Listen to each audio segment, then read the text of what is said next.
All right, guys. Thanks a lot for stopping by. I hope you're doing good. Time to carry on with some New Game Plus speedruns. Let's jump into it. Doing New Game Plus Random Sea Glitchless all bosses. Still grinding for that sub 60 Hearth and Home run to submit, but I think we've actually been making progress slowly.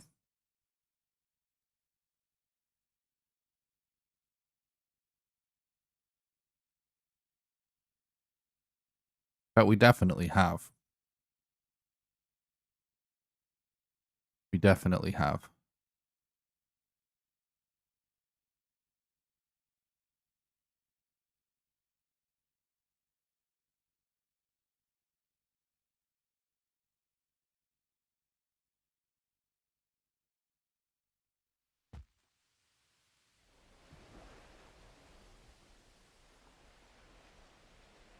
You know what? I was just thinking about something.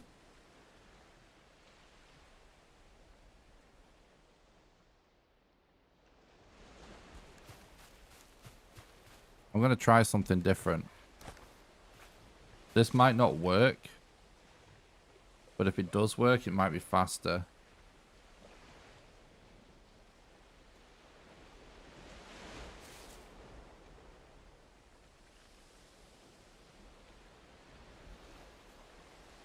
Maybe. I'm trying to figure out whether we risk it with bone mass without having poison resistance.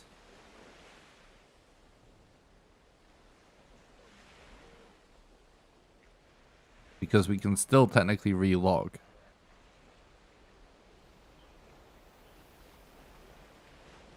And then we just take as much stuff that we can for doing your gluth. Yeah, I'm going to try it. Because then we don't have to rely. Oh my god. We don't have to rely on doing the underground strat. Because the underground strat requires more wood than we can carry, really. And it can sometimes be inconsistent.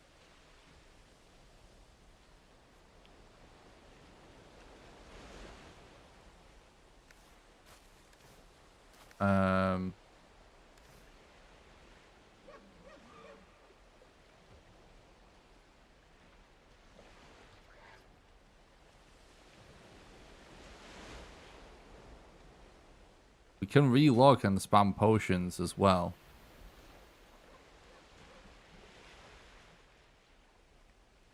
Hopefully that's 10 still enough health potions, but I'm trying to think about other stuff as well. Like,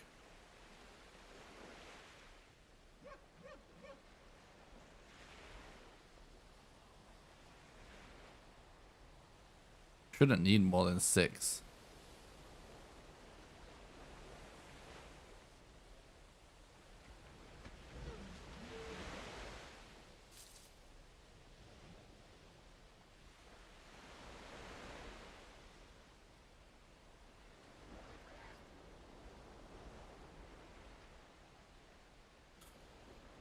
Yeah, let's just go with this for now. Let's just go with this for now.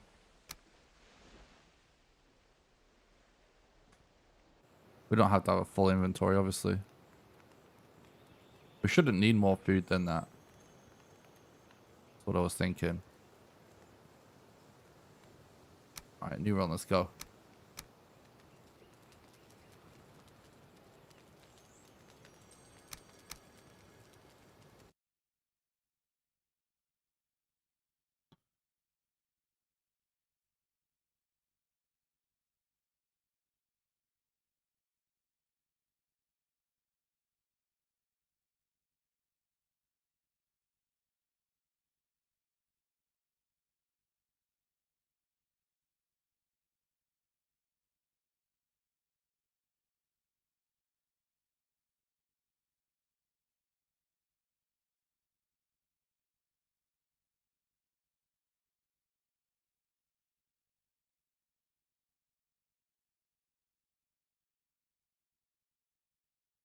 Like, the underground strat, honestly, for sure could be faster for Yag.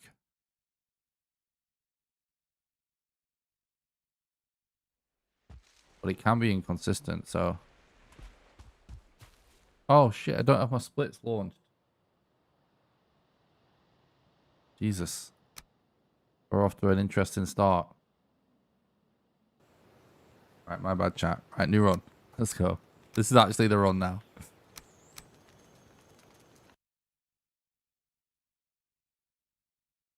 Professional speedrunner. I went to hit the timer. I was like, what's going on?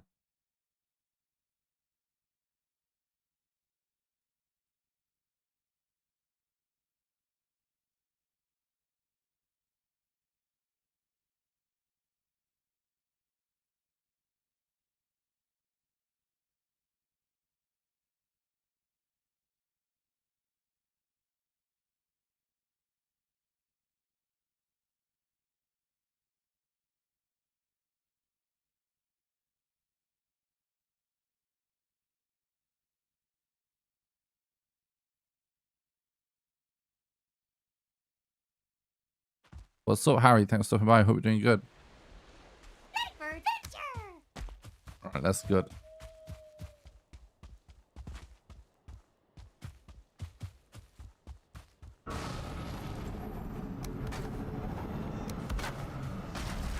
No.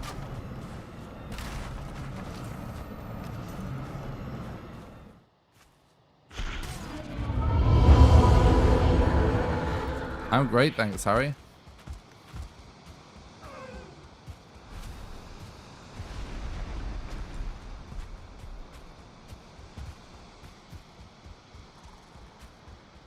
It was a good spawn.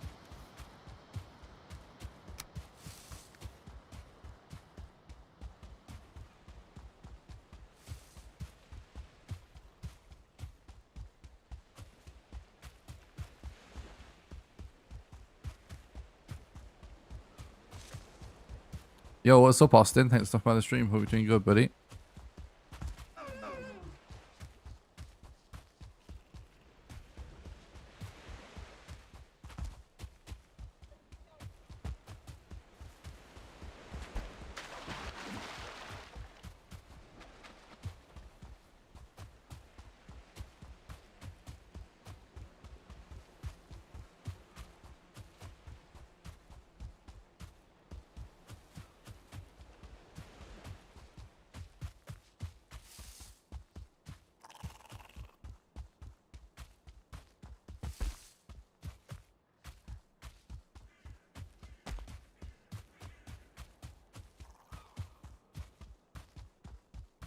I'm glad you're good, dude. Yeah, I'm great, thanks.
I hear a lot of crows.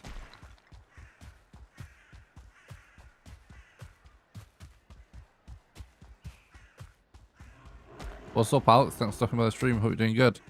I'm doing great, thanks, dude.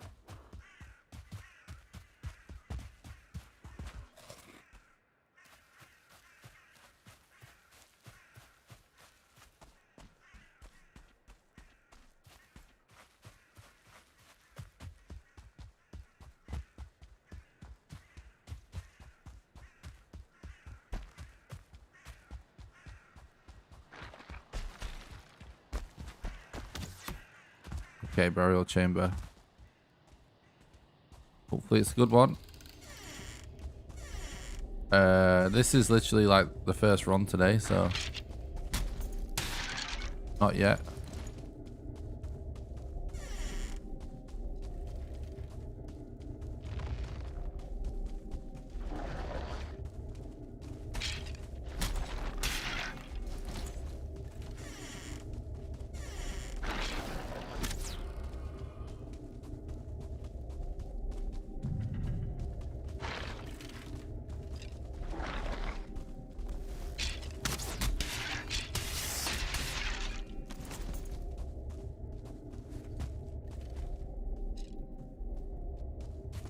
Alright, rip. Rip.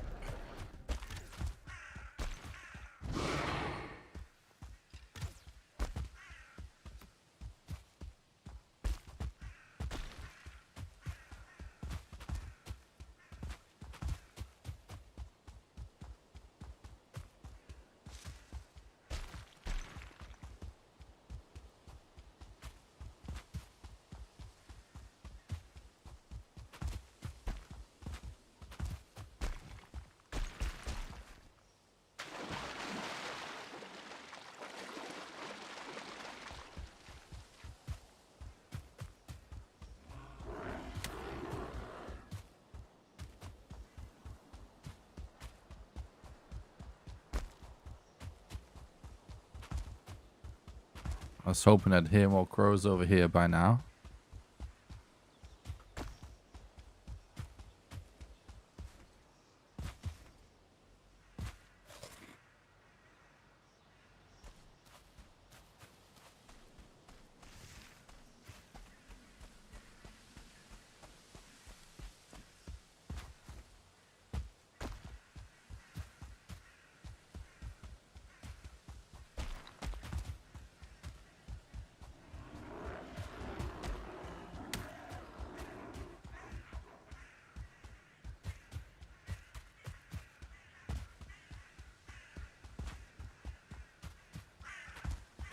I mean, this could wind up being a reset for sure. It looks like it, but this is a very big forest. Like, we could be really close to the Elder.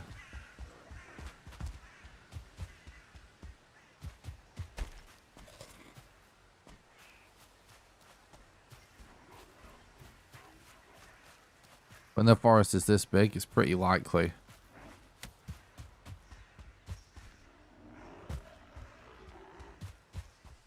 So I'm playing this seed out for now.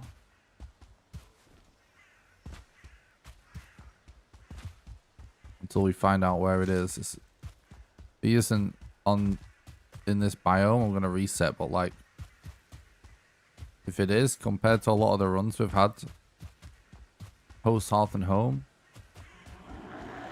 I mean, it'll instantly be, yep. Exactly. So this is instantly gonna, it's gone from being a slow pace to actually being like maybe the best Elder segment so far since we've been doing Hearth and Home runs. This is what we've been grinding for. We've been grinding for the Elder being in the first Black Forest that you go into, which honestly, I feel like we used to get it all the time, but lately been a bit unlucky, so this is good.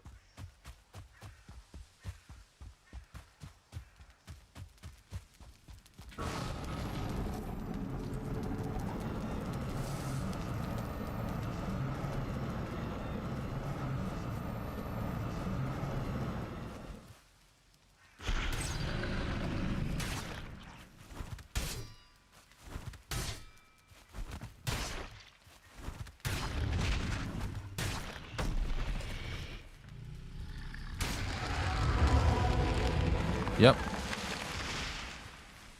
That might be the best Elder segment we've had so far.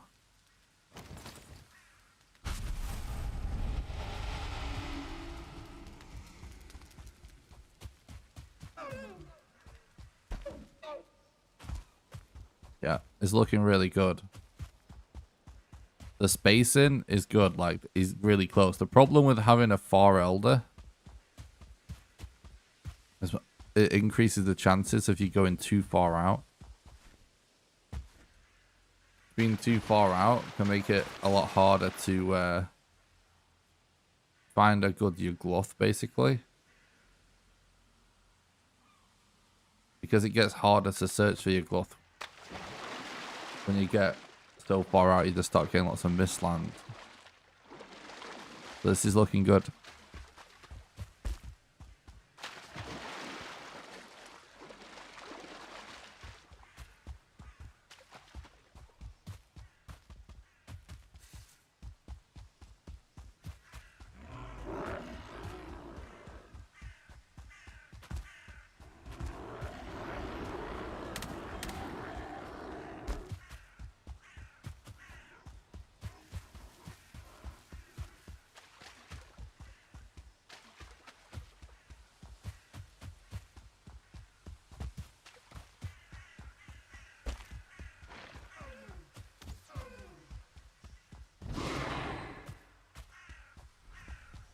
So right now we just want to head away from the middle, basically.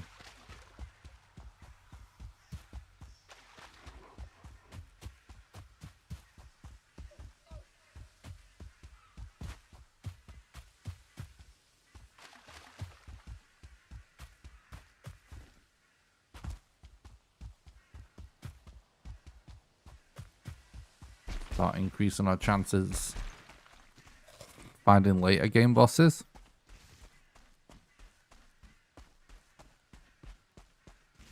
This Black Forest is insanely good though.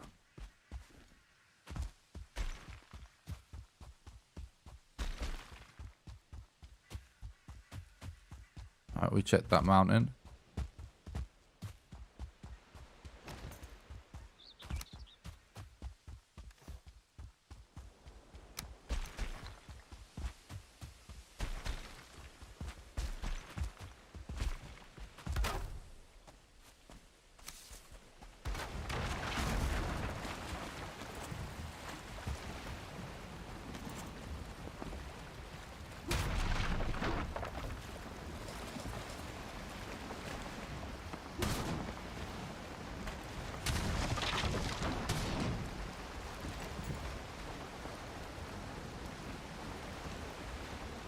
I do see a swamp there also, so that's good.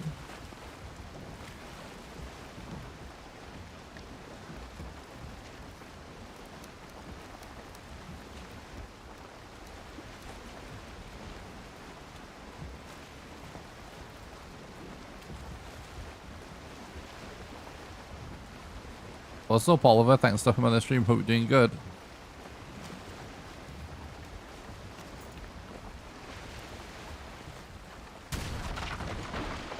Hide, wood, bark, nails.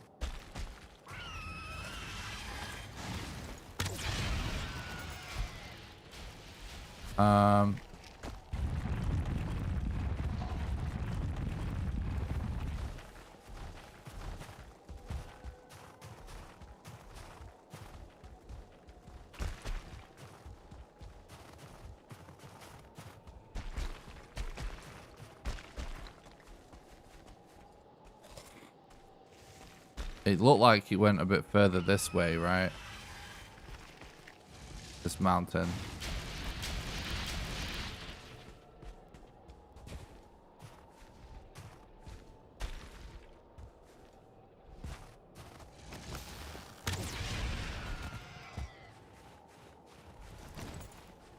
Okay, we do see a little bit of a swamp there.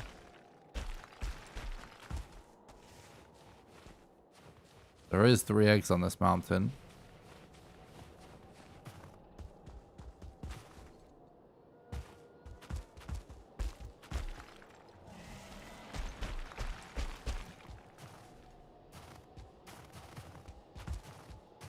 Just want to go this way real quick. I did see a swamp this way also.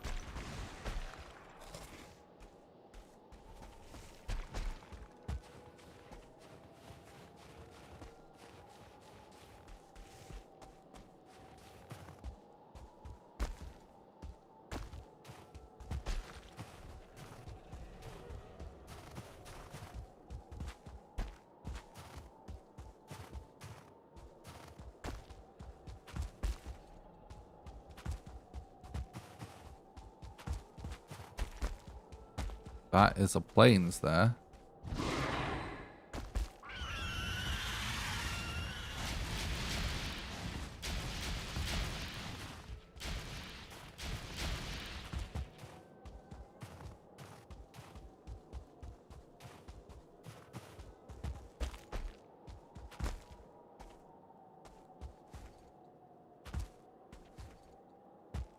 Actually, I'm going to try and conserve health potions as much as I can.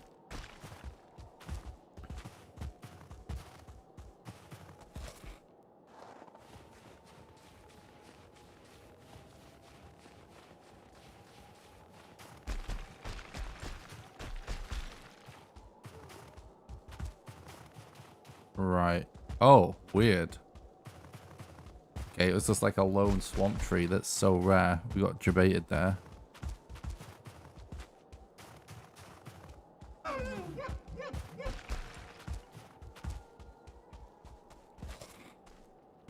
Alright, being in the plains at 15 minutes is really good if we actually get a fast Yugloth.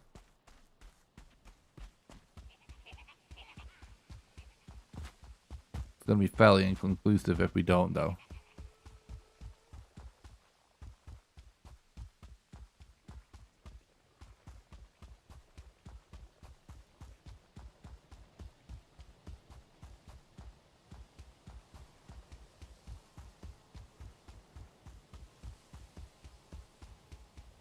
The problem with early plains is if you don't find what you're looking for, you just waste so much time.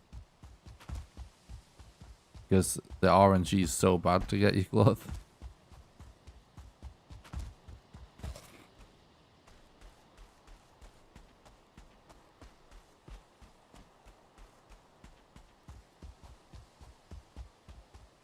That swamp tree definitely was not Pog.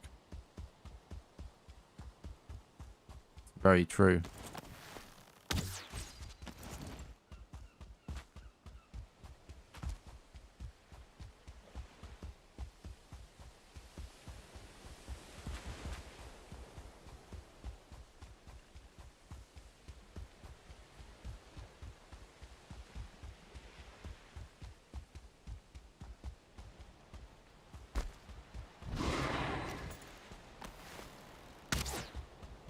Okay.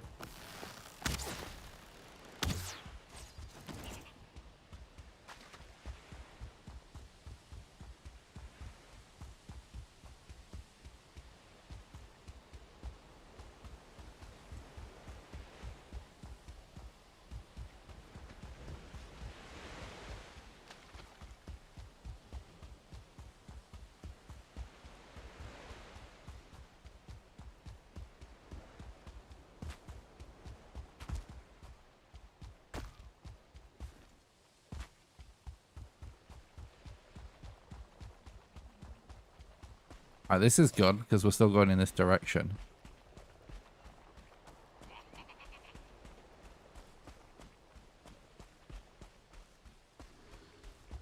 It looks like a really good plains. We just gotta hope we get lucky here.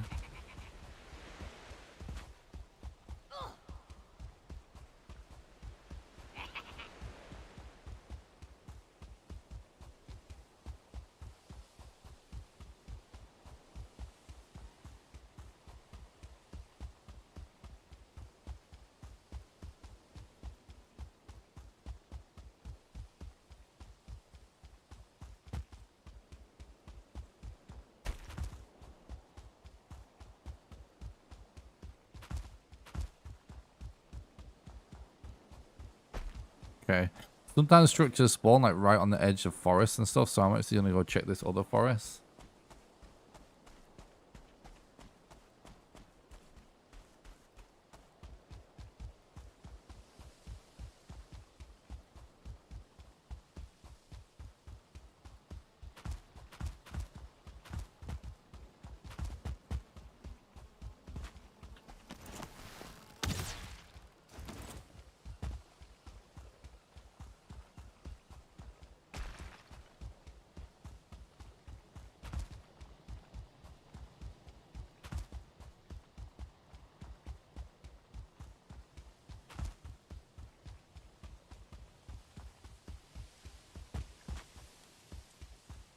This is a huge plains.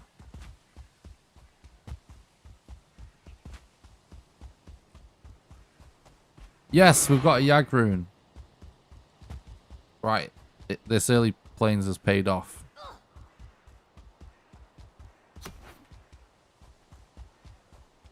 Right, we go there.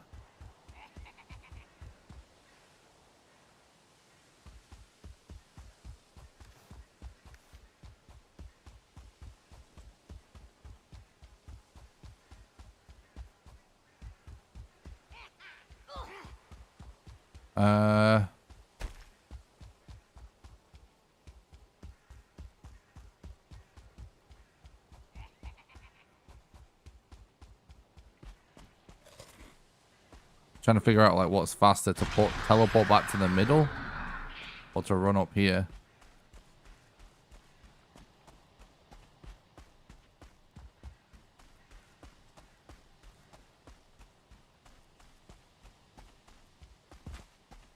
Actually might be to teleport back to the middle, you know. There's a couple of reasons to do this.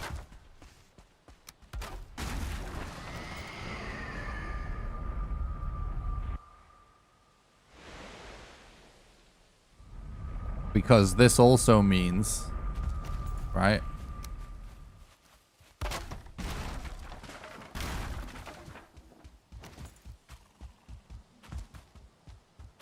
Because we had to walk all the way across this first and then go here. But the wind's blowing perfectly to go from here. But this also means we have a portal here.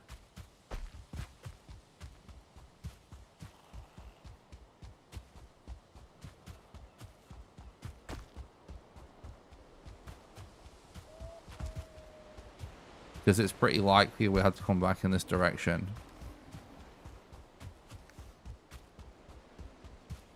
A little bit of a risky maneuver, but it could be clutch. Because it means that our other... Because we only have enough mats, right, for 2 portals, so... We've got a portal down in here now.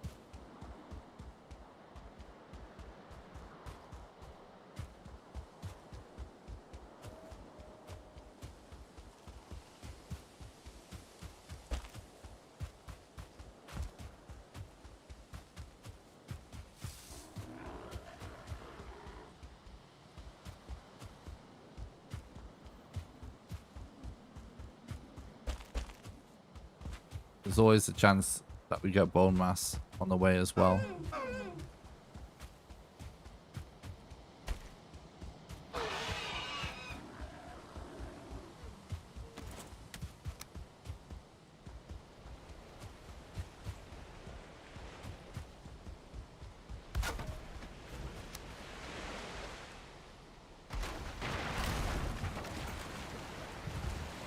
Let's go.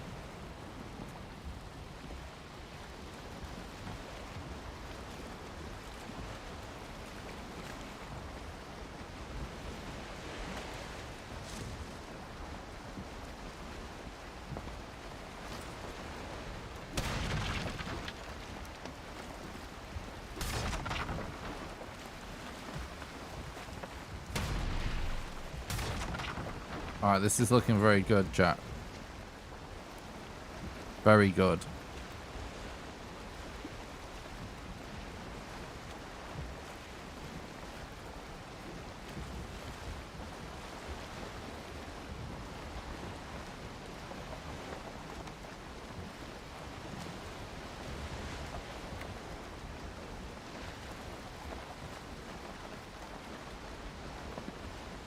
We had like...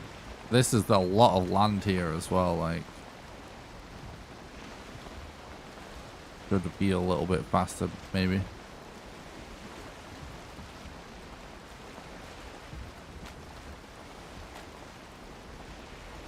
Because this will be a faster boat journey than this boat journey.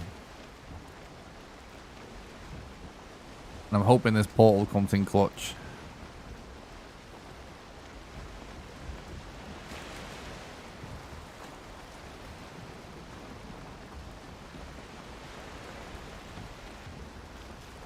Yeah, we're basically almost halfway already. This is epic.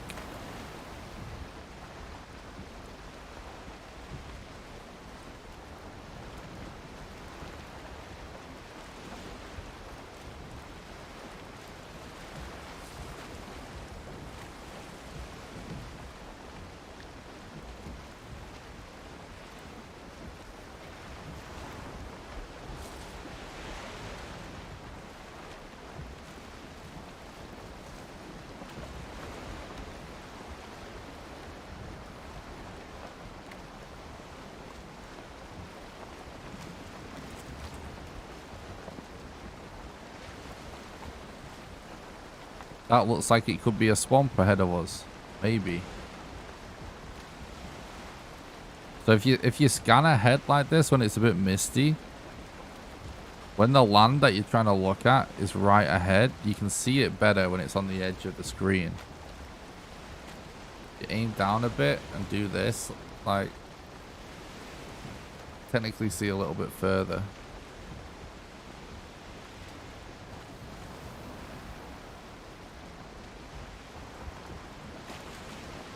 This looks like swamped.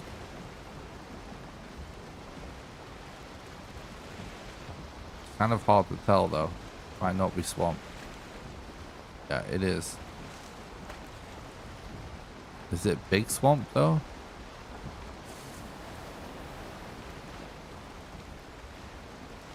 This is exactly what we want to happen. We want to find the location of another boss before we fight your glove. But like not because of a detour, like we want to find it along the way, you know what I mean?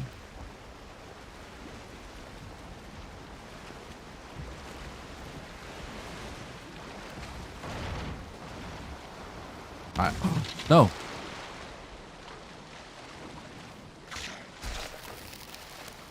What's happening? I'm dead, I think. What the hell is happening here? I'm gonna try and not die here.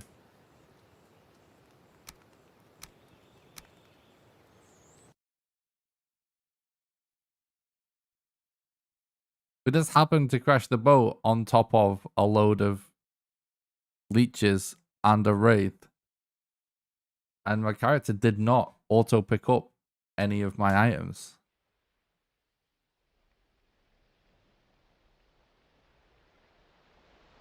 We might be dead here because of the wraith. There's nothing I can do though.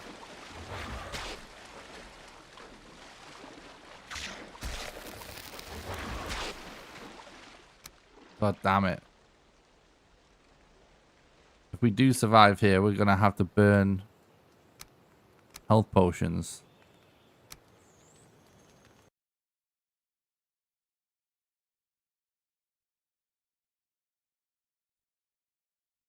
There's nothing I can do because we can't stand up. I wish there was a weapon in this game that you could use from the water.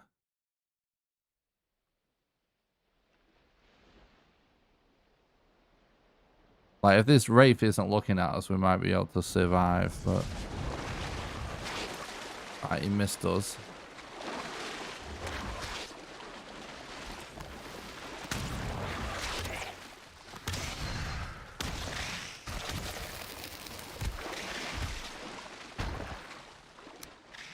My God, chat. This is rough.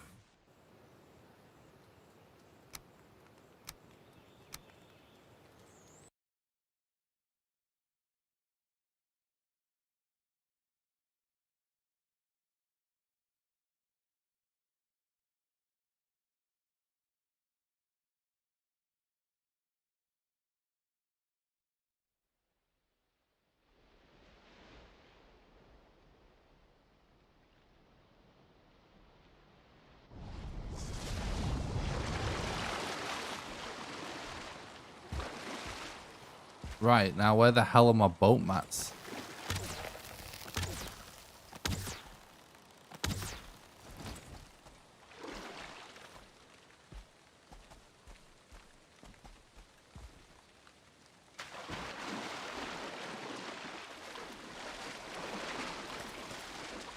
Oh, fuck off.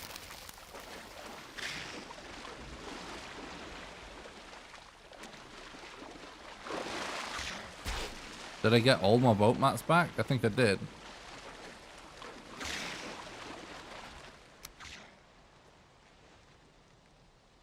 More intense than Squid Game. True. Now we're going to have hardly any HP potions for the rest of the run. So it's going to be sketchy even if we do survive.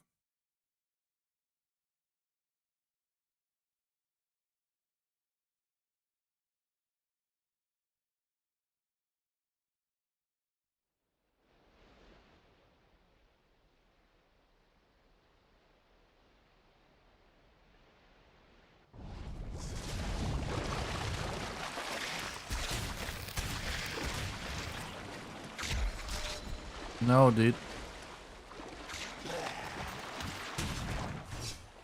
Alright, we need to get the flip out of here. 1, 2, 3, 4.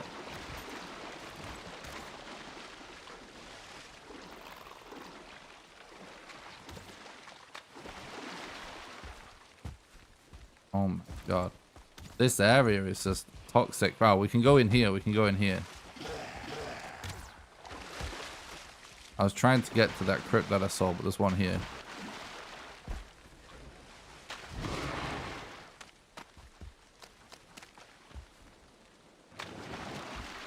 Yeah, that was... I can't believe I just survived that. That was completely insane, chat. Oh no, dude.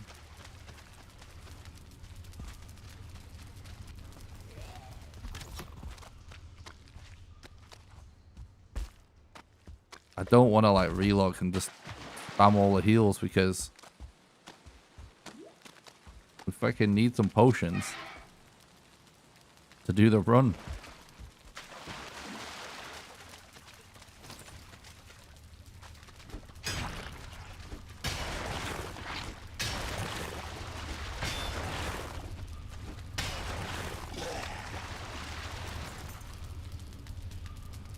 What's up though, Dan? Thanks stuff by the stream. Hope you're doing good.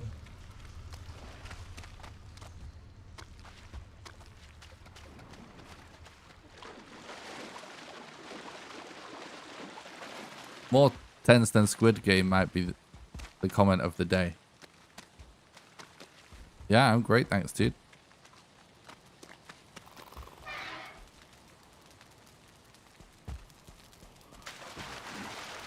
Right, we're full committing now.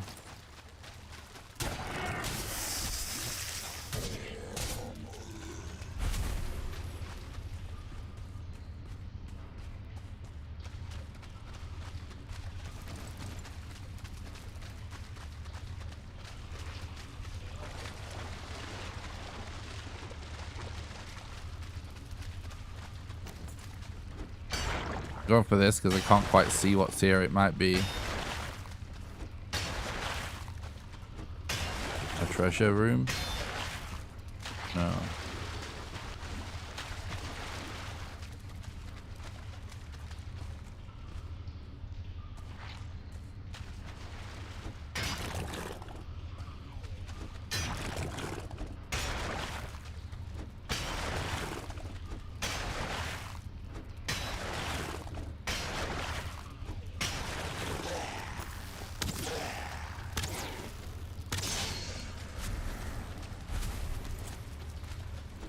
This might be a treasure room.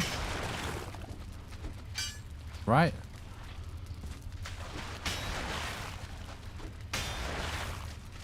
Nope.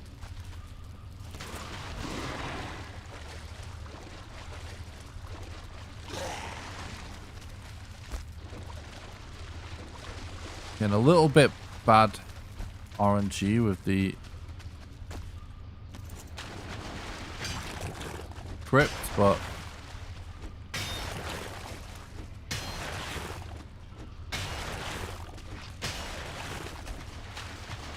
alright, we leave now. That's enough bad RNG for one crypt.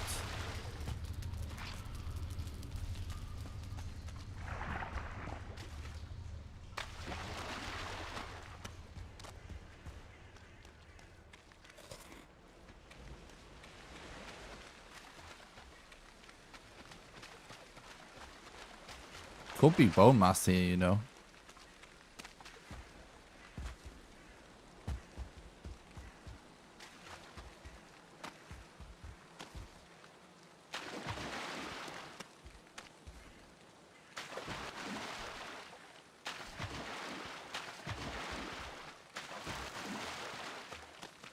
Alright, we're checking for early spawns in these two crypts. Oh, come on, dude.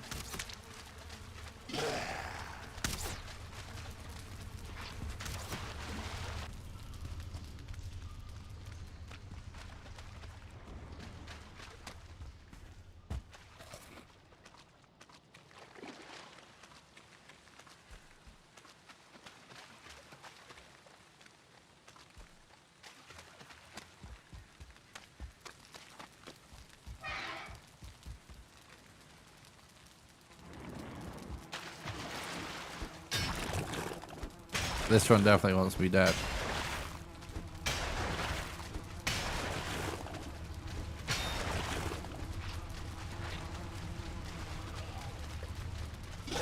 Oh god. An elite.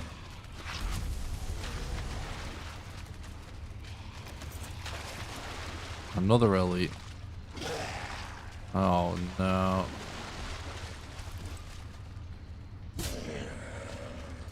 Please stop blocking me.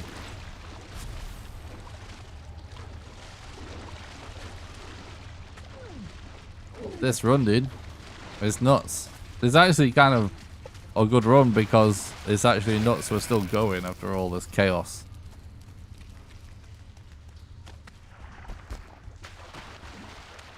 Right, I see a structure. We go for there. 100% we go there.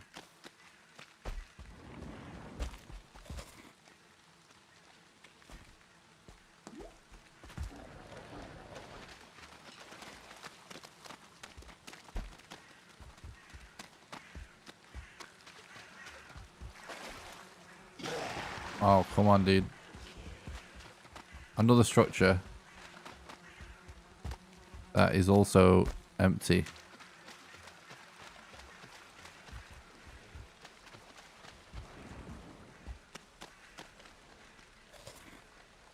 We have to be able to find bone mass rune here. So we do know there's a swamp like off to the side, right? With some more crypts in. For a fact.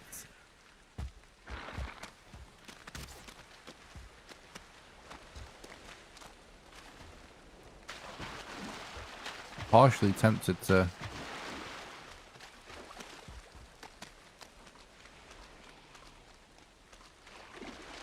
No, we can't go there. Still have to go back though.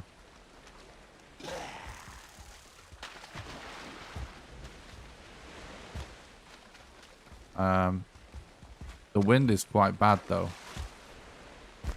So...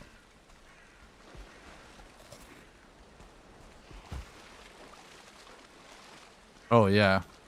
We got an awesome RNG with the planes, so... Definitely unlucky. Let's see what happens though.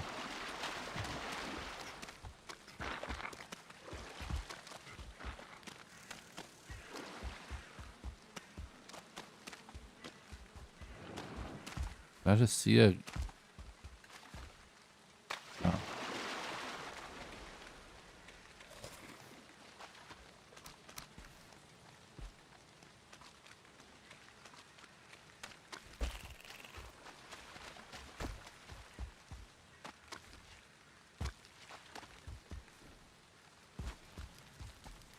I think we should.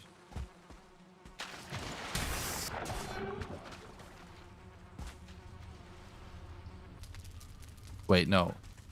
Is this a partially explored one? It has to be. Inconclusive.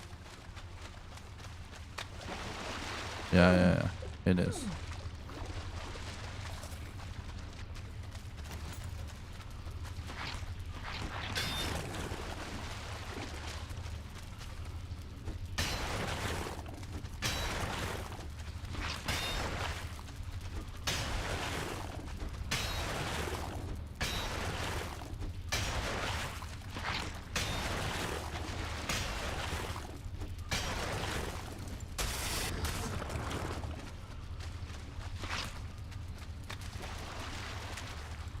Okay.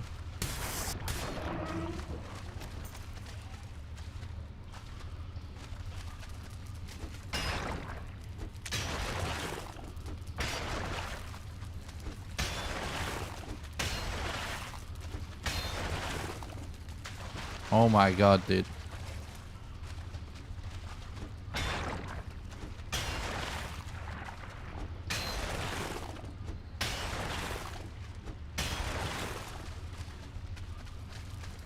I can hear a corpse pile.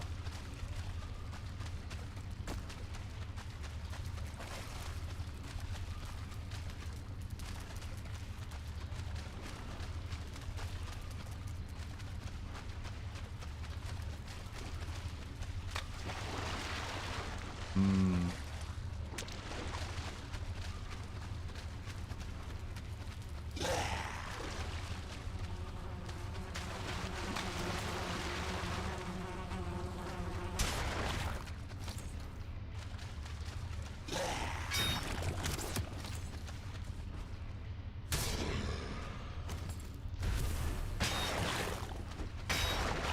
Come on, Swamp RNG. Imagine if Bone Mass is in the swamp at the other side of the water all this time that I tried to get to before we got sabotaged.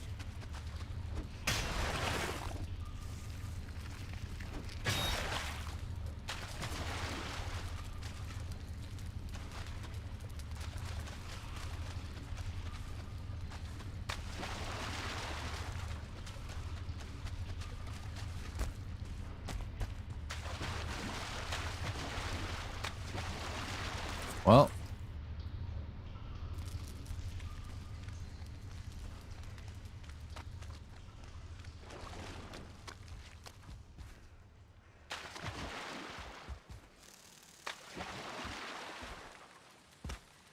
Has the wind changed? Yes, it has.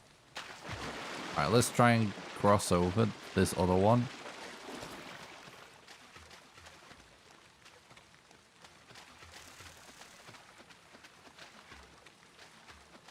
It'd be kind of nice to just get a successful rundown.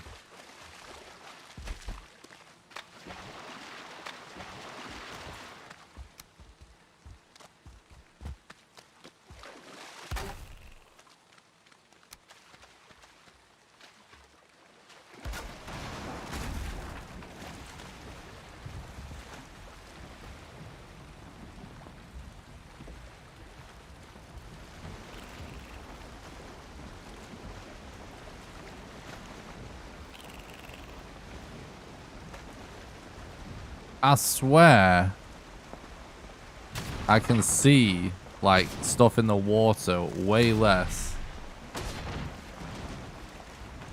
than I used to be able to for some reason.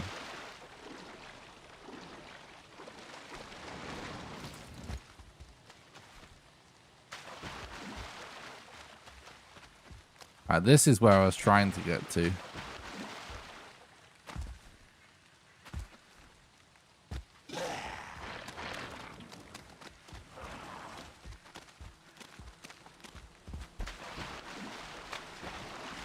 Okay. No room there.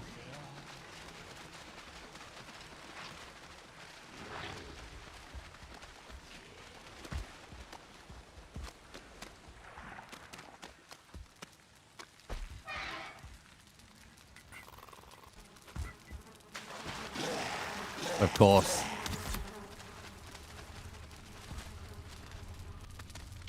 So how much time would we have actually saved if I managed to not get sabotaged with the boat? At least 10 minutes probably. At least more. Oh, it is what it is.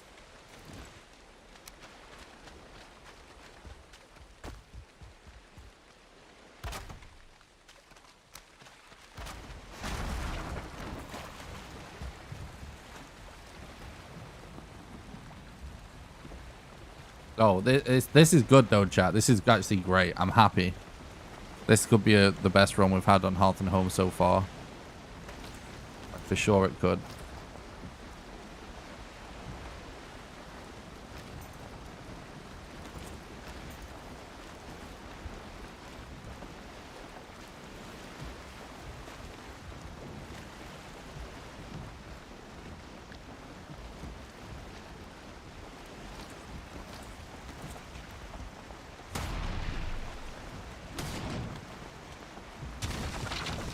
I mean, it's already at least the second best because we've got 4 bosses on the map. In fact, I think we might have only had one run where we've had only 1 boss to find, right? And I think that time it was your Gluth.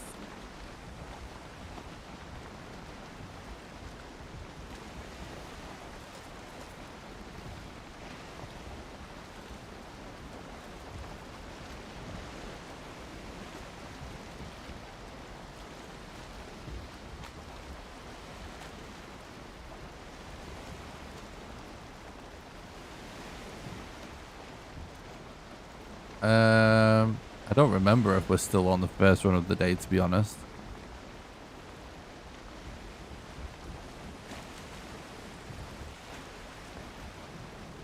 Remember, I have a portal over here. This might come in clutch, depending on what kind of a model we find.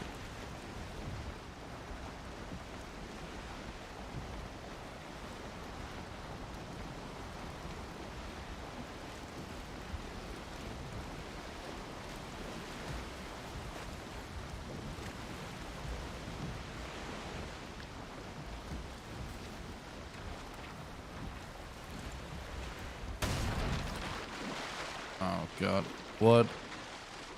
Of course. All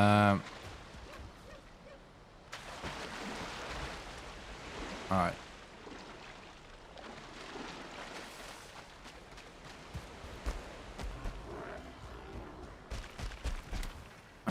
Alright, I'm actually gonna do a much riskier approach, chat, I think. I'm not going to do the underground strat, I'm just going to fight you Gloth with low HP. I tested it. It's harder, but it might be faster.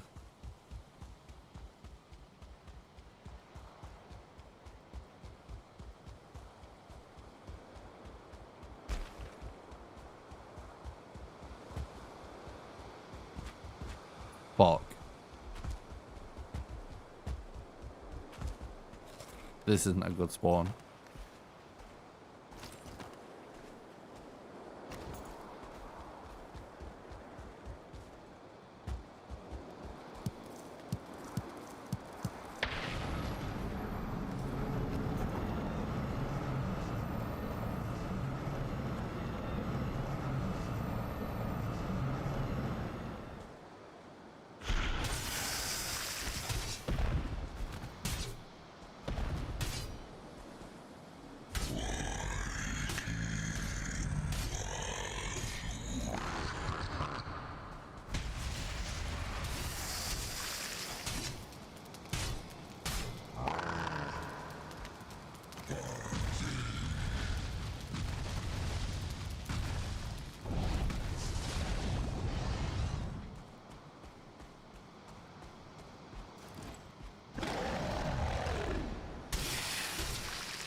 Going alright so far, chat.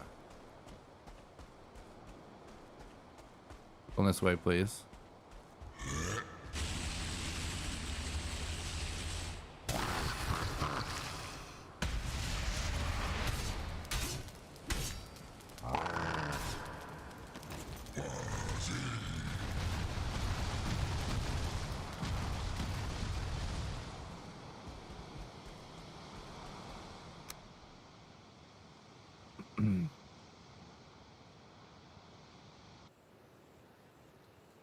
Sorry, I'm concentrating. It's the first time doing it like this.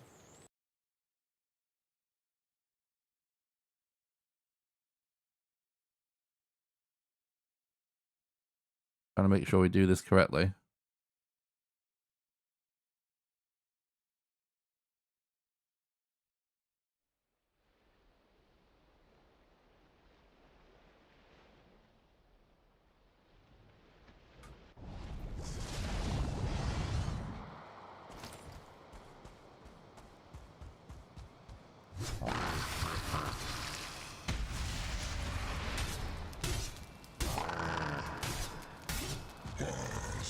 I'm dead.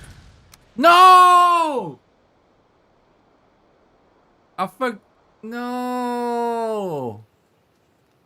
I forgot to reuse the barley wine after the relog. Sploosh. Okay. New run. Oh, I was concentrating because I was like, yeah, I've not done this strat before. This is new.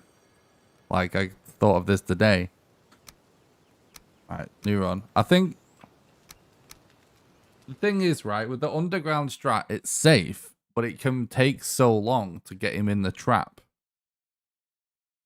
And depending on the spawn, you might not be able to put the trap in a good spot. This you can do anywhere.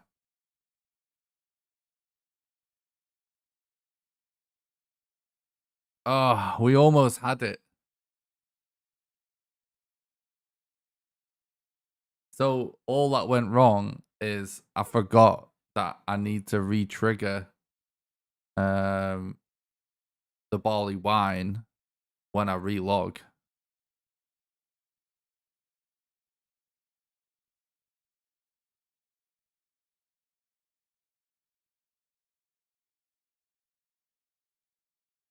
Yeah, like we were doing really good DPS.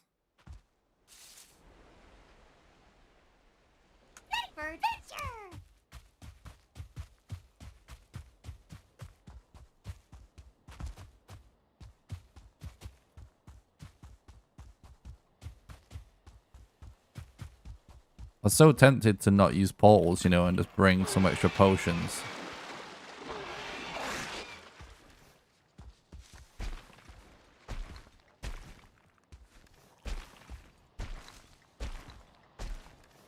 I might just do it.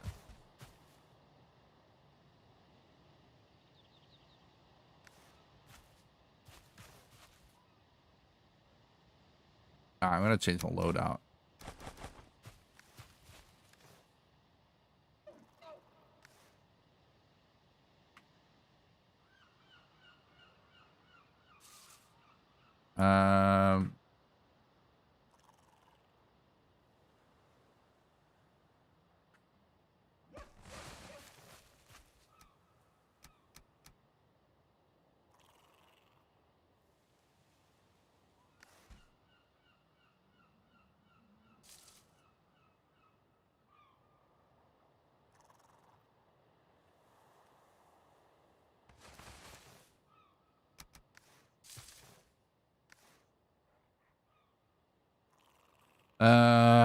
Let's go with stamina.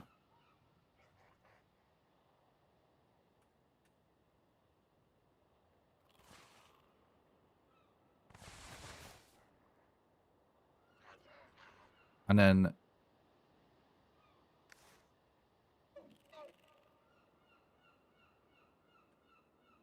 let's turn auto collect off first. Oh! Alright.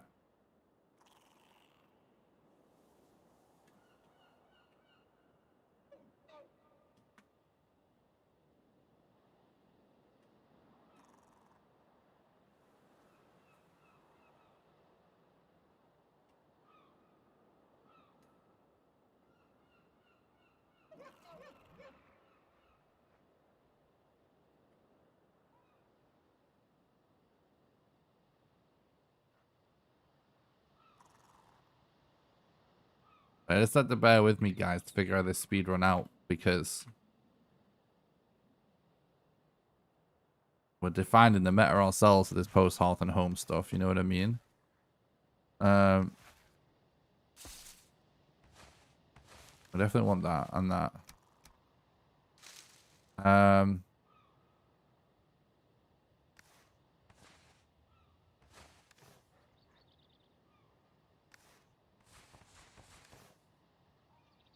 Probably. Because I don't think there's another slot we can get free. Unless, of course, we don't use the pickaxe, which seems pretty rough way to go these days.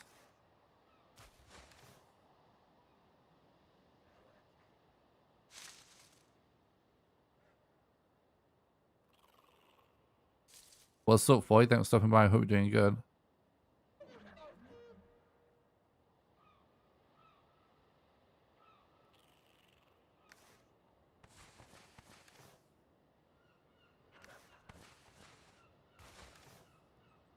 Right, let's go with this for now.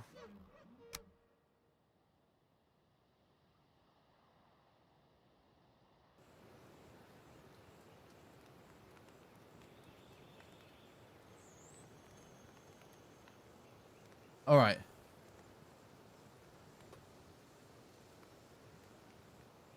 Sploosh. New run, let's go. I'm not using portals.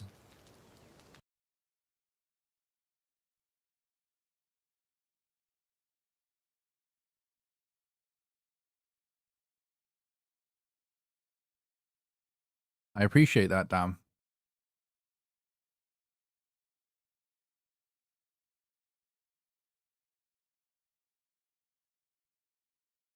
Yeah, like there aren't. I haven't seen any other Valheim speedrunners yet come back to the game to start running after Hearth and Home. I think I am the only one. I know there has at least been some figuring out some strats, but haven't been aware of any completing any single run. So we kind of don't have new strats yet. So I'm trying to figure it out myself, which is fine because we defined many of the strats for this game anyway, originally. So we can do it. It's just got to figure stuff out, you know?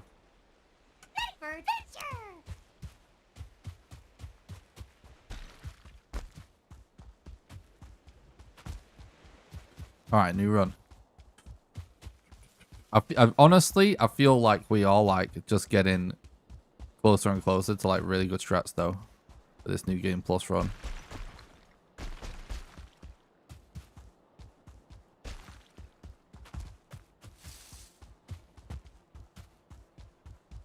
We're definitely getting more consistent, like good runs. We might not have set a PB yet, but this week only because we've been grinding super sweaty for a really good PB.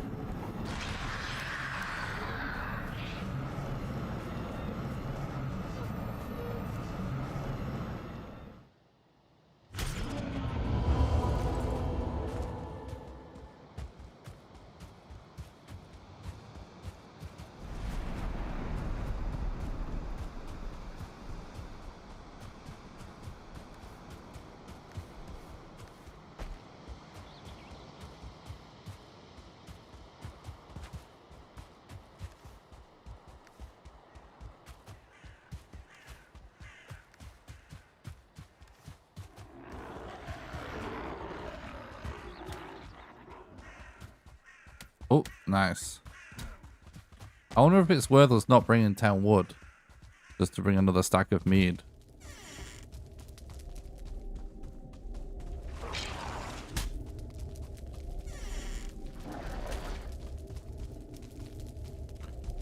The thing is, with stuff like that, like, it shouldn't be necessary on a run where everything goes really well, but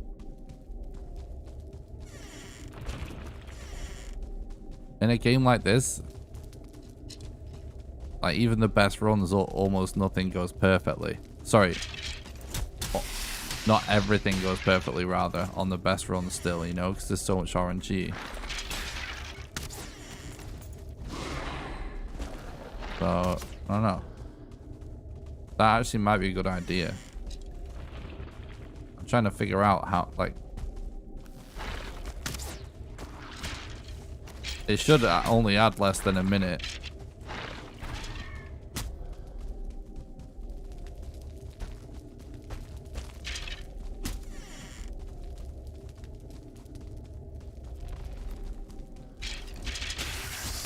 Tasty meads. Should be way more than a minute. Time save.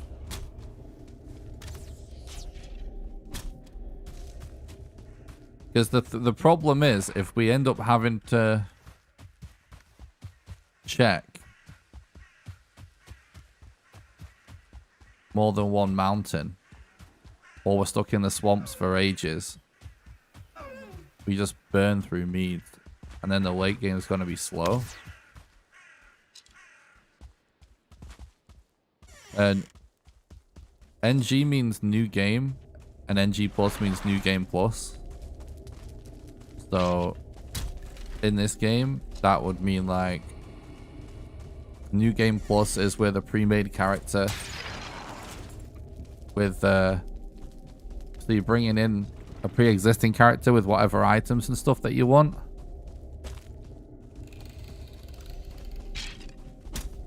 And without the plus, it would be a fresh character.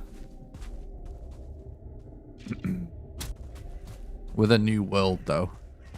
Both times.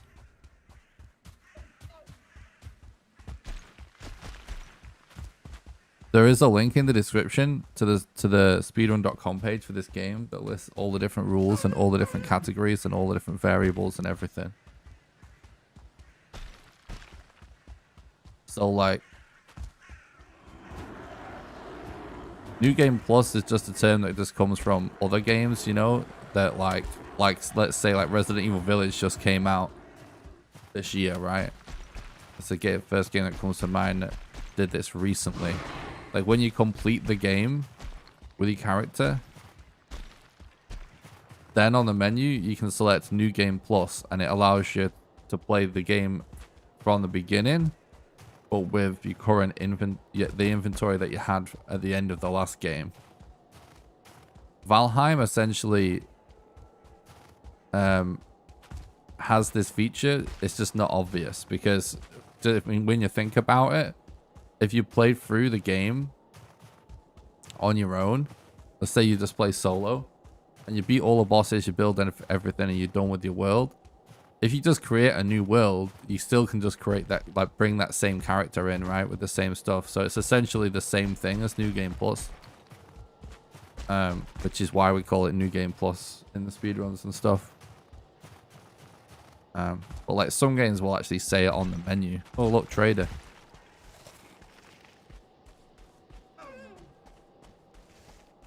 But yeah, so you can do New Game Plus, which means fresh character or pre-made character. Or you can do random seed, which means you got to create a new seed that you're not allowed to view the map on, that you don't know the seed. Or you can do a set seed, which means that you can just type the seed in.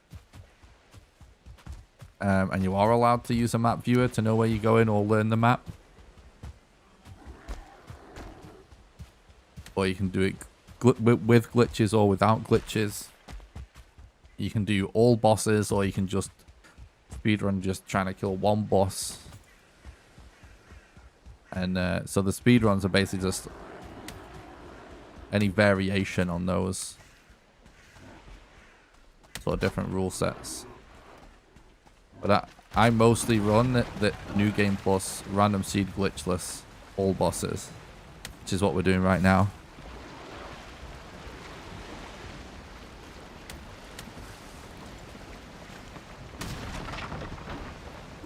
There's another strat I've been thinking of in my head, chat, whilst doing these runs that I was thinking of whilst we're fighting Yugluth. And that is that the time, look at my food right now, the time on Blood Pudding is so much longer than the other food. And what you want, like, right, is this situation right now. You want to wait, really, so you can eat all at once, because that's going to give you the most HP. Otherwise, you're going to go be having less HP the whole time. It was something I was thinking, like, my food situation was a little bit scuffed during the Yag fight. My last run.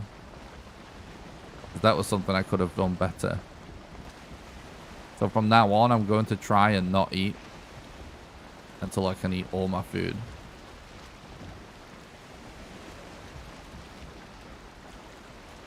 This could get tricky. Actually, we should just... It looks like it's probably the same island here. Because we're losing the wind, we should just go on foot.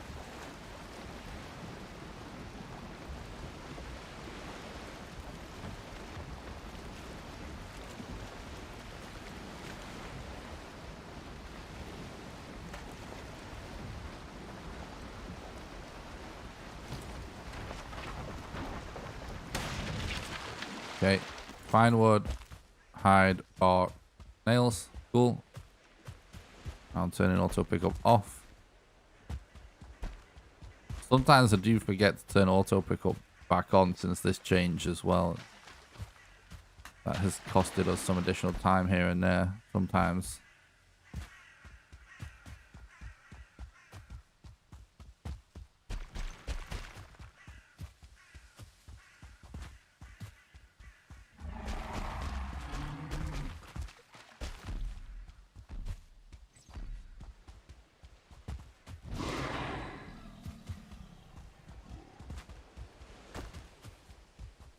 This isn't the best start, but it's going to be one of the better starts we've had since trying to grind Hearth and Home speedruns. Viking parkour. Hell yeah.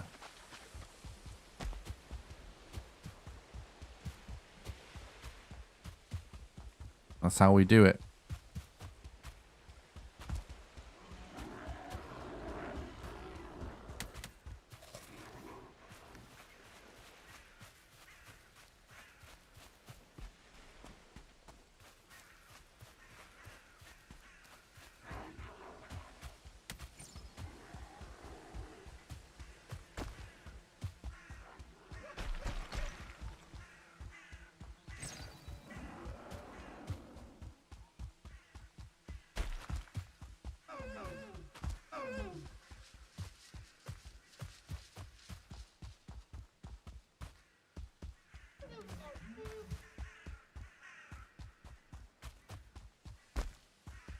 I am feeling it today. I feel like the strats that we're on to right now are much better. And we tested out a lot of portal strats, and I am pretty solidified. Oh, it's right here. And of it not really being worth it. Not really worth it to get sub 60, at least. It's definitely worth it. Go for a sub 90 though.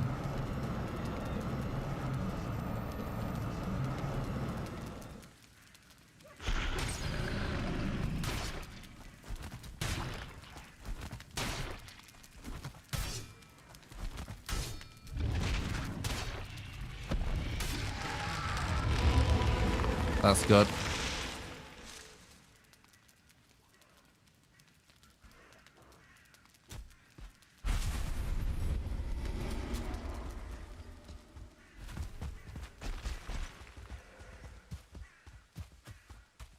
Which new wars? I haven't seen any new wars in the game.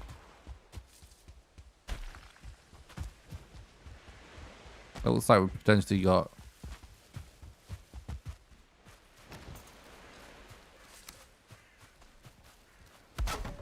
swamp over there.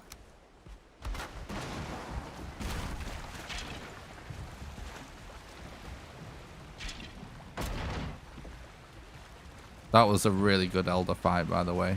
Really good.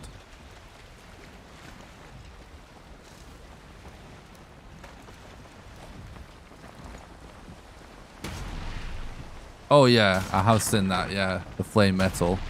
I made a whole video about the Ashlands, actually.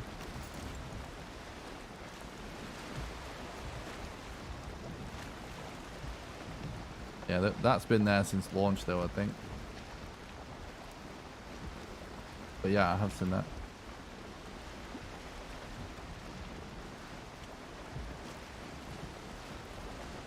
Don't know if a mod feels like posting a link to my Ashlands video in the YouTube chat.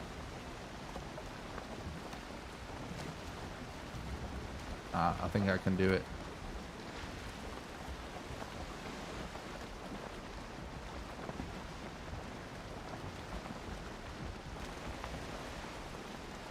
There we go.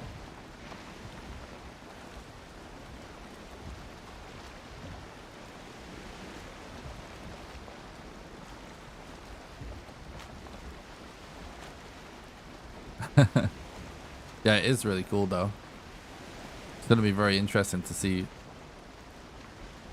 what we'll be able to craft with that. This is really good RNG right now, by the way, chat. Finding this here.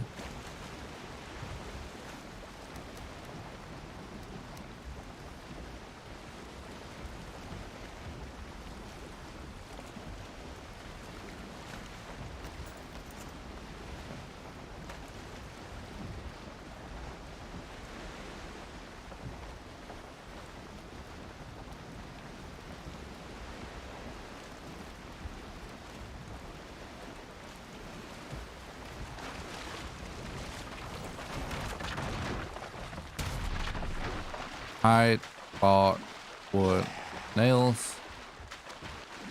Then auto pick up off.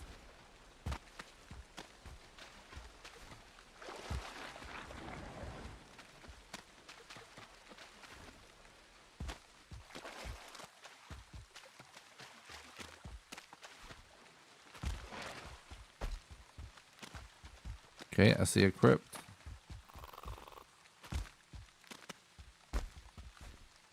I see 2 crypts. So we check the early spawns in this one and then commit to the second.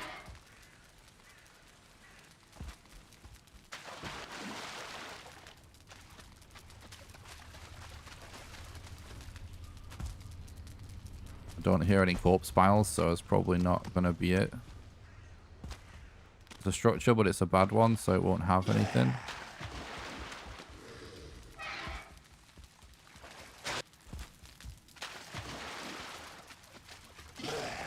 Alright, well, we're committing to this one, so...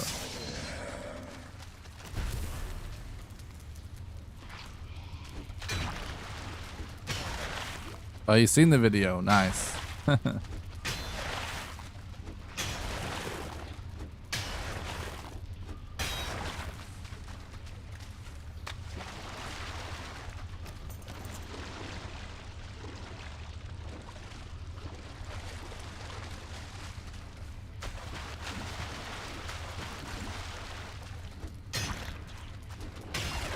This might be it. Maybe.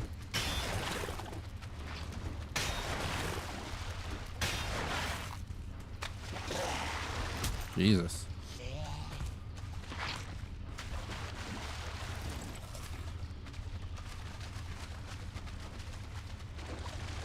Uh-oh.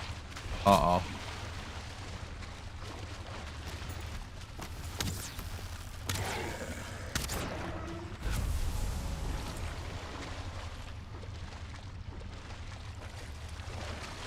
Right, we leave and we go back, I think.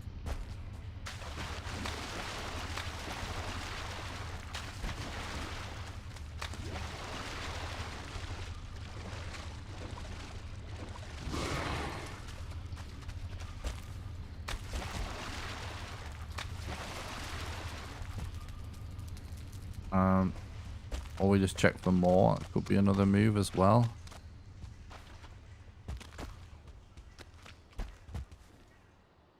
Oh, yeah, we go back. Hopefully we commit to the other one. We find what we're looking for.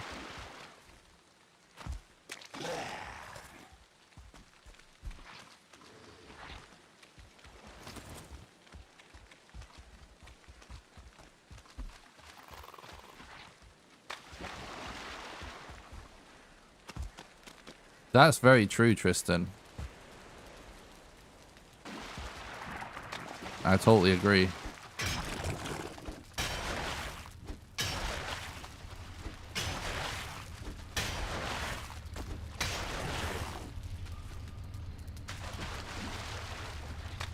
Could have been the one.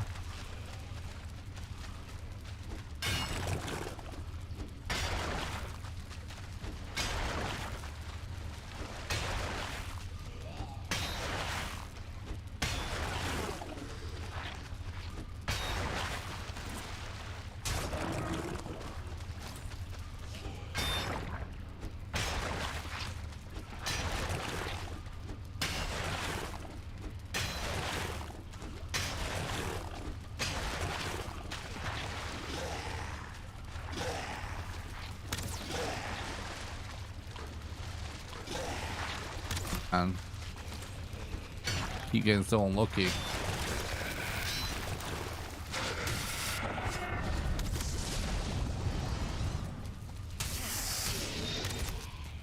Oh, I couldn't even see this guy. So camouflage.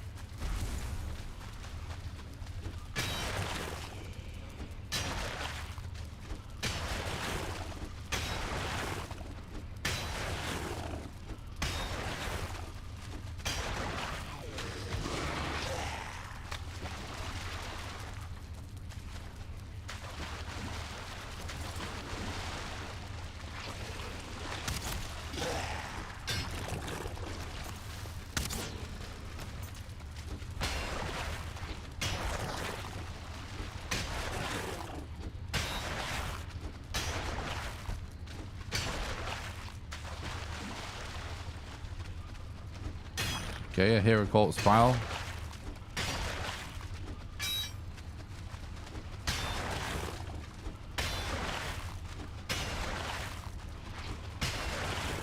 Oh yeah, exactly.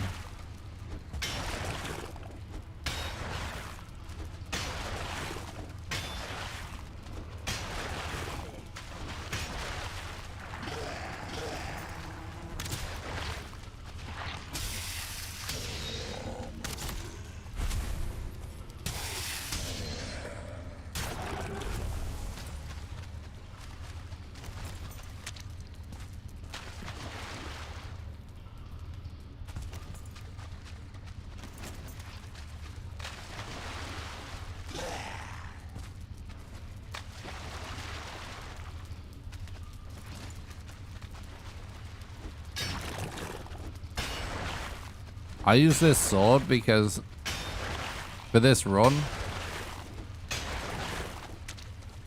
I'm only bringing one weapon because you have a limited amount of slots and you want to bring as much stuff that's going to make you as fast as possible.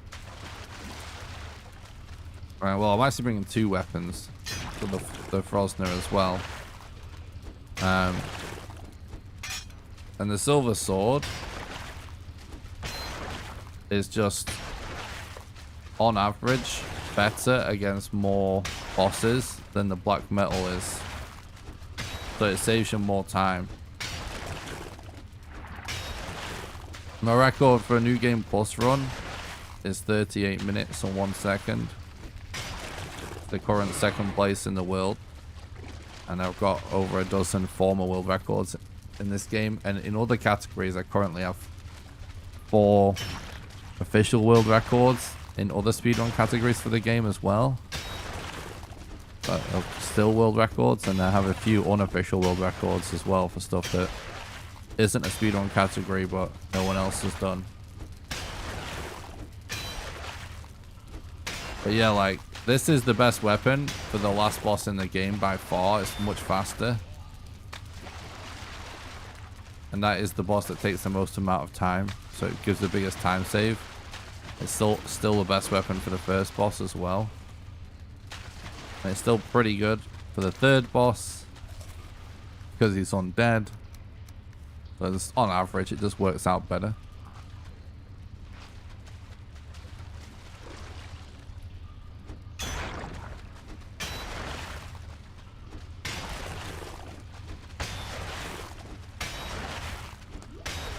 But all those speedrun times were before Hearth and Home. Finally.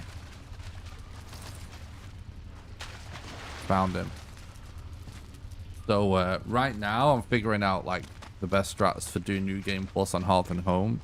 And the reason I'm doing New Game Plus is because it's just the best category to run to kind of like figure out all the other speedruns, in my opinion.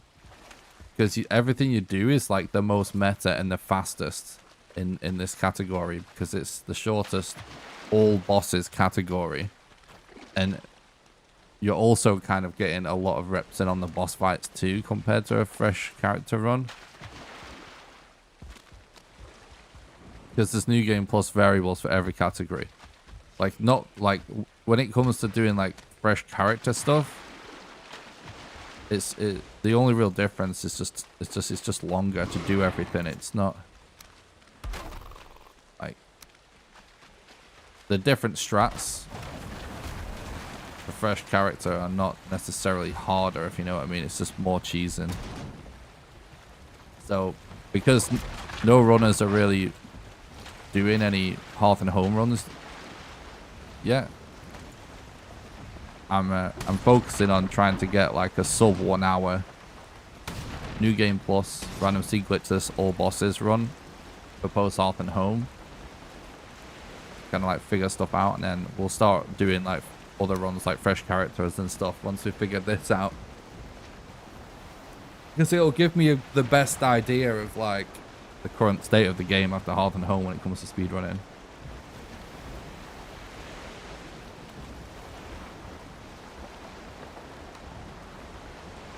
Yeah, this game is awesome, Elvis. I love it. Welcome to the community. Create the wall with every trophy in the game. You come out like 2. Nice. I break the boat because I'm just trying to... if you break the boat whilst you're sailing, you're getting it ready, so it's just like one hit when you actually get to where you want to go. So you don't have to wait to break the boat down and pick up your mats when you get there. It just saves time.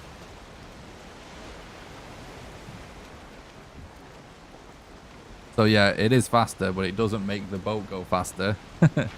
You know what I mean? It's faster, but it doesn't make the boat go faster. It just saves time. Saves you destroying it when you get to land.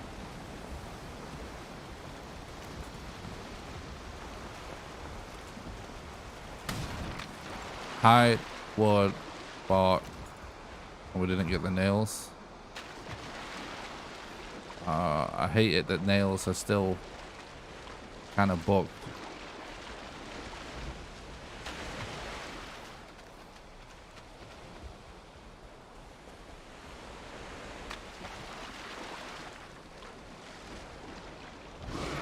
What's up, Nell? Thanks for stopping by. Hope you're doing good.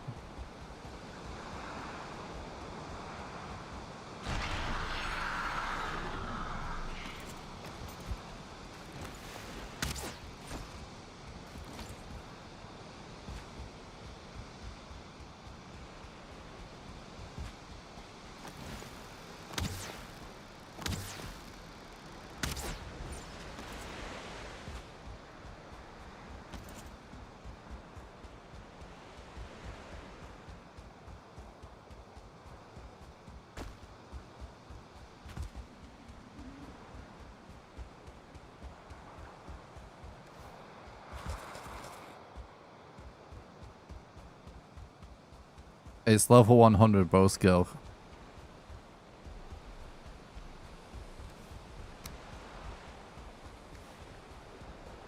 It's because it's a new game plus run. You bring a pre-made character.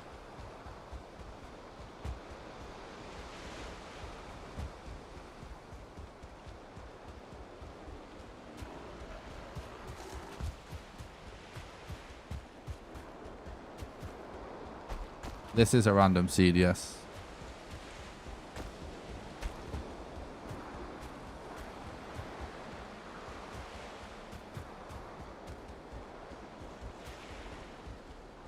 The current title on YouTube means New Game Plus, Random Seed Glitchless, all bosses.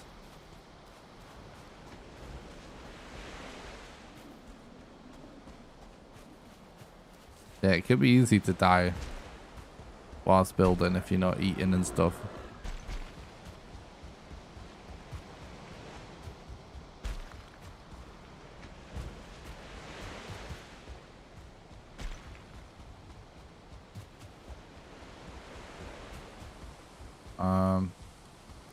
We don't currently have the wind here, which is pretty frustrating. Gonna run as far as we can.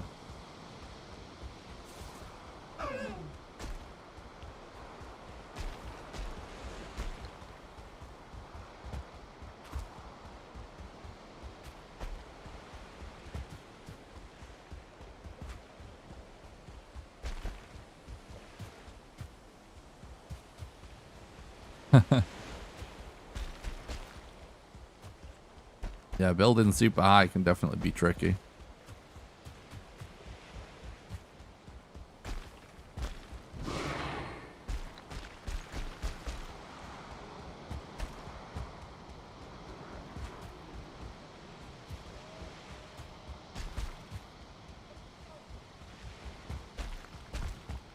Oh my god, I really don't want to have to sail if it's going to be going against the wind.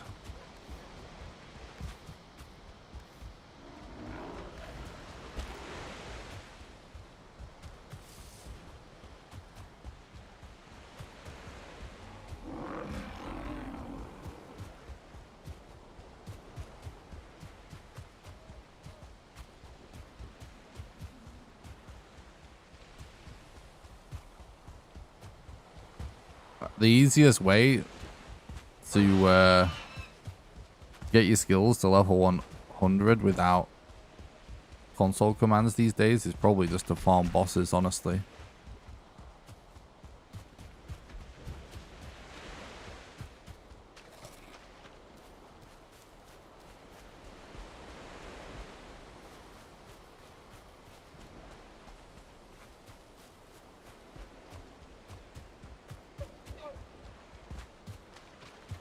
Alright, maybe we can just sail there. Because it is close. Even though it will be a slow journey.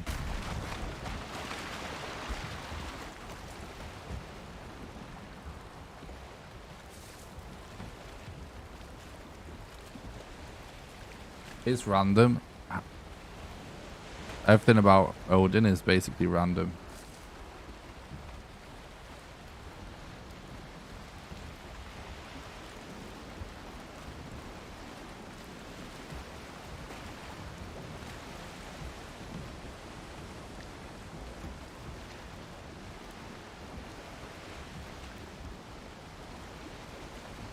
Yeah, at night time, and you know, people say like it's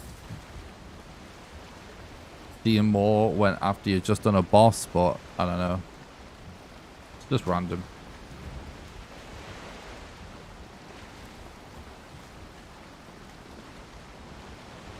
It's Thor when it who's in the sky.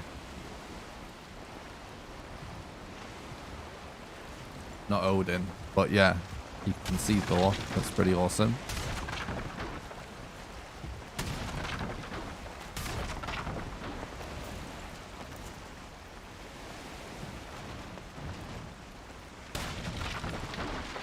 Hide, bark, wood, nails. That's good.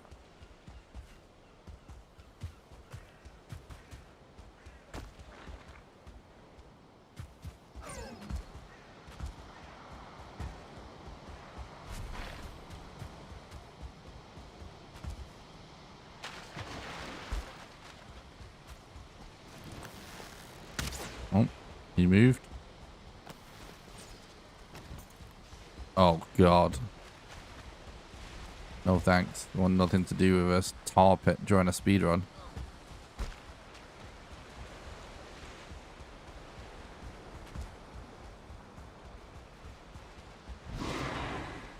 That will definitely slow us down.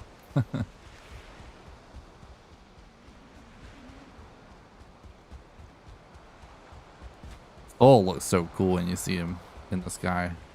I love it.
Yeah, they have New Game Plus for Valheim. You just create a new world of your character. Start again.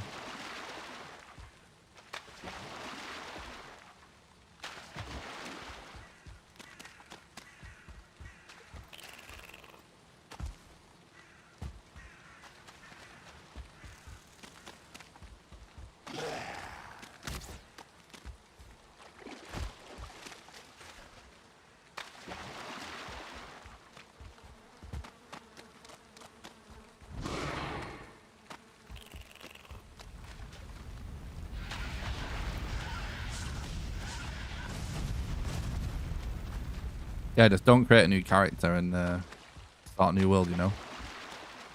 The same character. Alright, here we go, bone mass. That's gonna go with the fast strat course.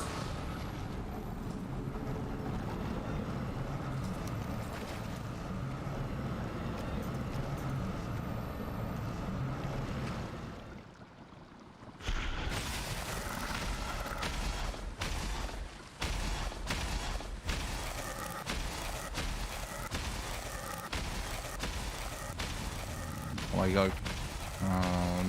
Can we get one cycle here? Yes, just about. Alright, that's one of the fastest fights that you can get. That was really good. GG.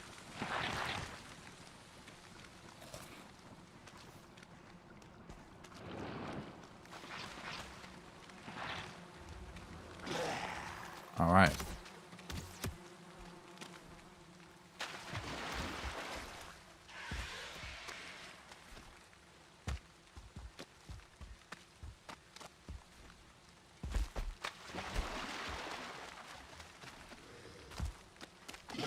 We want to get out of the swamp as soon as possible because we're just chewing up stamina, basically, and potions because of the wet debuff.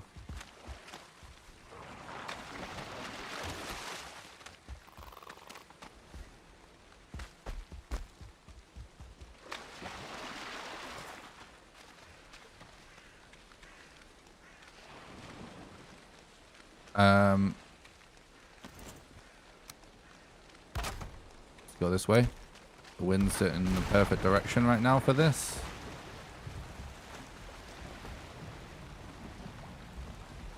Thanks, Vishy.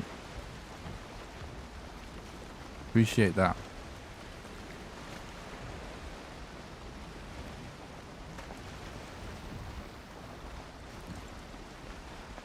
I'm definitely feeling the runs today.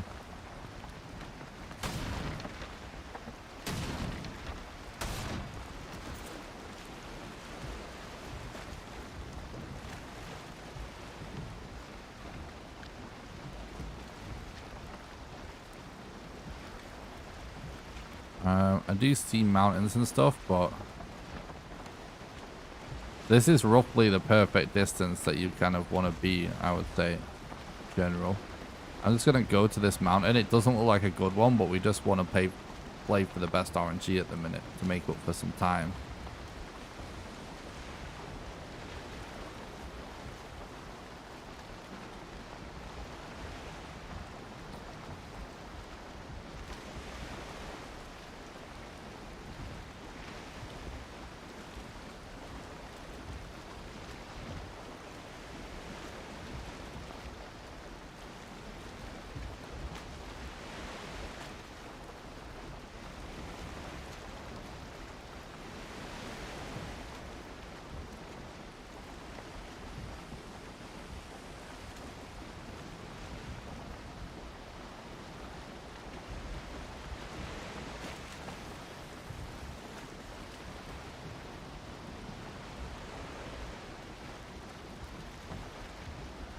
Thanks, Tristan. I appreciate that, dude. Have a good one, mate.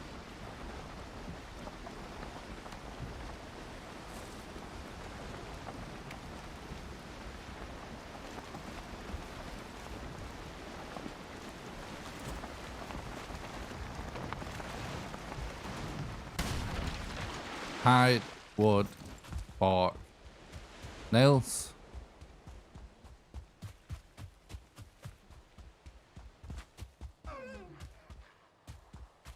I feel the exact same way, Vishy. Like, you guys are give me absolutely amazing support. But before I got into streaming, I feel like I basically have never really heard any words of encouragement of anyone in my life. Or really, like, that many compliments either. It's one of the things I'm super grateful for. To have an awesome community that's super supportive. Because off stream, I don't really hear it anywhere else, you know. It's very much appreciated. It definitely helps motivate me. But I try and do the same thing too to my friends and stuff.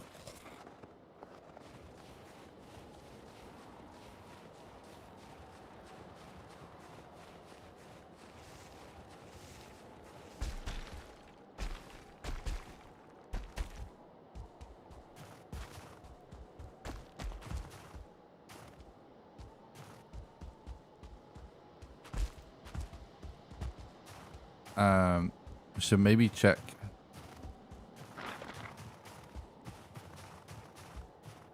this plains, you know.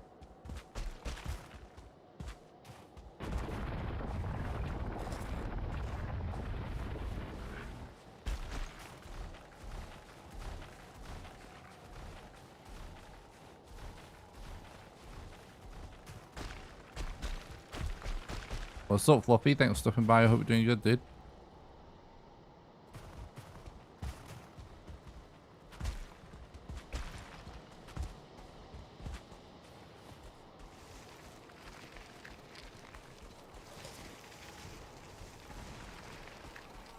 Oh my god, I didn't see this guy coming.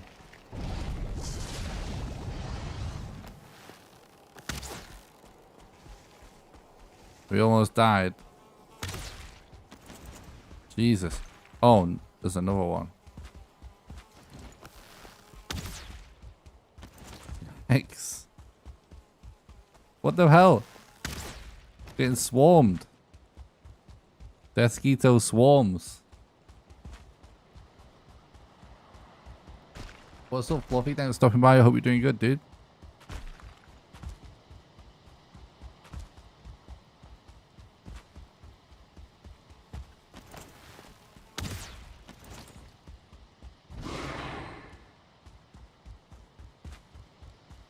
I think it needs to be level 2 cauldron now.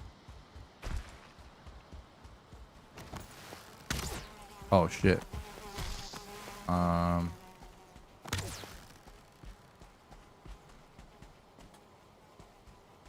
like this.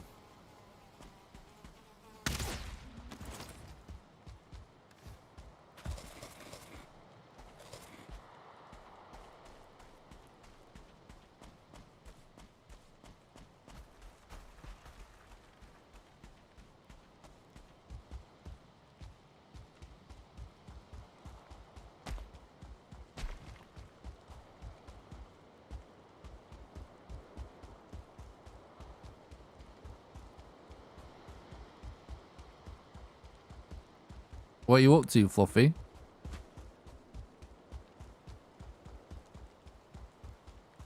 Wait, what are you getting tickets for?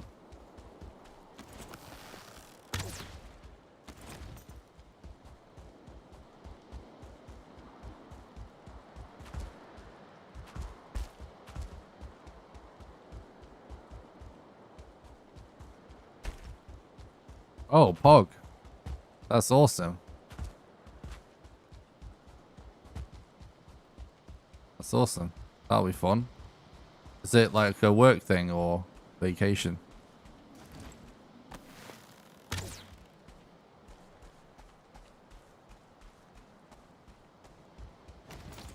We have a long time community member from Miami.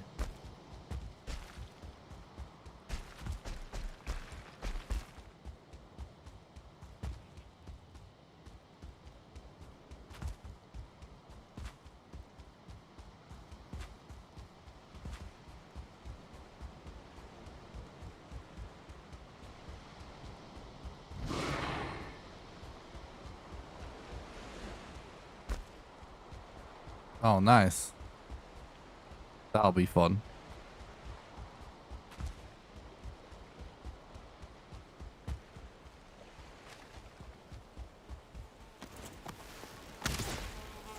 Oh my god.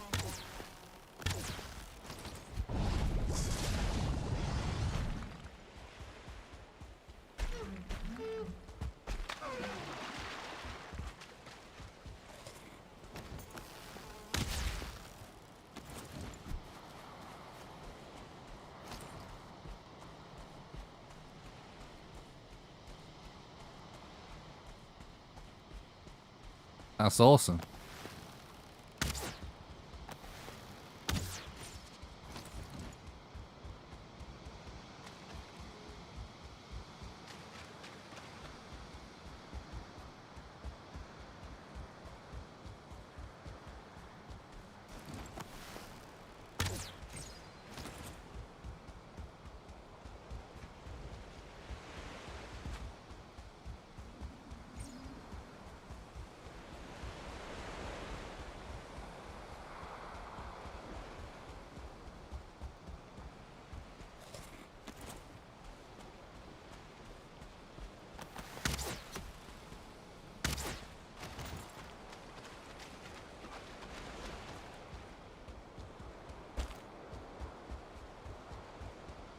I'm using needle arrows. Oh yeah, my character's definitely sweating. Look, pouring with sweat.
Okay.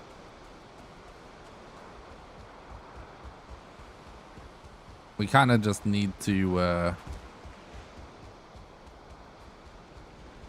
find your Glowstone here or just reset.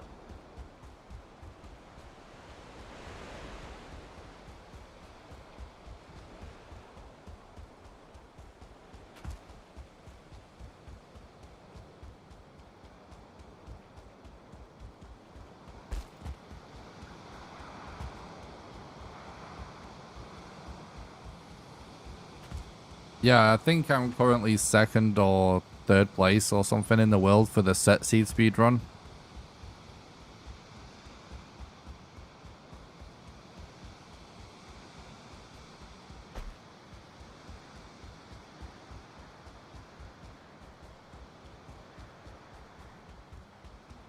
I have a whole playlist of like all my speedruns. Valheim speedruns at least. On my YouTube channel. Let's see if we can get you a link. Of like, with all the categories, you know.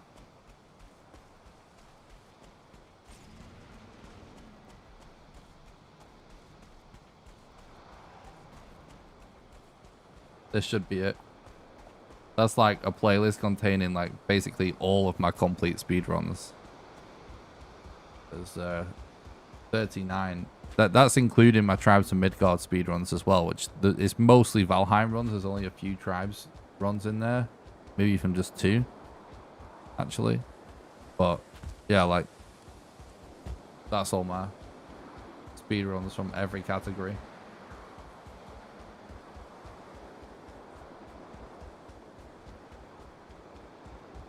Appreciate that, Fishy. Yeah, if you search through that playlist, if you want to see the set seed ones, it'll just have SSG in the title, basically.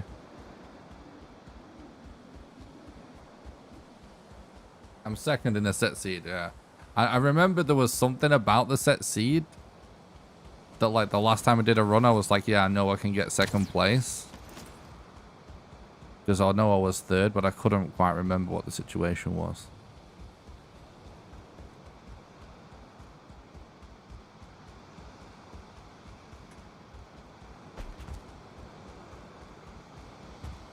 Alright. Oh, reset. Unlucky. GG. Sploosh. I want to do something, like... I'm going to change my loadout again a little bit, I think. I think I'm actually going to drop my 10 wood. And just bring more mead. That is an unofficial speedrun where I just used the mod. I did a speedrun, a set seed speedrun with the first person mod. Because I thought it would be cool. I actually really liked that video because I thought it was kind of trippy to see a speedrun in first person. I'll really enjoy doing that. We might do some more of that in the future.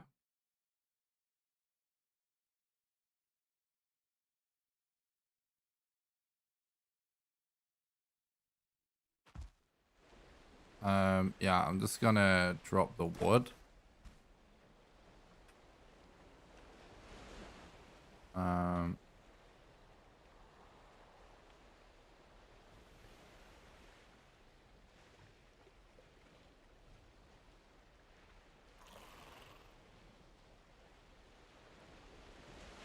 Tasty.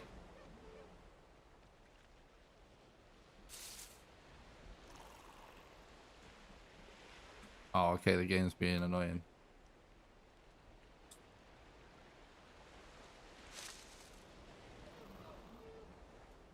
Okay.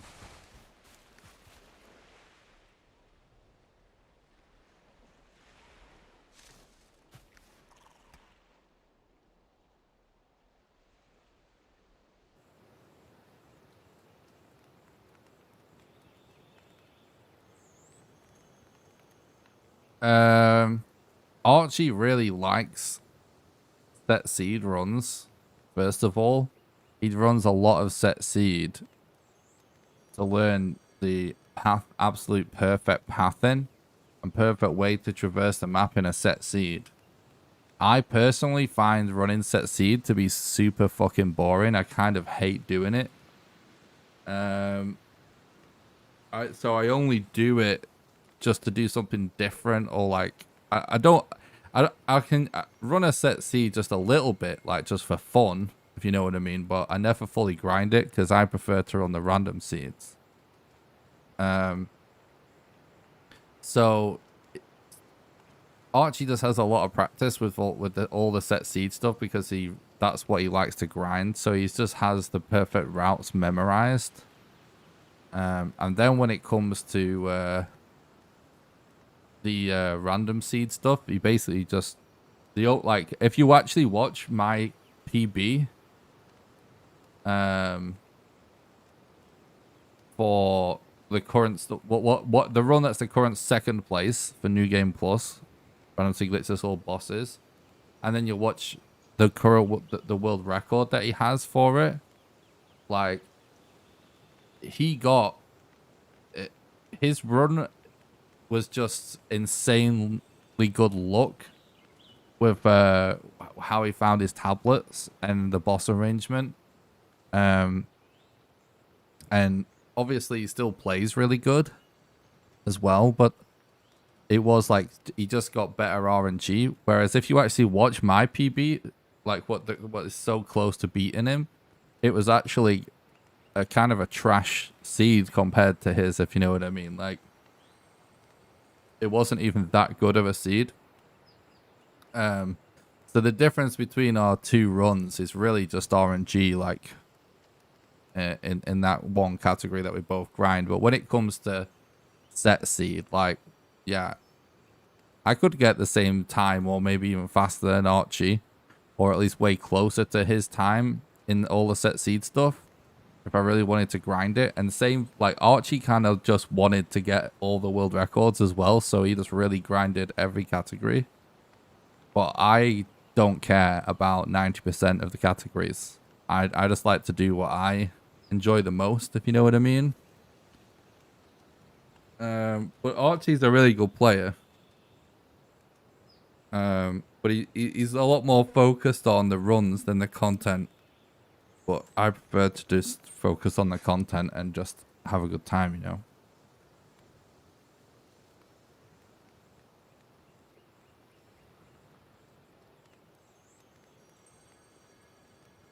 Yeah.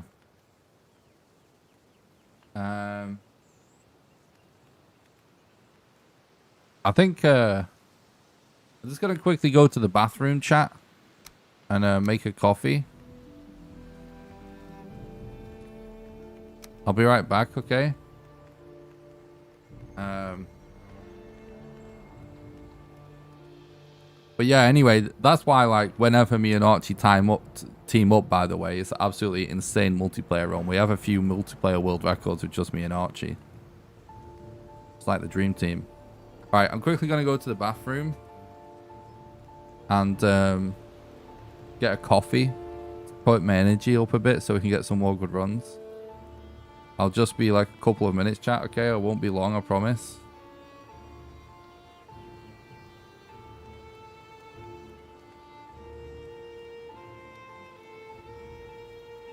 I appreciate that, Thomas. It's really nice of you to say. I appreciate chat a lot. It's streaming without chat is just boring. So, all right, I'll be right back, guys. Let me just grab a quick coffee, okay? I didn't bring one with me at the start of the stream, so I'll just be like a couple of minutes whilst I go and brew the kettle and go to the bathroom quickly, and then I'll do some more speed runs. All right, be right back.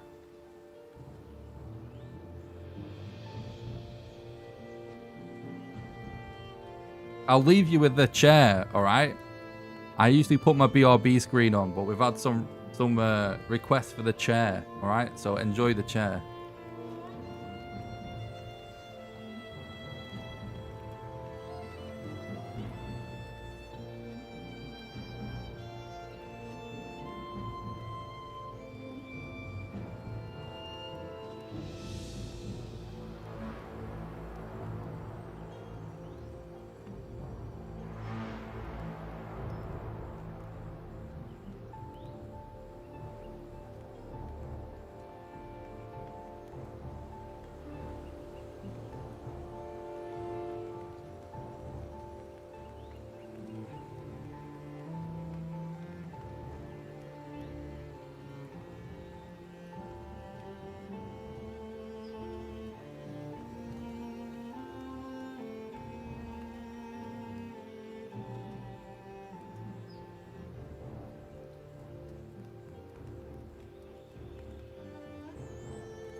All right.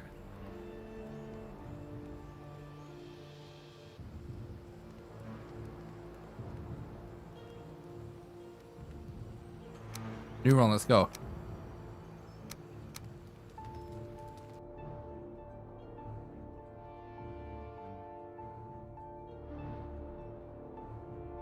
Oh, nice carrot here. Yeah, the multiplayer runs with Archie are awesome.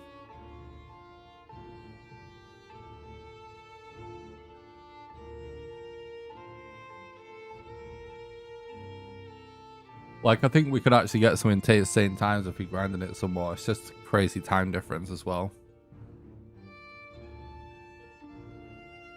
Well, it's not that crazy. He only lives in Vegas. But it's just the fact that obviously, like, we have to play with it when he's finished work and stuff.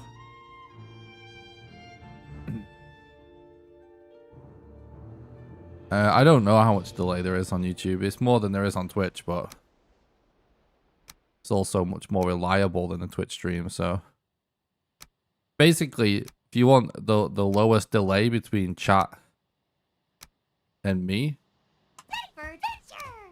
and the highest quality video feed in terms of like visual quality,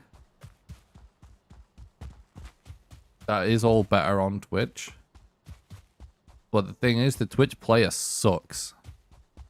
It absolutely sucks.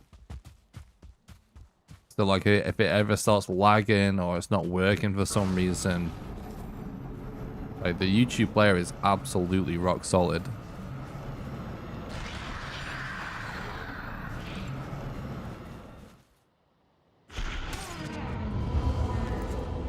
Requires a lot less bandwidth as well, so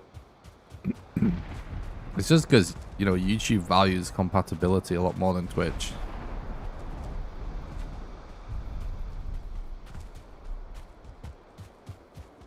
So that is actually why there's like more latency and stuff like that.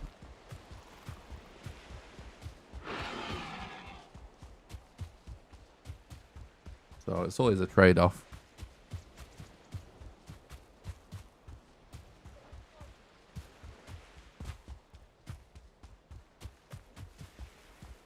Personally, I kind of do prefer YouTube at this point. I think it's much more reliable. I watch Twitch streams all the time, but everything on YouTube just works better. I feel like I always have problems on Twitch. Your sucks got censored by lag. Hilarious. And that, what an absolute meme.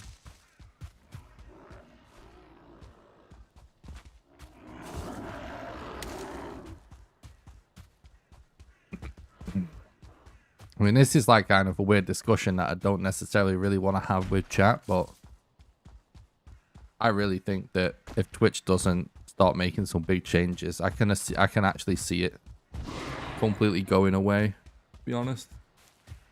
And I think YouTube will just become the go-to place for gamers for streaming as well as video, which obviously already is for video.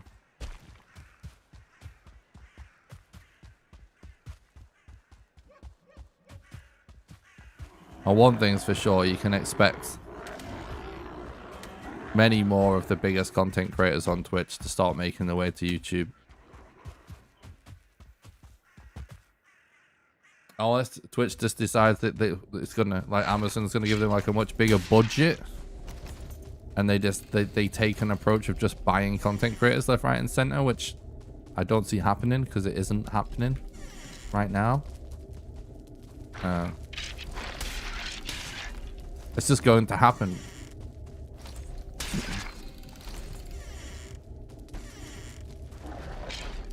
Try to log into my Twitch. I still like Twitch, by the way, as a website, just like as a general gaming thing. But if you're talking about just like industry stuff and like what I prefer as a content creator and what I think is actually the better overall experience, it's all just YouTube. But I still really like Twitch. I use it all the time. But I'm just saying. Twitch has been doing it so great for a long time. Seems like every week. Exactly. That is absolute. Couldn't have said it more perfectly myself. Tried to log into my Twitch, but I forgot my username. Oh well. You probably won't need it much longer. I mean, I'm joking, but...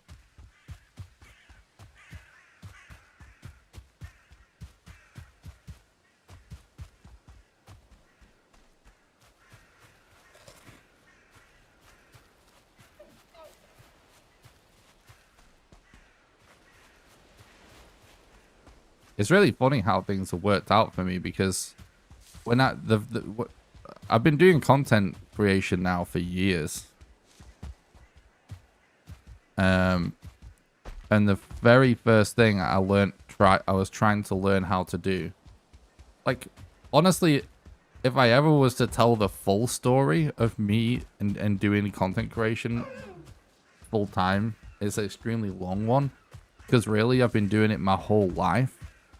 It's something really crazy, like most people don't know, is when I was a kid, before YouTube was around or anything, I actually used to make gaming videos on VHS, and I would do tape to tape video editing on VHS as a little kid. I figured out how to do it, and I would like pause the recording at a certain point and then like get the footage to another point and splice it together by hitting record again. I actually used to do that, but when I actually like 10 years ago or something like that, when I really wanted to learn how to do like content creation properly, I was just trying to learn how to make videos. And the first thing I ever actually did was post a video. But none of my videos ever like got more than like 100, maybe 200 views for like years and years. And when streaming became a thing and I got into streaming, I found it really fun, first of all. And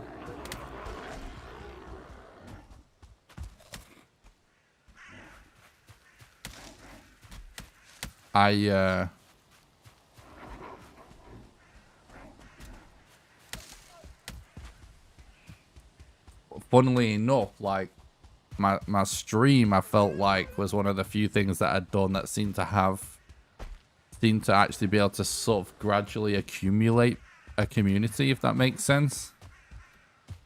Which I felt like this wasn't happening when I was posting YouTube videos.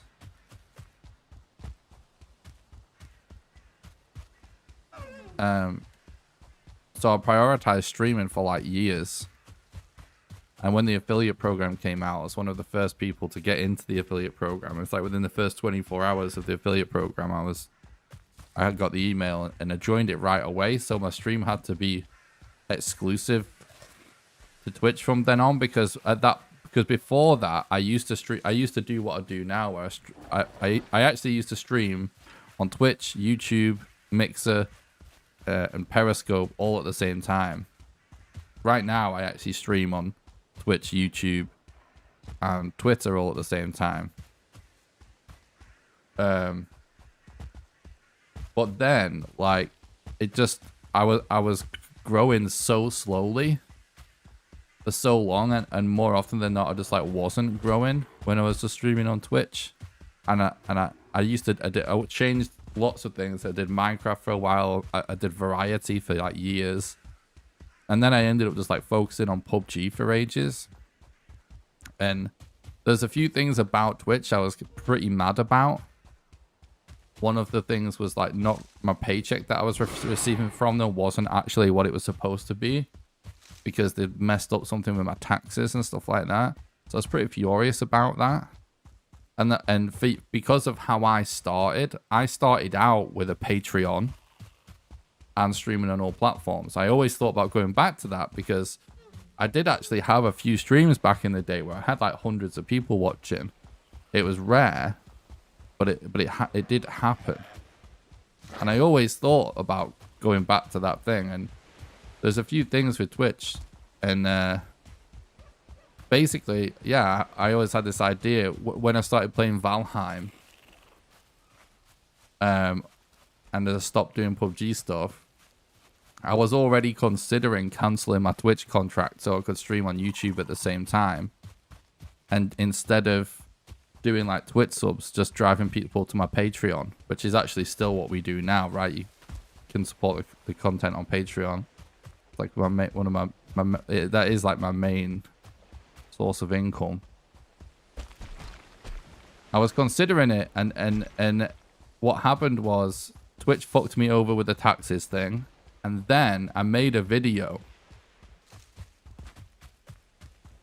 about Valheim, and that was the first video I ever got. It was like it had like a more views than I'd ever had on YouTube ever in like a day. And it wasn't a lot. It was like less than 300 views, but I was like, this is more views than I've ever had on anything before.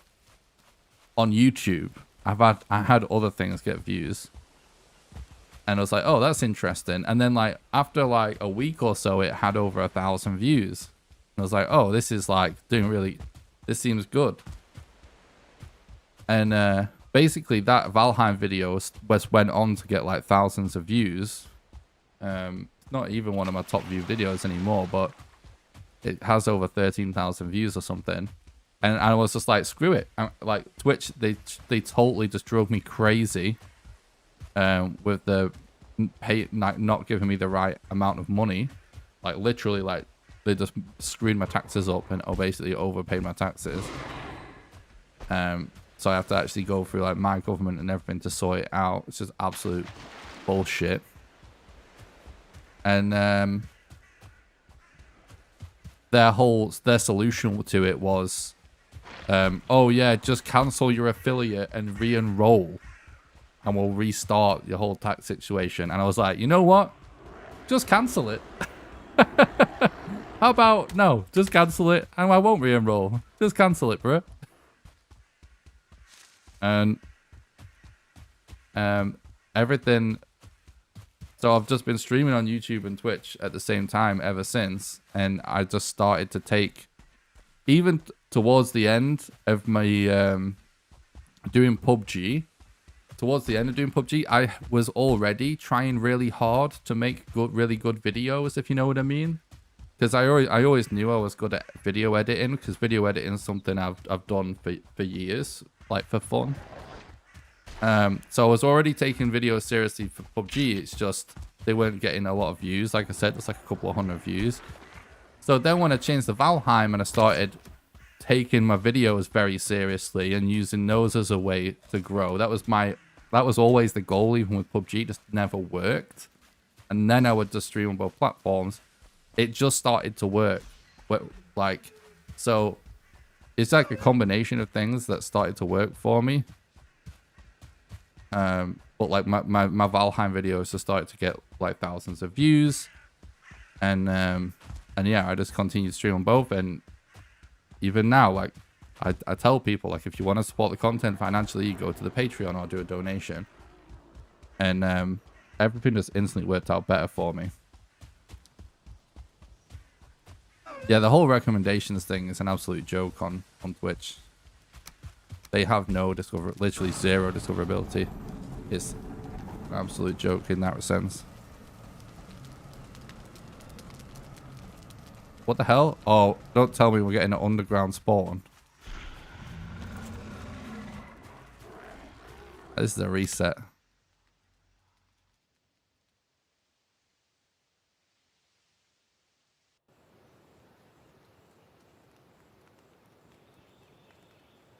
I appreciate that, Vishy. Did you ever try speedrun Minecraft?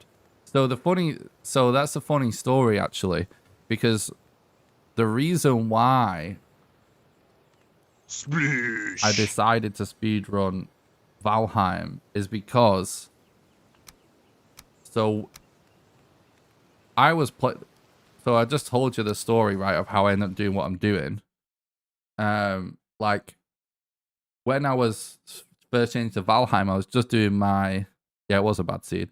I was just doing my first ever casual playthrough. It was like took me like 150 hours or whatever to do it with my first time. So whilst I was doing it, the reason why I was thinking, oh, this could work as a speed run, is actually because in my spare time when I wasn't making content, I was trying to learn how to speedrun Minecraft. That is actually what I was doing. I was already trying to speedrun Minecraft and the Resident Evil 1 remake on the GameCube, which I still have my GameCube and my GameCube controller set up right in front of me to continue learning that, like literally like right now. So that is what I was doing, just kind of for fun, and I thought it, you know, maybe could be something I did for content. So speedrunning was always something that I thought I could maybe get into in the future. So I was learning the Minecraft speedrun, and I was pretty early on in it, so I was never very good at it. I didn't even have a PB or anything. But that's why when I was playing this game for the first time, I was thinking this would be cool to speedrun. And basically, as soon as I finished my casual playthrough, I just started streaming speedruns. And we just had no idea how to do it or anything, you know, it's just like from scratch. And that's like the short version of how we've ended up doing what we're doing. I think I missed some questions. What platform? What do you prefer to stream on? Which site is more profitable? I mean,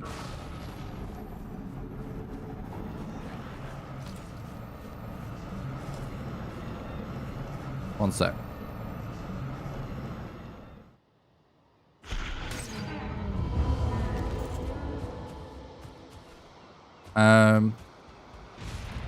The thing is, I no longer view what I do as being like either I'm just a streamer or just a YouTuber, if you know what I mean. And you know, this is just my opinion, so no one has to listen to me who wants to be a content creator in the chat. But like, I would also kind of recommend that everybody think about it that way, because I kind of view myself as being someone that makes videos equally as much as someone that does streams, rather than sort of half-arsing one thing, if that makes sense. And the reason for that is, first of all, I always wanted to make videos. Like I said, that's actually what I used to do first. I just could never get it to work. And second of all, like, there's so much competition when it comes to streaming, because it has a very low barrier of entry, because it's pretty easy to just download some software and click the button to go live. That is kind of like, in my opinion, sort of like essential to also be someone that makes videos, because there's also there isn't really much algorithmic kind of like discoverability for live streams. YouTube does the best job at that, but it's still like more primitive than its video equivalent, right? Oh,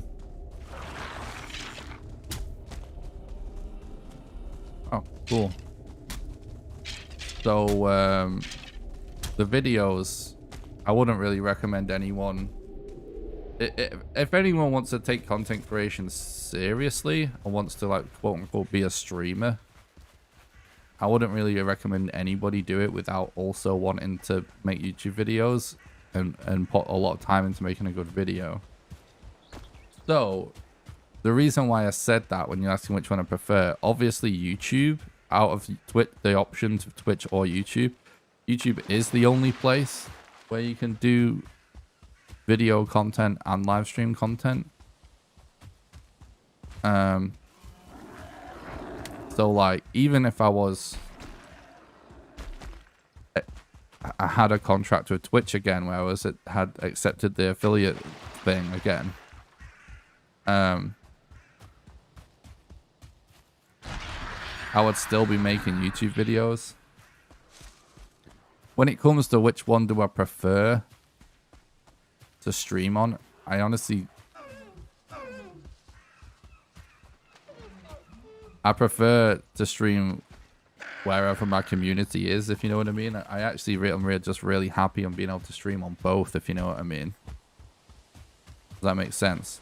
I don't really have a preference. I just want to be able to spend time with my community, and we are at the point where most of my community is on YouTube now, but... Oh, shit!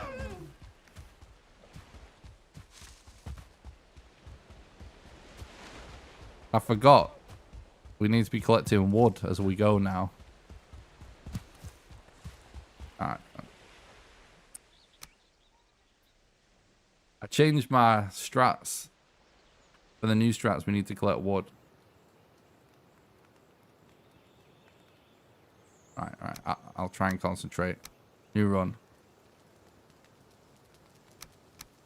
Sorry. It's easy to stream, but hard to make content and to make people stick on the screen, which I like your content, so I'm sticking with it. Not everyone gets the talent.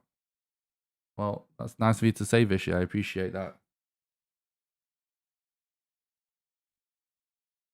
Yes, it's I only needed 10, but it was not a good seed anyway.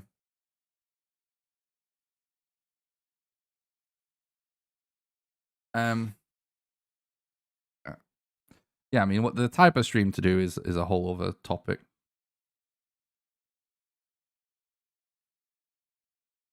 No, it was like to get really, ideally, you want to be able to kill the modder around 6 or 7 minutes or something. Not the modder, sorry, the elder, but.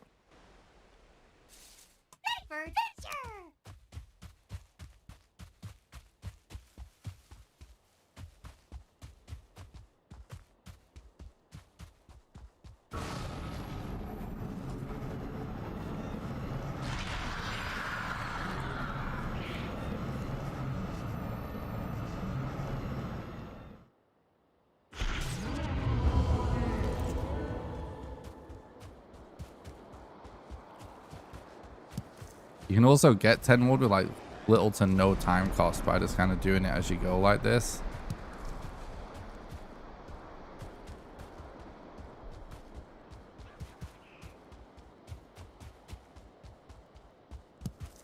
And wood's obviously just nothing in this game.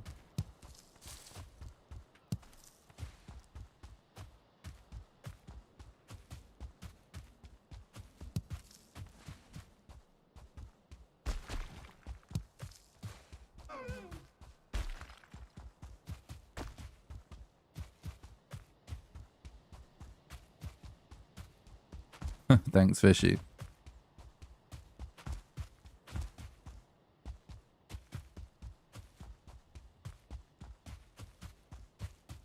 But yeah, I almost feel like I figured out kind of a streamer life hack kind of with my current situation of just having a Patreon, and I'm a Twitch I'm a YouTube partner, and yeah, I can stream on Twitch as long as I don't accept any contract. Like, I feel like we're kind of doing mad hacks, you know, but it's totally all legit and allowed. I'm very happy. I wouldn't have it any other way right now.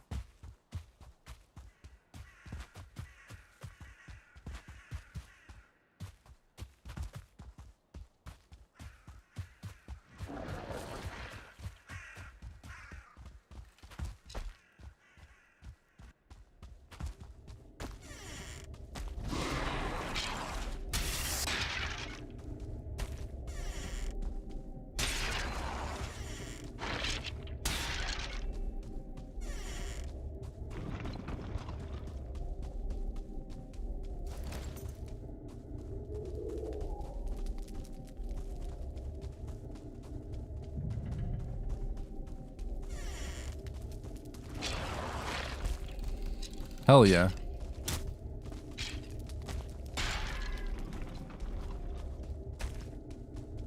Wait, no, this way, right? Wait, no, this way, right? We're getting lost. Yeah. That's better.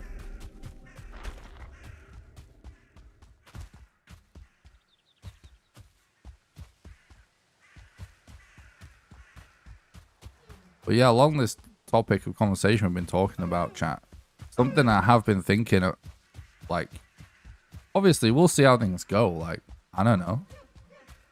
But the great thing about doing YouTube content with videos and streams is you know if your content's in the algorithm or not, right? You can kind of just see it in your analytics.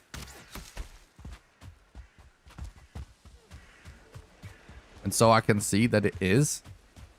And I can see that we're consistently getting a certain amount of views each day.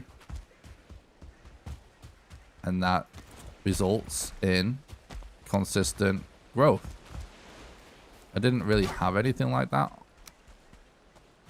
on Twitch. It's very inconsistent.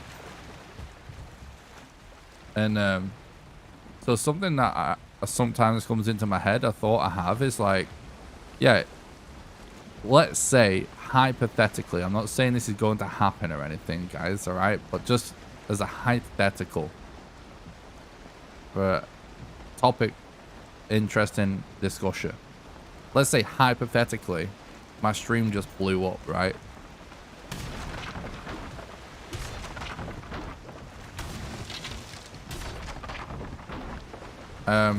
Even if Twitch offered me money to be exclusive to Twitch, I don't think I would accept. It would have to be an amount of money that was like I was going to be set for a while. And even if I did, it would only be temporary. Like, even if I say I did it once. Because you know what's really crazy about Twitch is that something that not many people know is when you are the biggest you can possibly get on Twitch, you actually lose people, not gain people. That's real.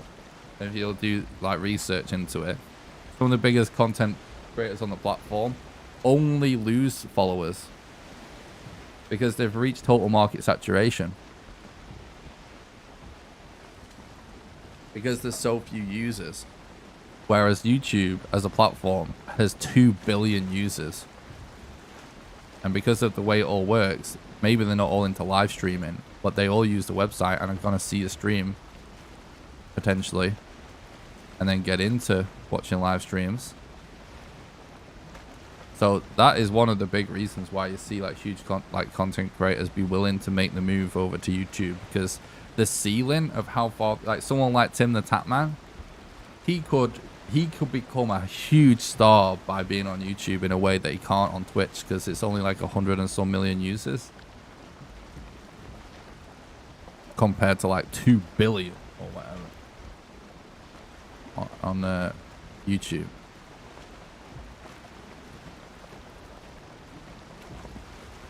What if we use the rainbow sword? Do we consider cheating? Right now it is, but I almost feel like we might end up creating like just a fun category that allows the rainbow sword. Like, we do have a separate category page on speedrun.com for the game that's just Valheim category extensions, just to kind of fill with more kind of memey fun categories like that. I don't do that many of them because if it's not a serious run, I would rather just like come up with my own unique challenge, which is usually what I do. But just like hypothetically again, like, yeah, like something like a rainbow sword new game plus run would actually be something that could be worth doing as a category extensions thing.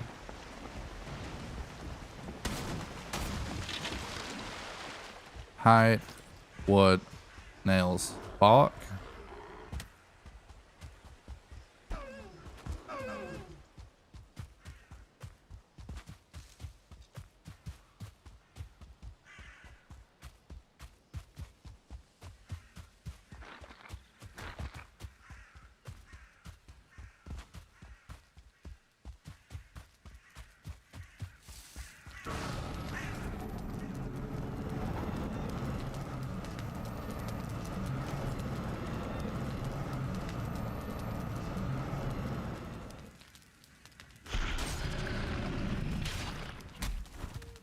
Oh my god. Skeleton. What an absolute troll.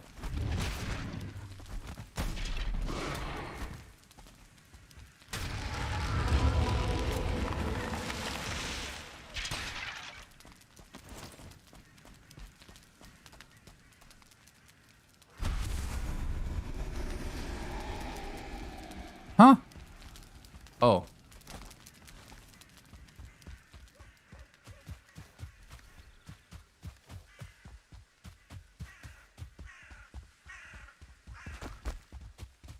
That might be the best Elder segment we've had.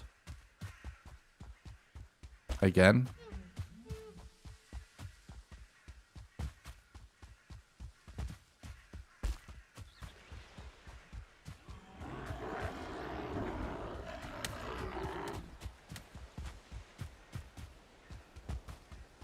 I will try that mod one day. And yeah, I plan to do some Valheim mod content. I've only done the first person speedrun so far, but I will do more in the future for sure. What's up, Marius? Thanks for stopping by.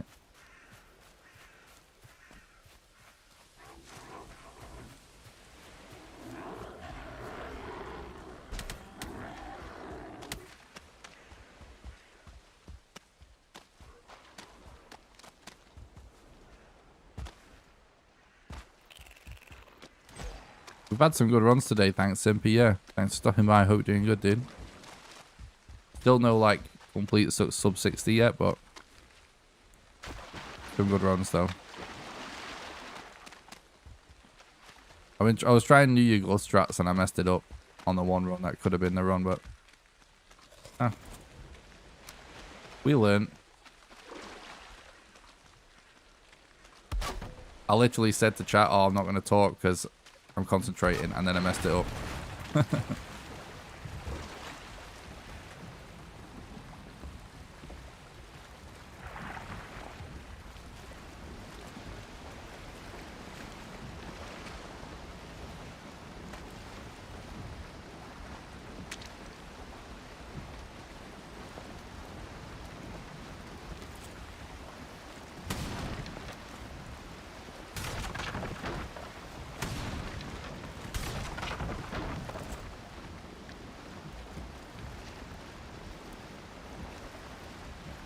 That swamp looks a bit scuffed.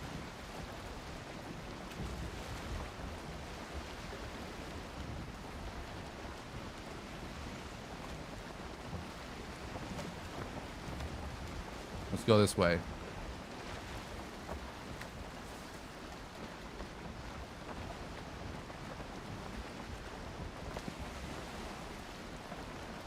Yeah, that is cheating.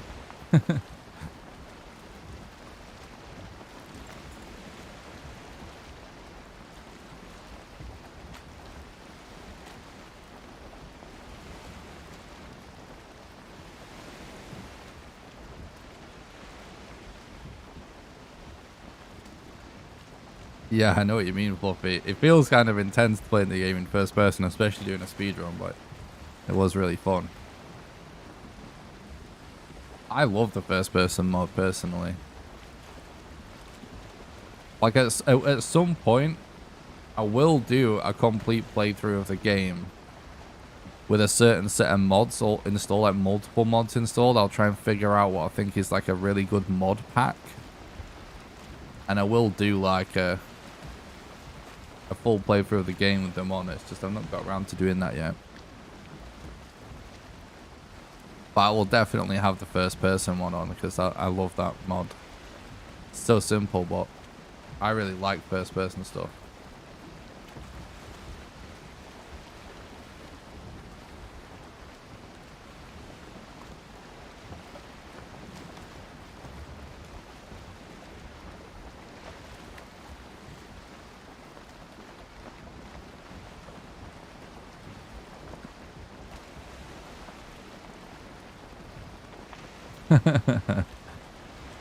Yeah, hopefully we don't get any serpents.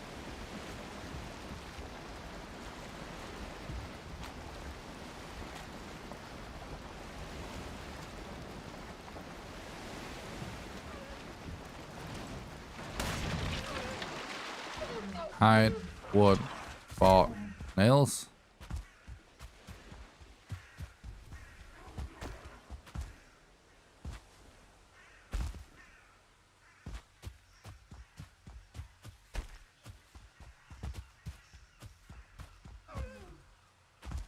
I don't understand the question, Vishy. What are you asking? How to do?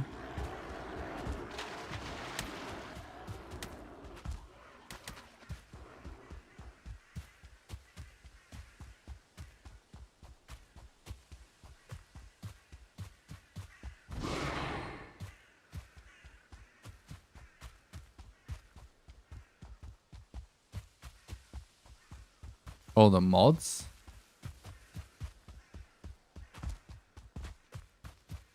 I've got max level run skill right now.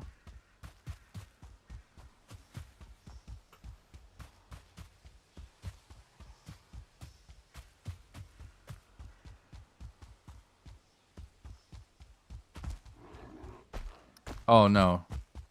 No, your Steam account will be fine. There's no problem with doing mods and stuff.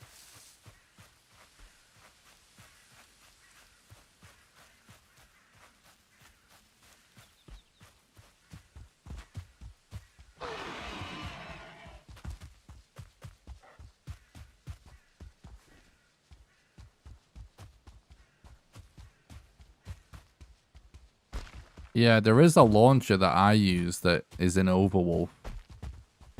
I can't remember what it's called, but it makes it really easy to just install mods and stuff. Can't remember what it's called. I can maybe check after this run though. That mountain over there looks amazing. That is to the northeast.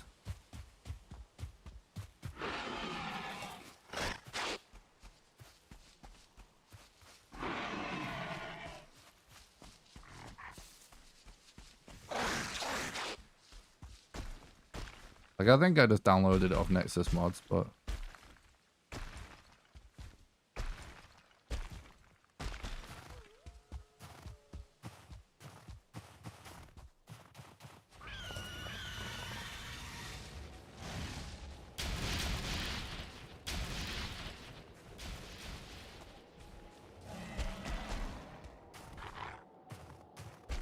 Thunderstorm mod manager? It might be that.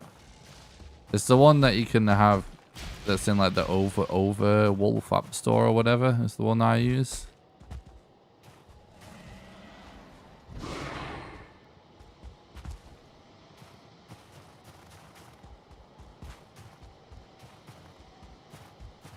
Like, I know I had to install, is it like Bepex or something? What's it called? Bepex, something like that.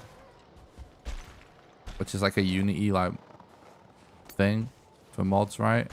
And then just this mod loader, and then there's this launcher, and then it's like literally just, you can just type a mod in, click a button, easy.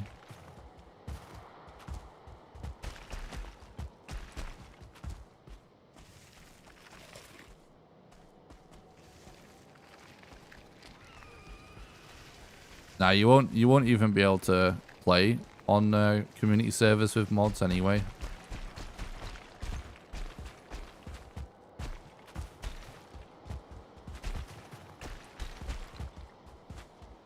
Bepinex, that's it.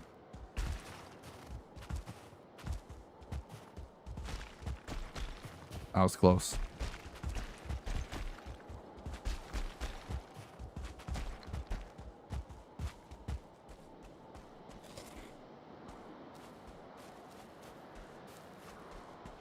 Like, from the launcher I was using, there was some mods that I couldn't run, but there's so many that I could, and it was very, very easy.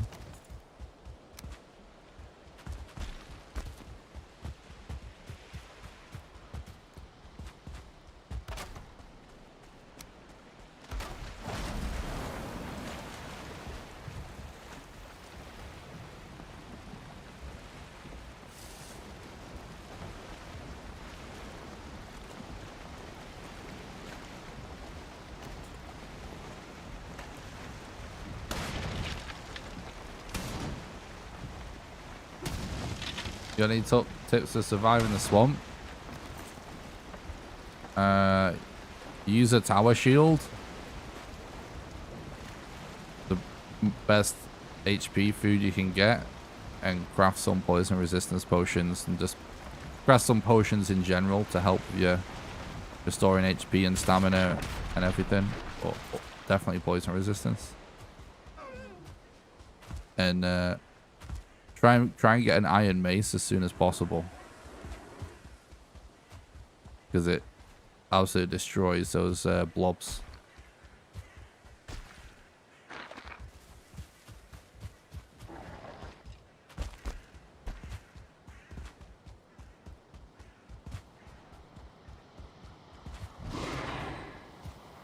Yep.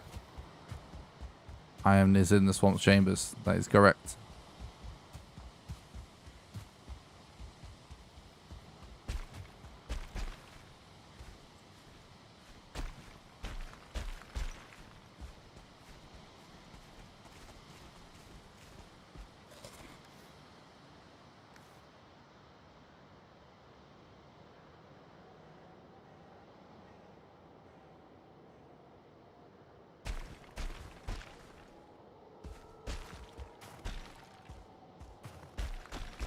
I've not watched it. Yeah, I'll probably watch some highlights, Dan, but I've been like reading. I've been watching the social media posts about it. Pretty awesome.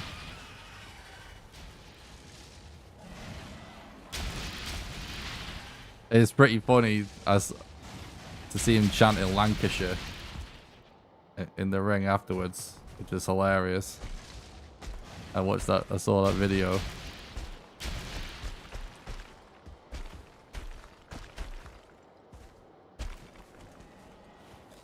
Yeah, like from where I grew up, guys, I grew up in a little village that is like on the coast, and just that, like around the corner from my house is the beach, right? And that beach is on a bay, and at the opposite side of the bay, you can literally see like where Tyson Fury is from. Okay, game. I guess we see if we find other bosses on the way.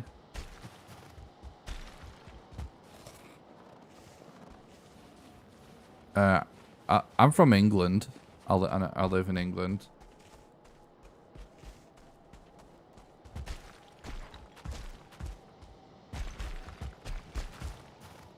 Oh, I love Tyson Fury.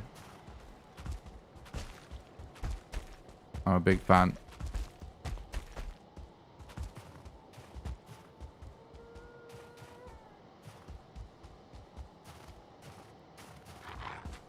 There is an instant stamina potion.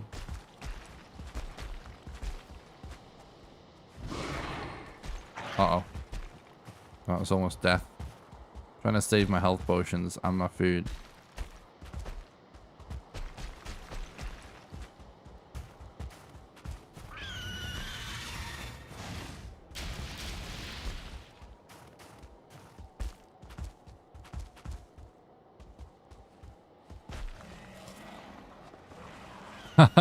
True. He is a likable guy. I mean, I'm biased because we're basically from the same place, you know? There's so few, like, people that have ever done anything good from where I'm from. From the part of the country, at least. You know, we're not literally from the same village, but pretty fucking close. Like, Bisping is another one that's from pretty close where I'm from as well. But, like, yeah, he is a super likable guy. Found a lot about him relatable as well, because obviously he's so open about his struggle with mental health. I really appreciate what he says about all that. My own issues with anxiety and panic attacks that I've had over the years. I really appreciate like the way he talks about all of that. It's very inspirational.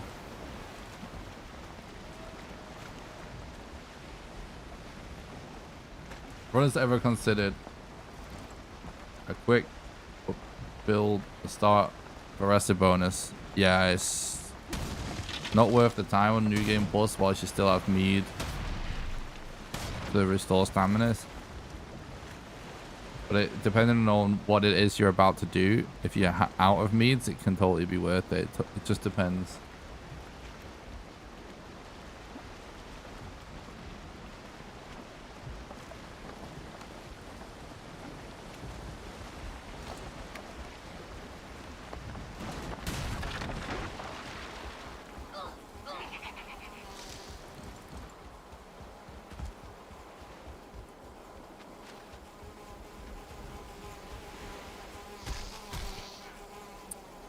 I was reading chat and I died to Desquitos. God damn it. Sploosh.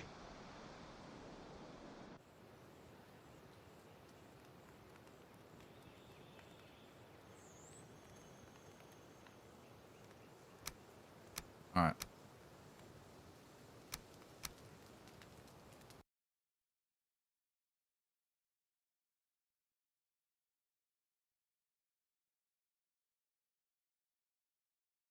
It doesn't matter about that ant.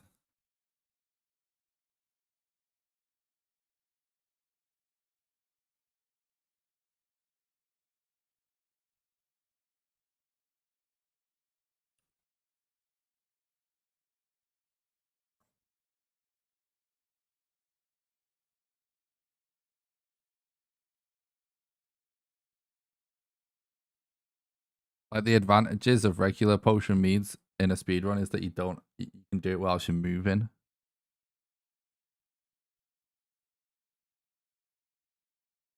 With tasty meads, you walk because you can't restore if you're not walking.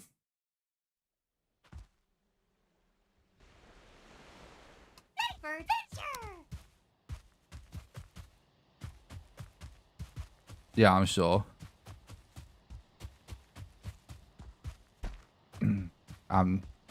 I'm sure.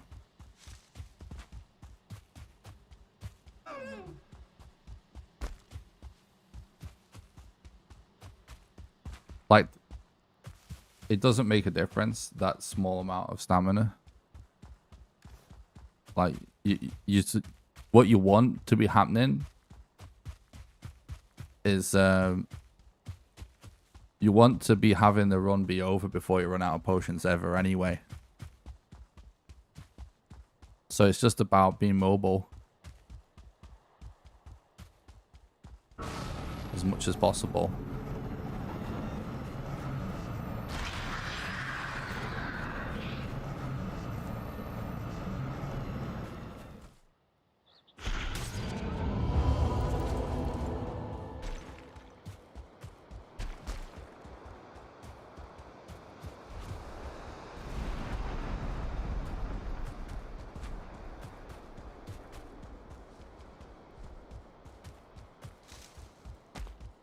No.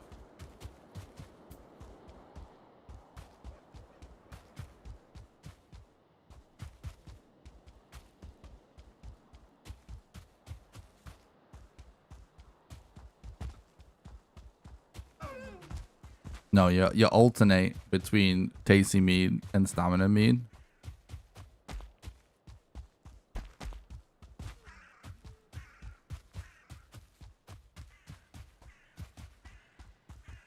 And you cool down is not active by the time you use the tasty mead.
Once you get the wishbone, you'll be able to detect where those treasure chests are.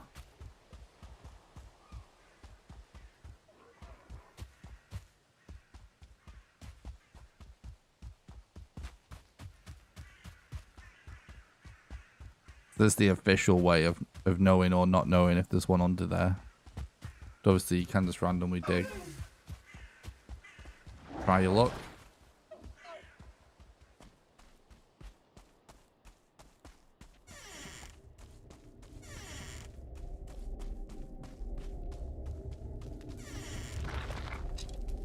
Unlucky.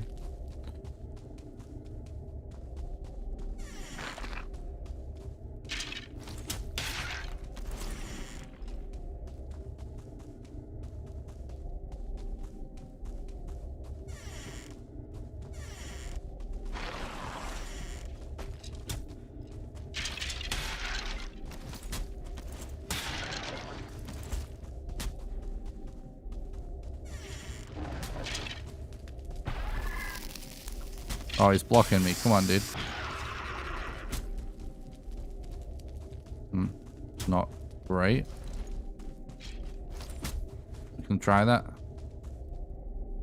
What's up, Rick? Thanks for the stream. Hope you're doing good. I'm speedrunning a random seed right now.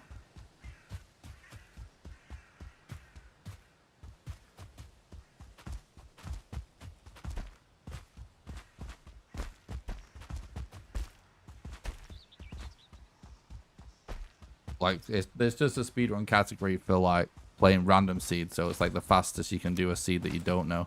And I forgot to collect wood again. I'm not going to reset on this one, though, I don't think.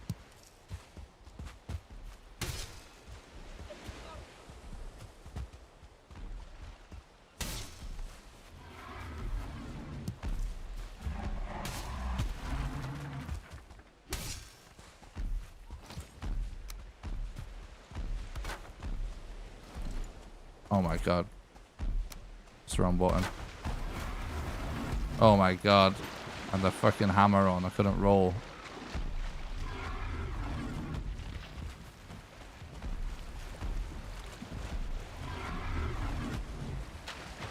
This troll is trolling me.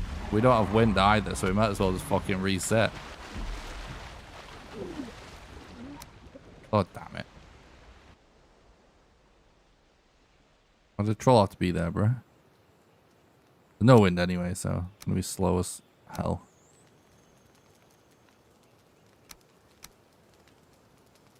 Sploosh. Night, Fluffy. Thanks for watching. Have a good one.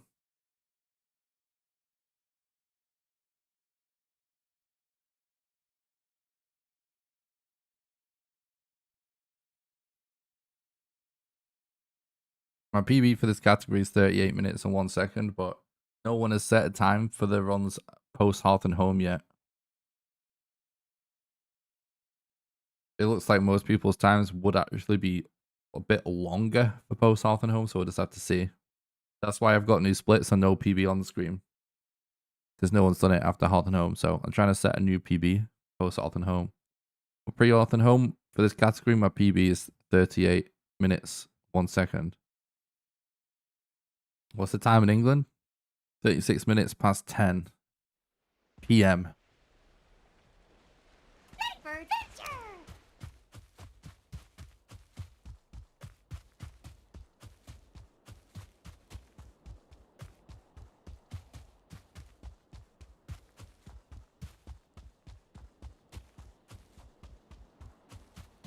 What's up, Chunky? Thanks for stopping by. Hope you're doing good. We've actually had some pretty good RNG tonight. So, pretty good, I would say.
So remember to get wood this time.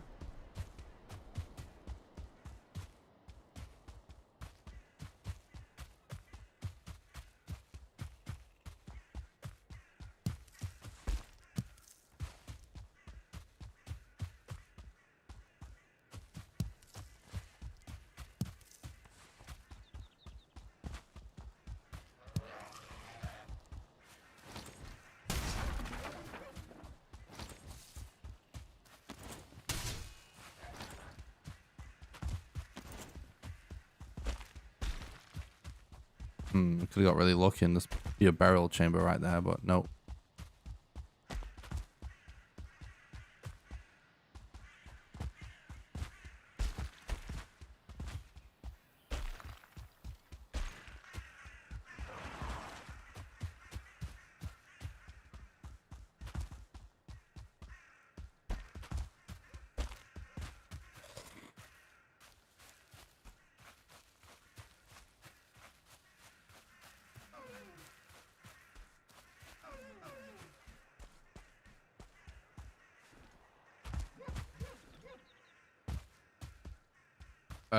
Droga Fang bow.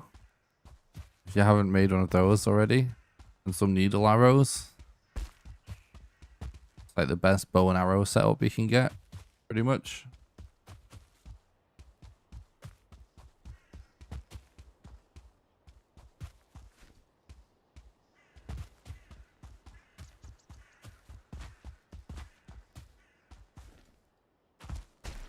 Is there a point for new game RSG that is too long? I mean, I suppose it's a matter of opinion, but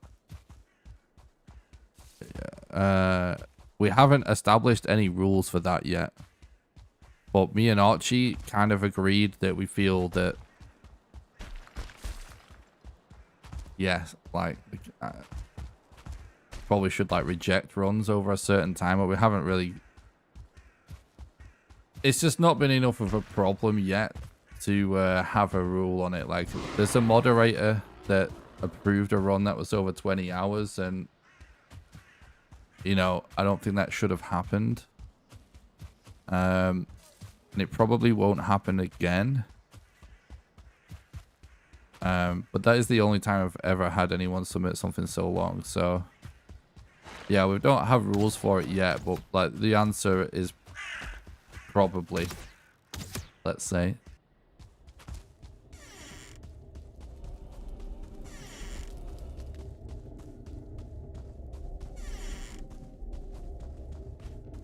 Unlucky.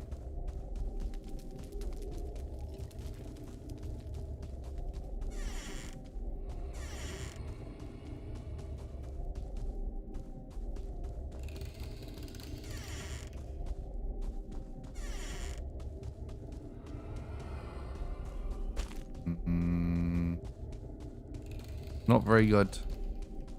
Crypt RNG.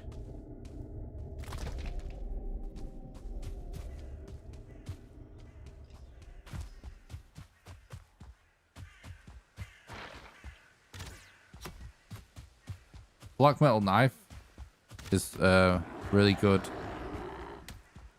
item as well if you have access to everything in the game. True.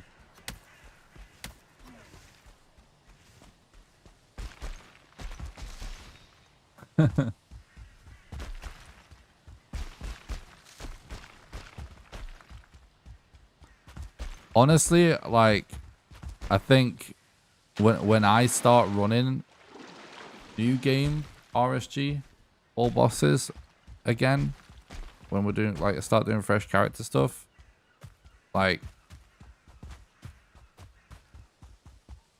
I think I personally will start to reset a lot and just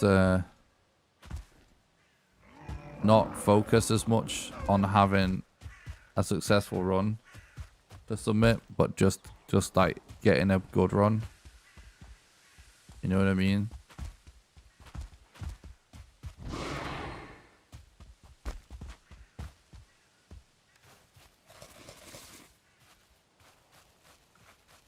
Because those really long runs aren't really that fun to do.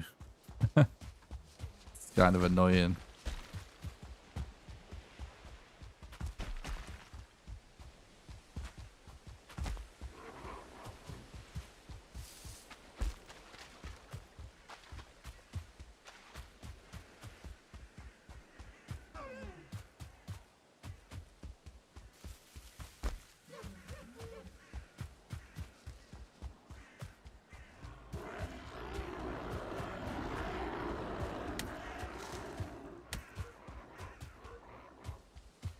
I mean, the current record is sub 5 hours.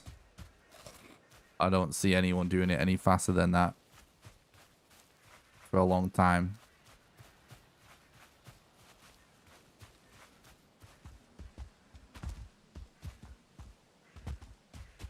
How long did it take you to finish the game for the first time? The first time I played this game, I spent a decent amount of time building and stuff, and my first playthrough was about 150 hours. Yeah, exactly, Benjamin. That's why I don't do them very often. Like, I like the speedrun categories that I don't run all the time. I enjoy to do all of them in moderation. But, like, if I don't grind it all the time, it's because I just don't think it's that fun, you know? I think this is the most fun category. But the thing is, with the new Game Fresh character stuff, it really could be I can imagine really enjoying it and making it super fun. Eventually, it's just the only reason it kind of, well, not the only reason, but one of the main reasons it sucks right now is that it's just super long. Like it barely constitutes a speed run. You know what I mean? Like even the record being like sub 5 hours is like, it's amazing that Archie did that, but it's so fucking long. Still, you know, and my run was like 16 hours or something. I have a sub 9 hour run that was using glitches, which is not faster. So technically I should be able to get that in a run eventually.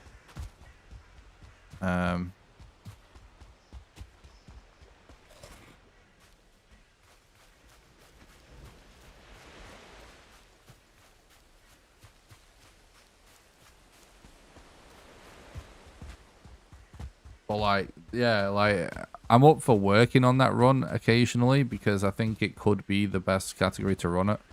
It just needs to be shorter, but right now, without any changes to the game, it's just not gonna get that much shorter. But I'm willing to put a bit of time into it here and there because I think in the future, it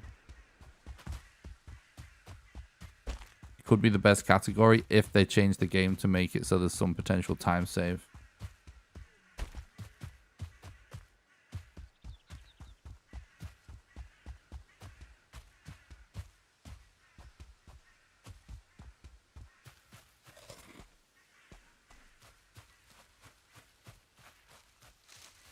Yeah, we have been a bit unlucky with the runes recently.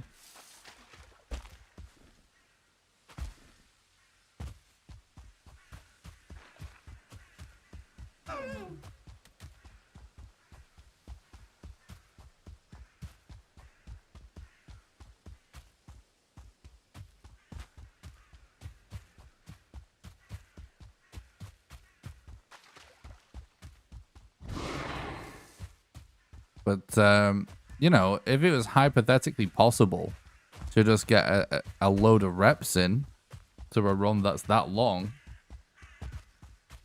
you know, then I would maybe actually enjoy it more. But it's just the logic, the practicality, you know, if you just think about it, like when a run is best case scenario 5 hours, and that's, you're talking about being a almost unbreakable world record level at that point, but even best case scenario, it's that, like, how the hell are you supposed to just run it and run it and run it and run it and run it and run it and run it to actually get good at it, to make it a good fun run? I mean, it's just not going to happen, right? You need a good seed. You also need a skill to do everything right. Yeah. But yeah, exactly. It's tons of RNG. You need a certain amount of skill, not a high amount of skill, not a high amount of skill compared to like some more skill-based games, but you definitely need a certain amount of skill to pull it off for sure. And then you need like a ton of game knowledge. You know what I mean? A ton of knowledge. And you know, we can do all that. It's just not practical how long it is. Like, how am I supposed to schedule? Like, I'm a content creator, right? My goal is not to be the ultimate speedrunner in the world. My goal is to make the best content I can to my ability.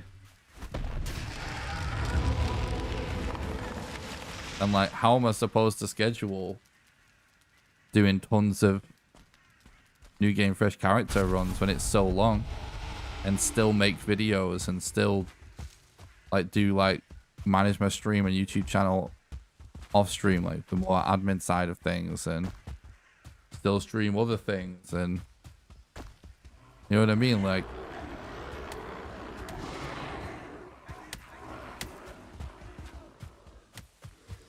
and also it doesn't necessarily make for the most entertaining stream to watch, because there's a sweet spot for watching speedruns, in my opinion, where like you get into seeing multiple attempts, because it increases the chance that you get to see a world record or a good time or whatever, right?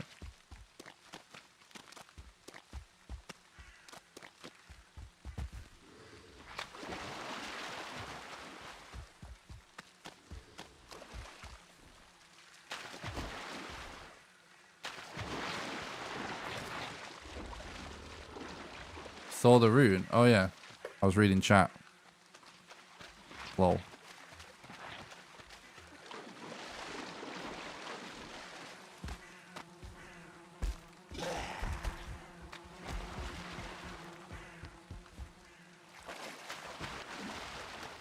Okay, it's a live one for now. Not a dead run. So that's good.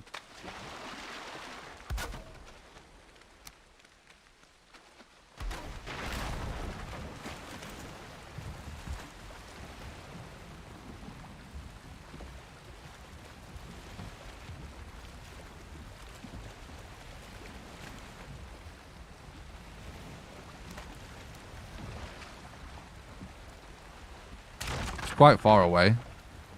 But again, like, if we find other bosses on the way, then it's really good. And if we don't, then it's just a reset. Simple as that.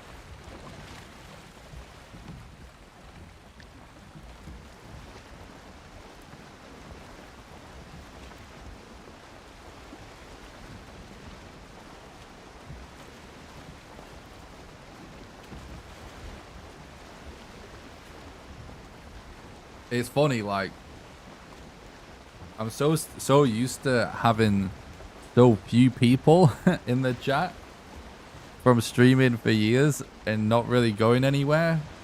We've been growing really fast over the last several months. So I'm still like trying to read every single chat message, reply to every single question or whatever. And there's been a few times, and like obviously we're growing, so it's getting harder to do. And it's been a few times today where I've kind of fucked up because I was reading the chat. Gonna get to the point where I won't be able to stay on top of it, but I'm trying my best. Morning, Angela. Thanks for stopping by. I hope you're doing good. I actually got some pretty good RNG today. Yeah, we have. The bone mass RNG has been a bit rough, but it's kind of always rough. It's always a pretty hard reset point.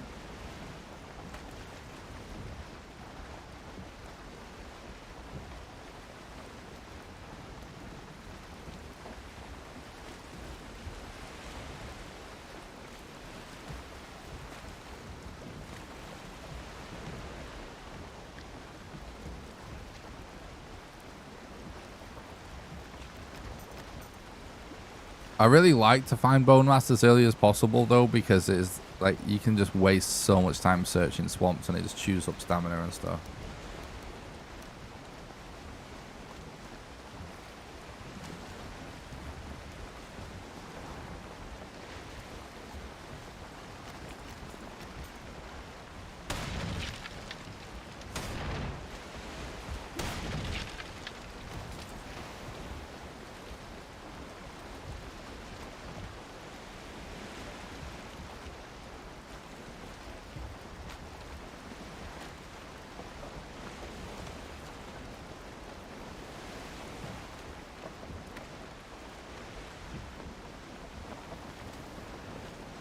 The world record, like, set seed is completely insane.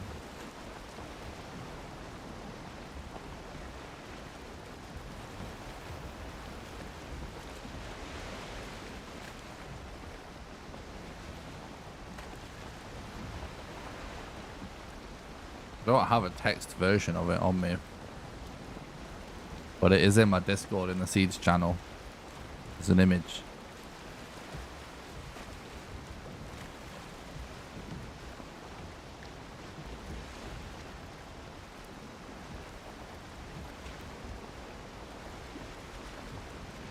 Like, to my knowledge, it's still a god seed.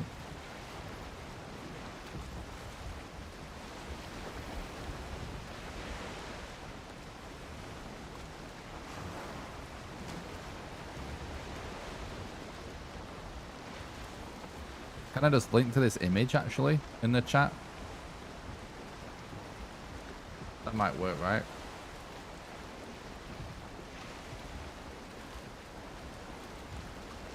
I'll try it.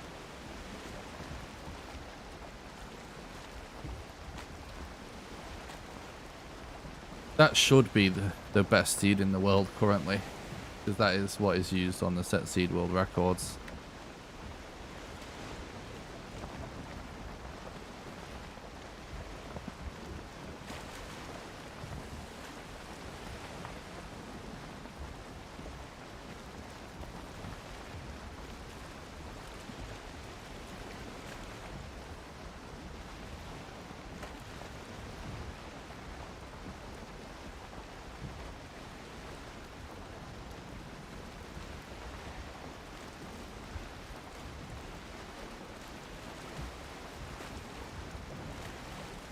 The funny thing about that seed though is apparently for new game runs, like when you do a fresh character speed run, it's actually not the best seed, because the previous set seed world record seed actually is better for finding totems and stuff, and apparently there isn't enough totems on that set seed that I just linked. Like, it's like the fastest seed, but not for fresh character runs, because you have to travel for totems apparently.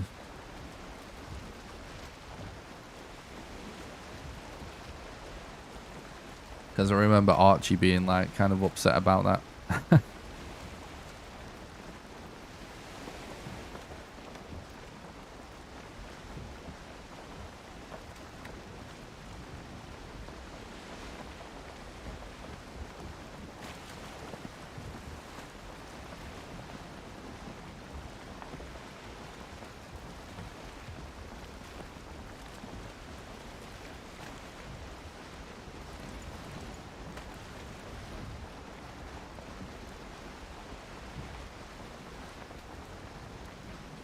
Thanks for watching the stream today, you guys. I really appreciate it.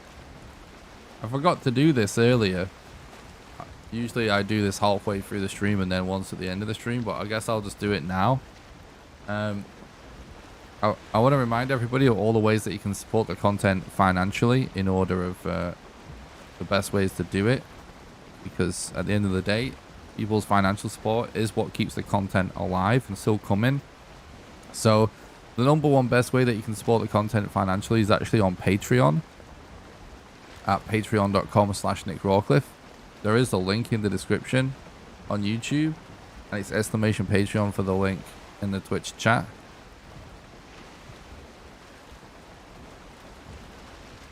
The reason Patreon is the best way to support the content is because Patreon takes like less than 10% of a cut, and when you pledge on Patreon, you're pledging to do the same monthly donation once a month. So it provides me with regular monthly income, which is very hard for me to come by as a small content creator.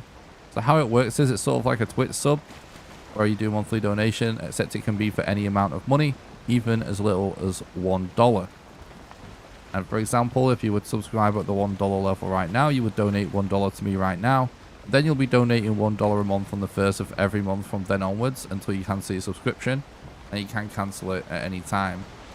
Anyone that becomes a patron also gets invited to my private Valheim server that I pay for, that runs 24/7. And you get to play on there whenever you want with the rest of the community. And you also get invited to play Valheim with me live on stream when I do server streams. There's a link in the description on YouTube, !Patreon in the Twitch chat, like I said before.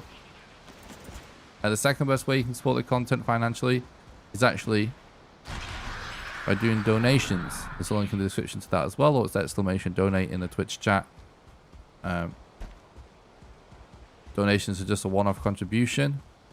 And PayPal only takes a small cut, so if you do want to do a one-off contribution, it is the best way to make sure that your money goes the furthest to support the content as much as possible.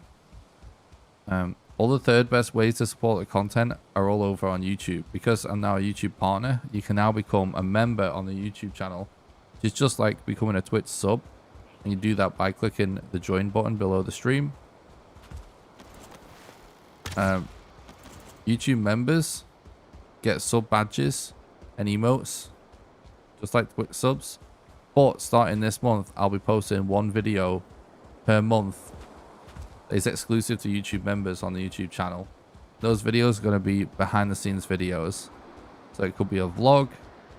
It could be me showing you how I edit a video or showing how I learn a speedrun.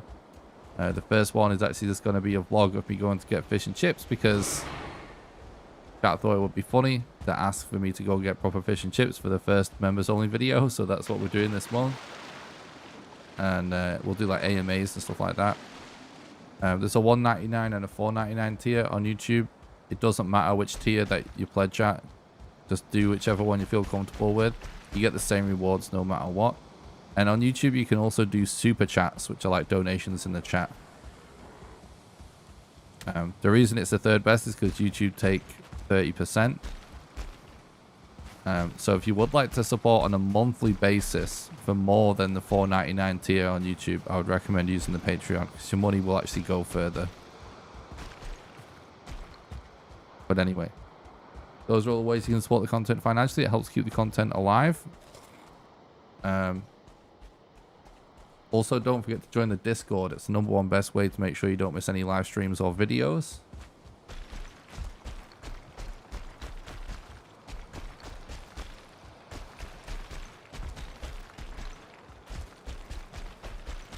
Now you can follow me on Twitter at NickRawcliffeAF and on TikTok at NickRawcliffe.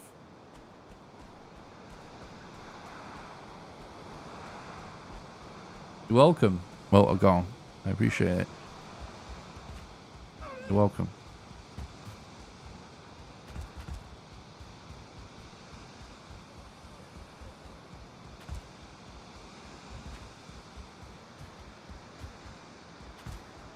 Yeah.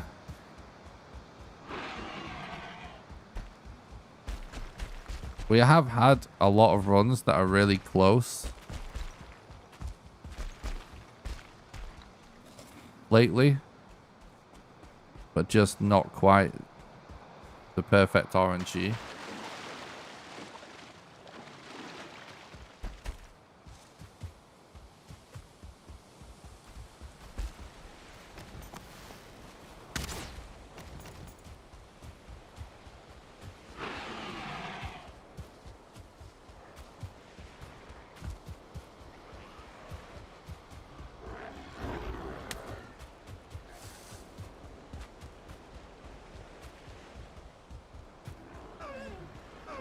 Yeah, this is actually a problem that we're this far away at this point, chat.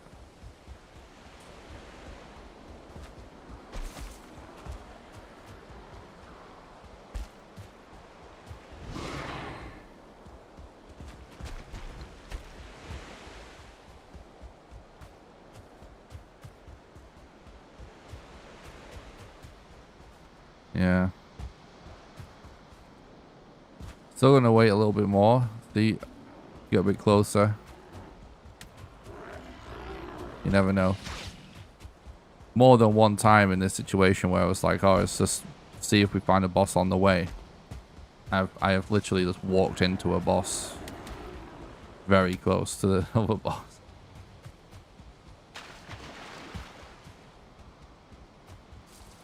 Through Angela.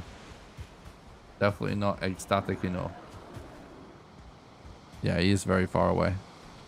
Alright, that's the oh, hang on. More planes here.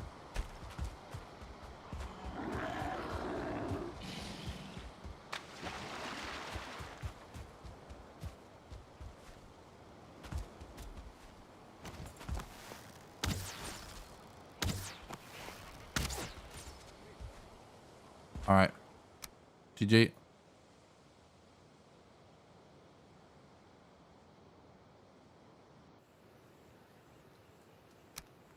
You roll, let's go. Splish.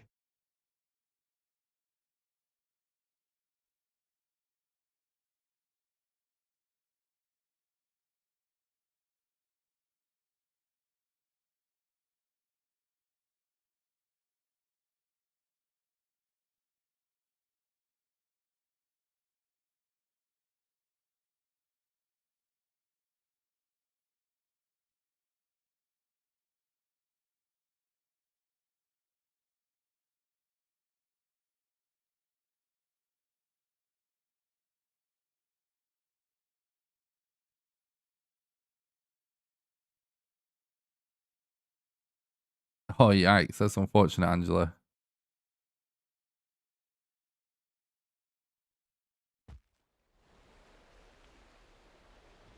For adventure!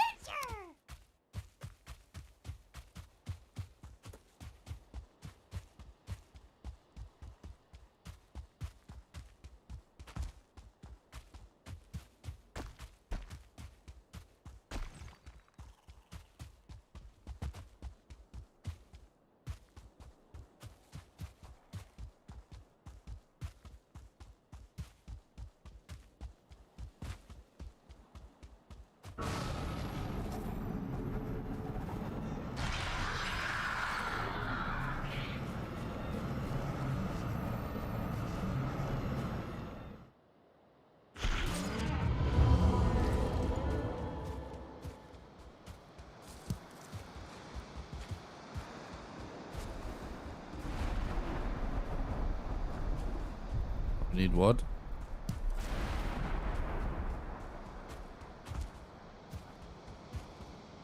Thanks, San. I appreciate it. Thanks for watching the stream today, dude. Have a good one.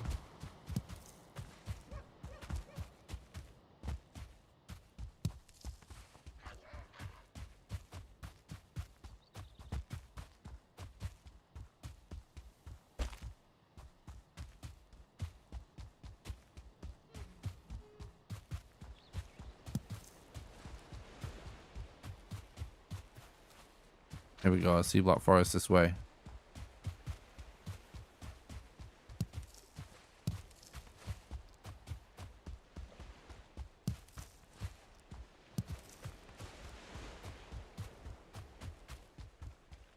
Do you know if Discord is broken or something? Because I'm trying to join, it doesn't let me.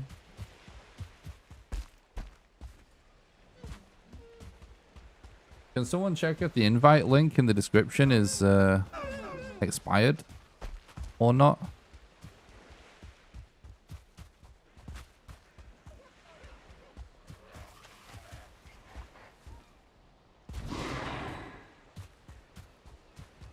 If the invite link is valid, Santi, still. It's not expired. It should work.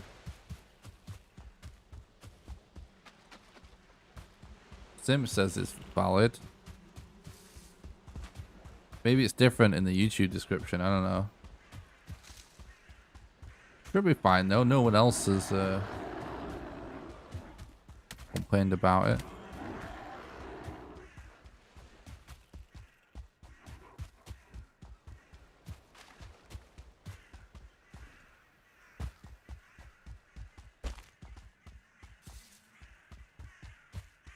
Oh, nice. Thanks, Simpy.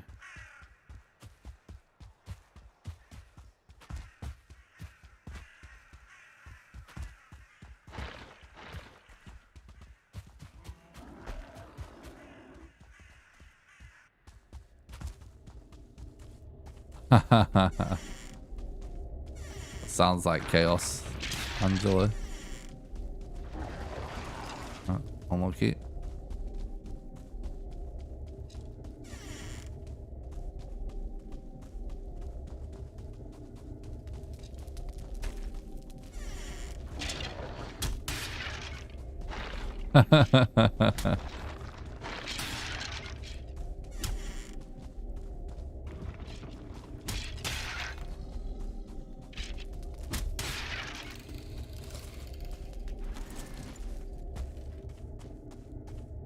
Sounds like someone's in trouble, chat. I want brownies as well. Brownies are amazing.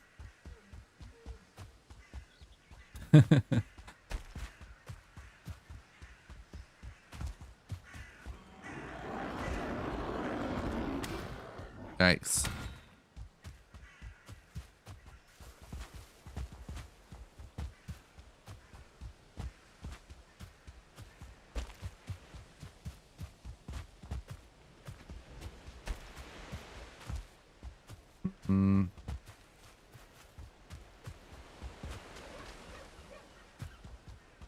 Probably go back this way, I guess.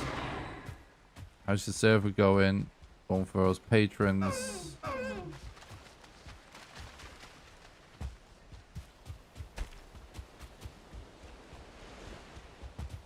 No point in joining that? Or is everything discovered? All good places to build taken? Was it a reset after the update? The server is freaking awesome. In my opinion, it's never been better.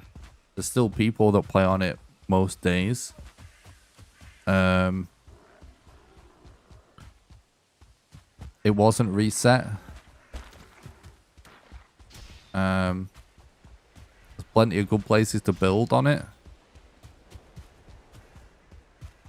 And it's just getting awesome, like that, you know, like the more crazy stuff people build on it, it's just getting amazing to explore and stuff like that. And I think there's still plenty left to explore. It wasn't reset after the update, but if you are a patron, first of all, I really appreciate the support. Thanks very much. But I highly recommend joining the server. Yeah, like it's an awesome community and it's a lot of fun. Like the patrons that play on the server mostly just organize amongst themselves, like what activities they want to do, and you know, some really cool stuff like some group builds, some individual builds.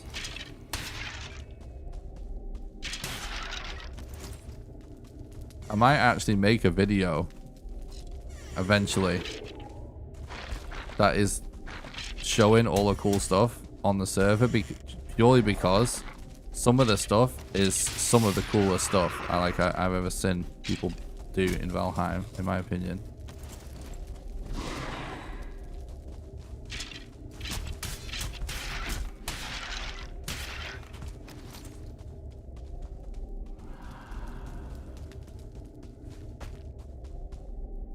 But I mean, a lot of the map has been explored, but there's still a lot of the map that isn't explored, if you know what I mean. I think it's mostly Fluffy that I've explored a lot of the map. Please do a world tour, yeah. Like, the last server stream that I did tour it and go through most of the builds. So there is that available right now that people could watch to see everything on the server. It's called something like Nick tours the server and builds a communal kitchen or something like that. But yeah, like it literally took like 90 minutes or something to tour everything. There's so much stuff.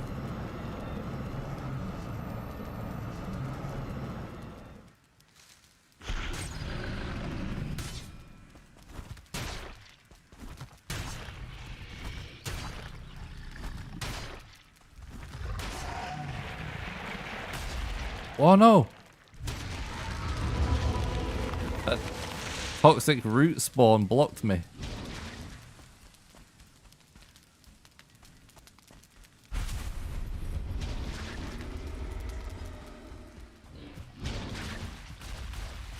Alright, that's actually one of the best elders we've had in a while as well. Guess we go this way maybe?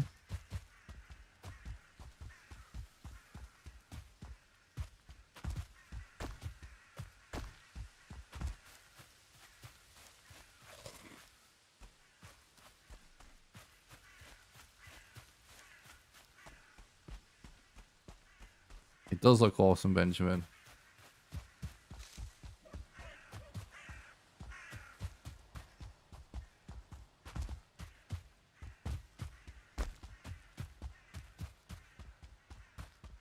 I don't know if someone could try and find a link to that stream archive and to post in the Twitch chat. The video on YouTube is called, I think it's called Nick Tours the Patreon server and builds a communal kitchen. I think that is what it's called, because that's literally what we did. But currently that's the best thing you can watch to see what's on the server.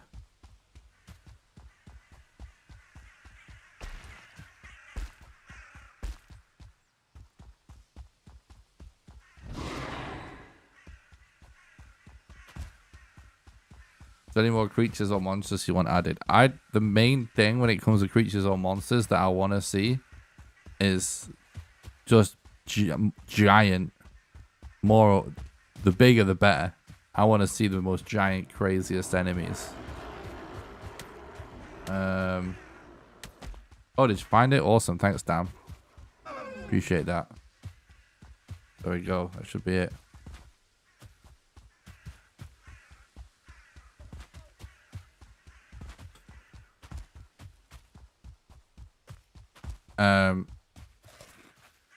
Some like kind of giant sea monster like a kraken. Cyclops, if you want me to be specific. My number one specific monster I would like to see is the Cyclops. That would be sick. But oh my god, this room is getting so hot. I'm gonna have to open the door. One sec, chat. I'm dying.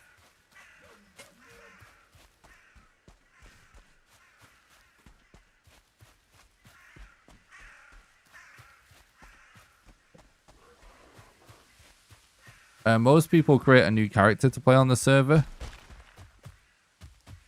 We don't have any like super hard rules about it though. We've never had to really be that strict about it because everyone that actually plays on there creates a new character in general.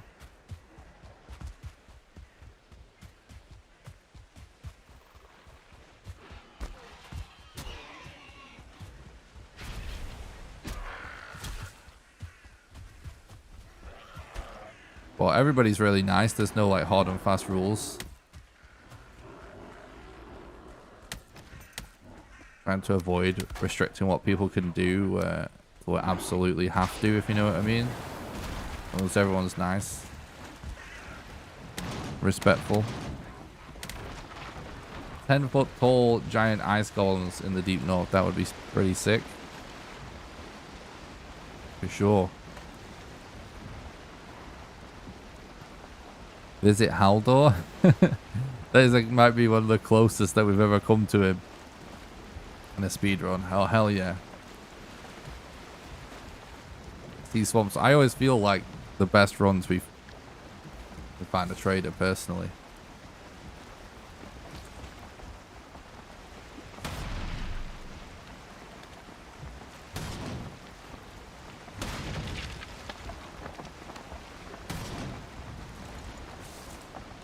But yeah, the best thing with for server stuff as well is like if you join the Discord and you just let me know like what your name is, either on Discord let me know what your name is on Patreon, or on Patreon message me and let me know what your name is on Discord. If you're going to join the Discord, I can give you a Discord role for your Patreon tier, and everyone that's a patron can talk in a server in like there's channels in the Discord that are private for people that have server access. And people just like chat about meeting up in the server and playing on the server in there. If you want to actually play and group up with people on the server, that's probably the best thing to do. Random Haldor speedrun world record, true.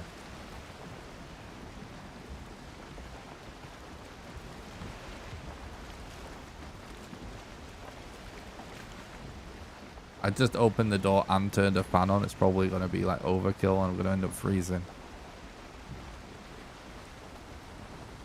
But I felt like I was legit like starting to freaking burn up. It was so hot.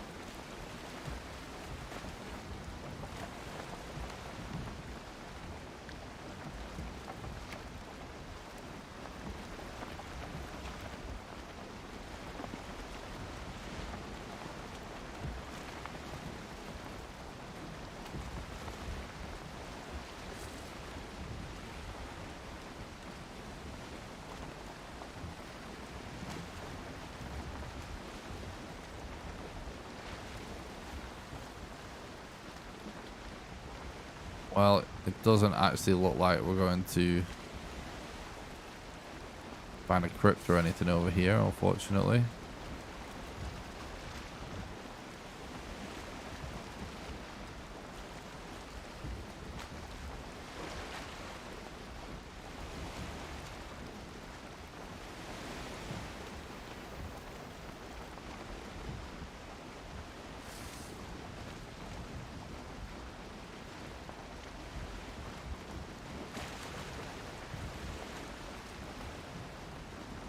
Oh, there's a crypt right there. Nails, wood, bark, hide. Alright, we full commit because it's a small swamp, so we just gotta pray that this is the only crypt we need to loot.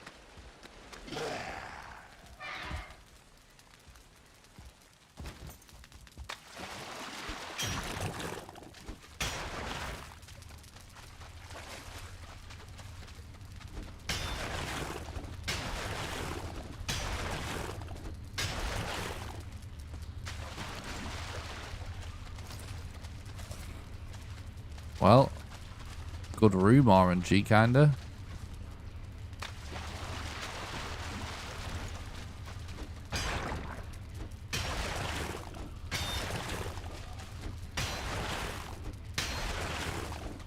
It would be amazing if we just found bone mass there.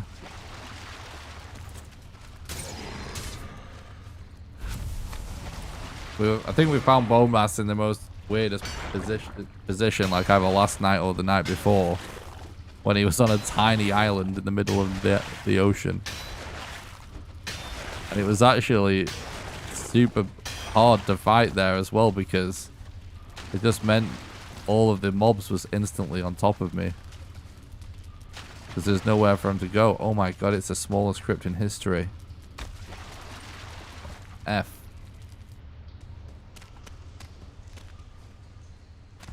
Oh, F's in the chat for the good swamp RNG.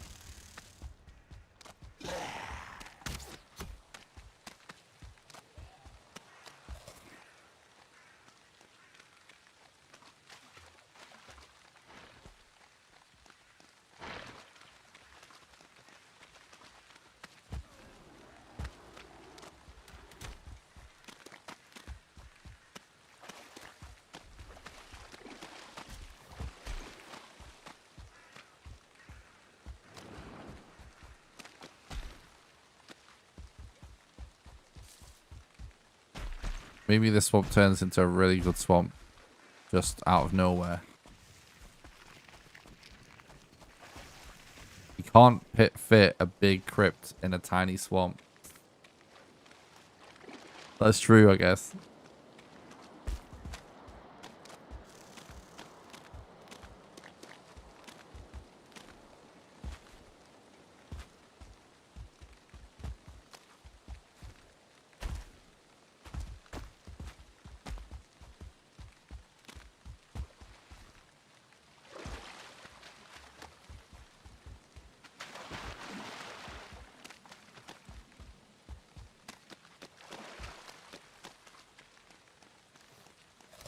I mean, that crazy run we had where I actually survived my boat breaking in the middle of a swamp was... That moment was pretty hyped, to be honest. Can't believe we actually survived that.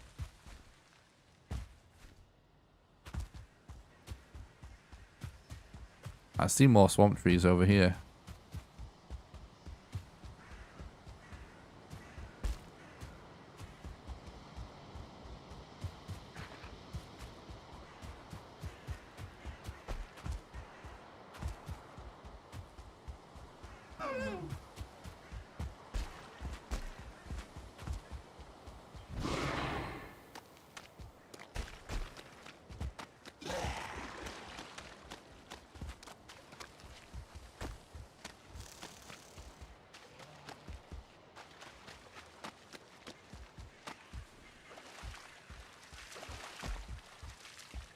Still relatively early in the run. Bone mass ended up being close. Could actually be kind of nuts run still.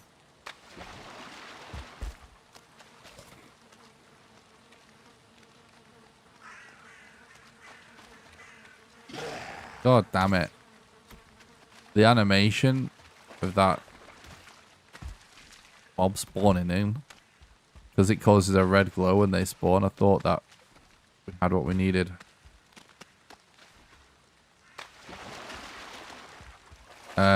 Vegetarian playthrough has actually been requested a few times. I do think it is a good idea. We might do that.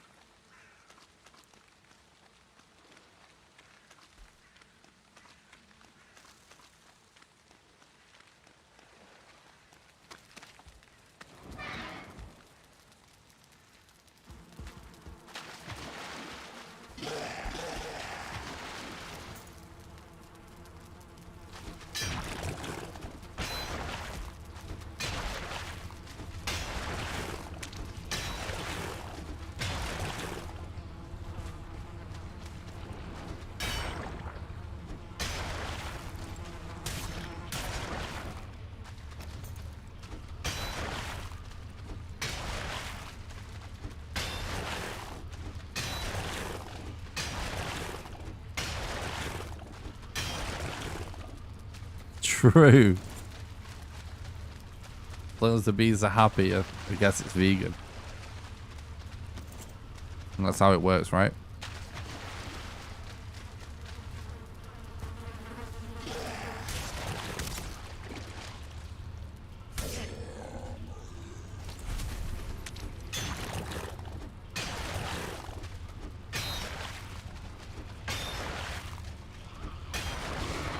Like, I did plan on just focusing on tutorials and guides for a while after the Hearth and Home release. But I am pretty tempted to make another challenge video soon. Just because it'll be fun. Might not be the best move for my growth necessarily, but I'm getting tempted to make another challenge video soon. For the lols, you know.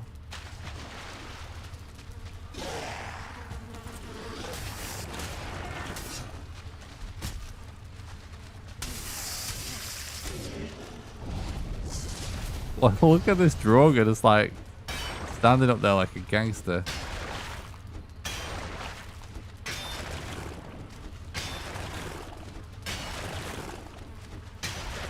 True, Benjamin.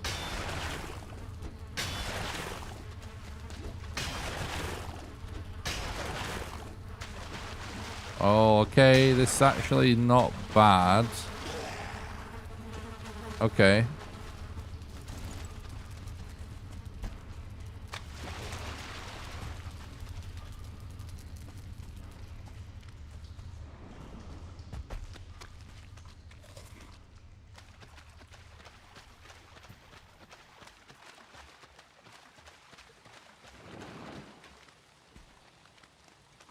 That's funny, Angela. 7 Days to Die is an awesome game. It's one of them games that I always think about playing more of. I absolutely loved it when I did play it.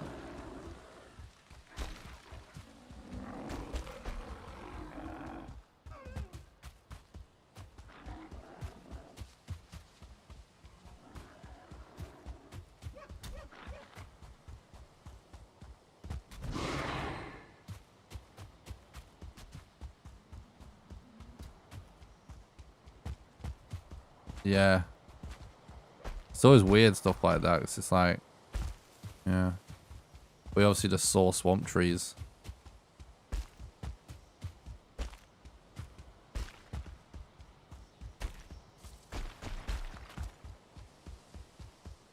I don't know if I've seen... When was the last like graphical upgrade? I might not have seen that. I should actually watch some 7 Days to Die on YouTube. Check it out.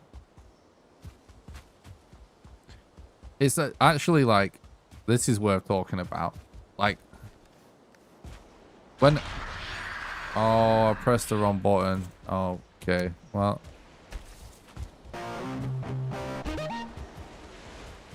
Thanks for the follow, Ruben. I appreciate it. Yeah, like, I was looking for a while when I started to speedrun this game and people started to enjoy watching these speedruns. I was hoping that 7 Days to Die had a speedrun community. But I wasn't really able to find anything, you know.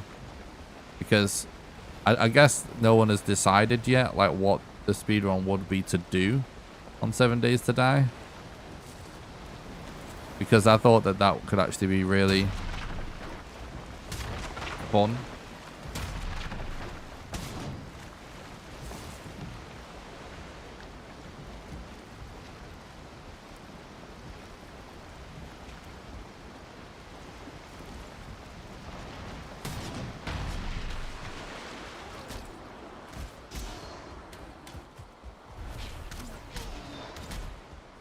No, I don't. Yeah, it's the game, like how the game is now, at least it's not, there is nothing to really do, right? But if they ever did make it so there's something that you do that adds like a credit roll or something, you know, it would be very cool.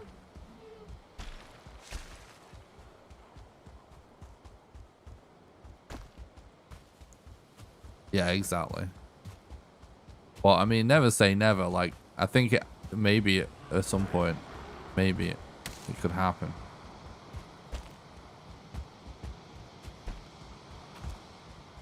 That's really cool. Missions were always cool. I always wanted them to be more of a thing. Yeah, complete all missions. Yeah, exactly. I mean, that's kind of like what I was thinking, like when I was Googling it and stuff and looking at leaderboards. I was like, But yeah, guess not.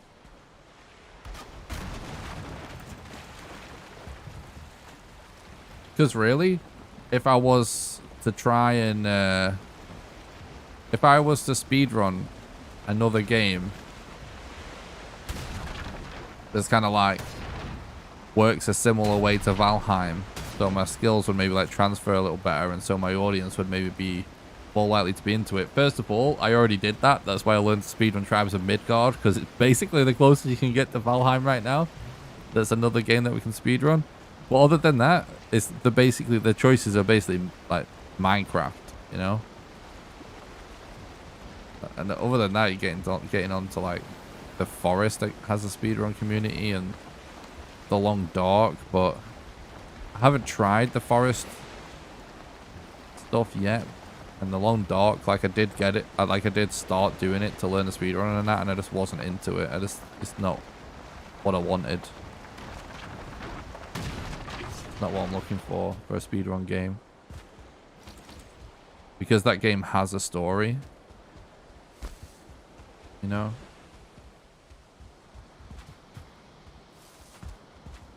Subnautica is actually one that I always forget about. But that, like, I've never actually paid attention to any Subnautica speedrun stuff, but I know that is actually a thing. That may actually be one of the only other games that is relatively close to being like a similar type of speedrun. I should probably look into that a bit more. But.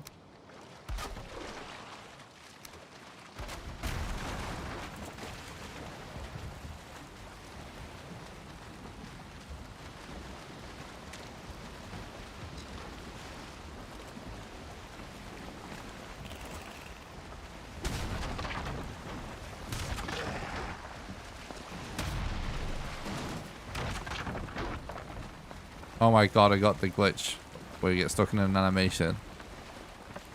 Not now, game, please.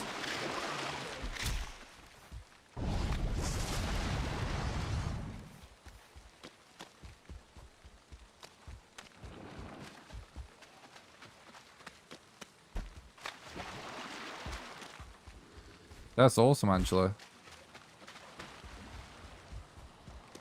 I only ever played like Subnautica casually for like a few days or something, but I really, really liked it.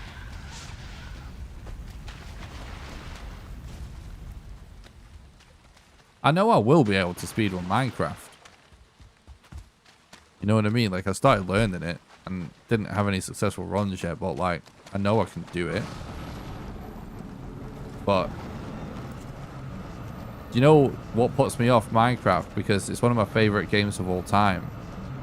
Right, one sec. What puts me off being a Minecraft speedrunner is that I've done Minecraft content before, and whenever I stream Minecraft on Twitch, just end up with so many trolls in the chat that are so toxic. But it is actually annoying.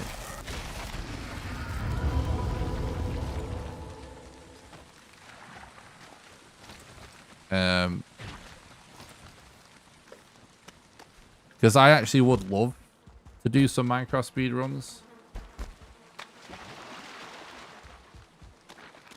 And properly learn the run. That is honestly like one of the main reasons why I've not streamed it that much. Because literally, I actually have streamed me trying to do some Minecraft speedruns. One time when I just got bored of grinding for world record in this game, I just put Minecraft on. And within seconds, I had someone just being like super toxic in the chat. Well, like I spoke about this with a friend of mine, and he was like, if you really want to do it, like, you know, you don't necessarily even have to read chat that much. Like, I'm just thinking about it as like how I usually do content. You know what I mean? But it's like, we could put it in follower only mode. We could put it in sub only mode. We could like, you know, there's a few things I could do. Like if I want to avoid the toxic community of a game I'm playing.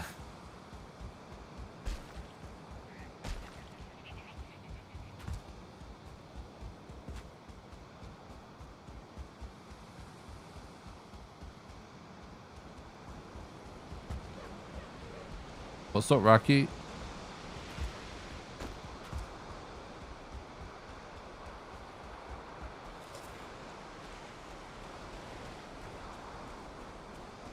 That's not true though, Angela. I've been literally doing content creator for absolutely years.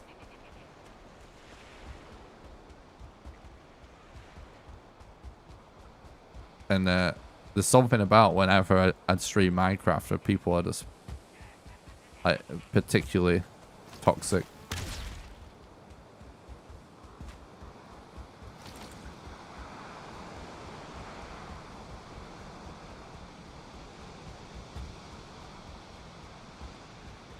I've streamed for thousands and thousands and thousands of hours, literally.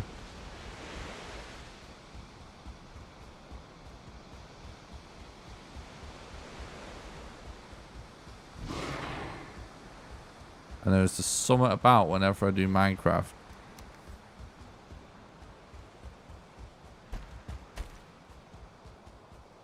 Just get aggressively trolled every time.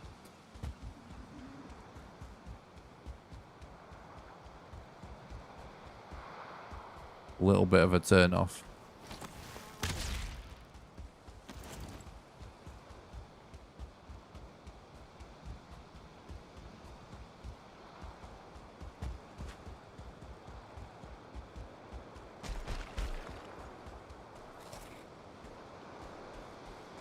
Yeah, but that is a very general thing to say, because in gaming, every video game is a completely different community. And some games do just have a particularly toxic community. This is no theory. There's no debate to be had here. It's an objective fact. Like, that's just how it is. I don't really need to know what you're telling me here. I know this, right? I'm not a fucking idiot. Like, I have a YouTube channel, right? With videos that get thousands of views now. Yeah, there's always arseholes. But it's by far from the majority. In my YouTube comments, in my chat. People are generally awesome. But what I'm saying is, and I'm not saying there aren't arseholes, because there are. I literally ban people from my YouTube channel every day. But it's relatively small amount. But what I'm saying is, like, whenever I do Minecraft content, then the quantity just like skyrockets. You know what I mean? The quantity of just trolls and bad apples just skyrockets.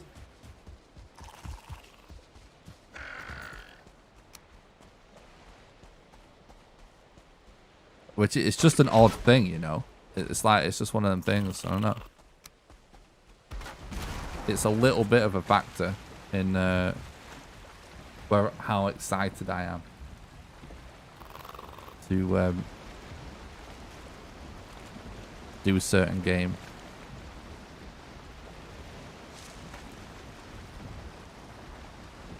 We did find the trader.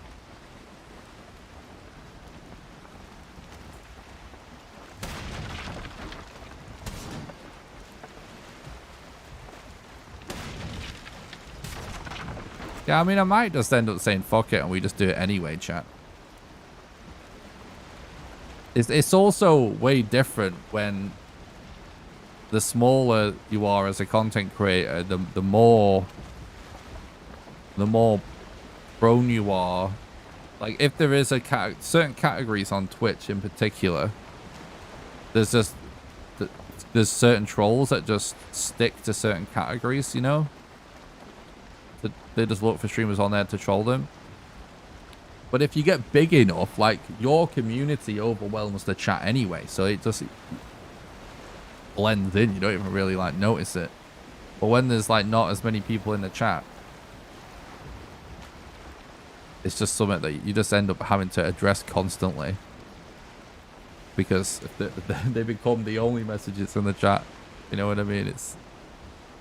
Eventually, like, if we just get to the point where no matter what game I stream, like, our community is just overwhelms the chat compared to new people we get from that category, it probably won't even matter.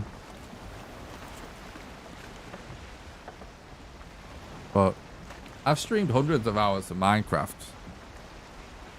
You know what I mean? So it is something that I might just say, oh, fuck it, just do it anyway. But I'm just saying, lowers my enthusiasm a little bit.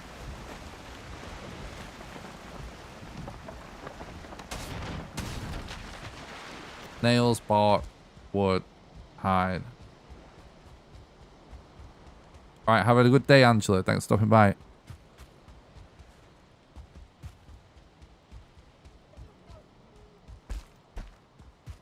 Yeah. True, Benjamin.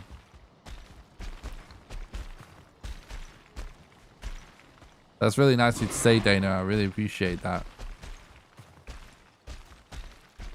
I'm super lucky to have such an awesome community. I appreciate it a lot.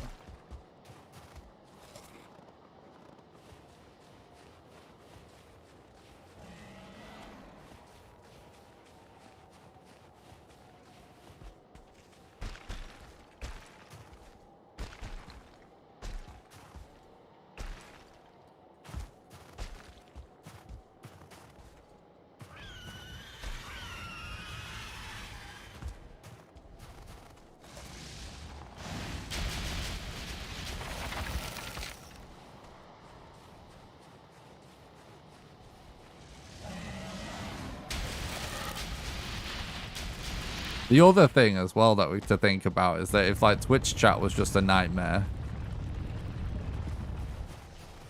but YouTube chat was fine, we can just completely nerf Twitch chat. You know what I mean? I could just only have YouTube chat up and just fucking ignore Twitch chat and just tell people, if you're not an arsehole, come to YouTube. Or I could put Twitch chat on followers only mode. Or I could even only stream on YouTube when I was doing Minecraft. There's loads of ways to do it. You know what I mean? Really. Oh man, we keep getting bad structures. Do we go over there maybe?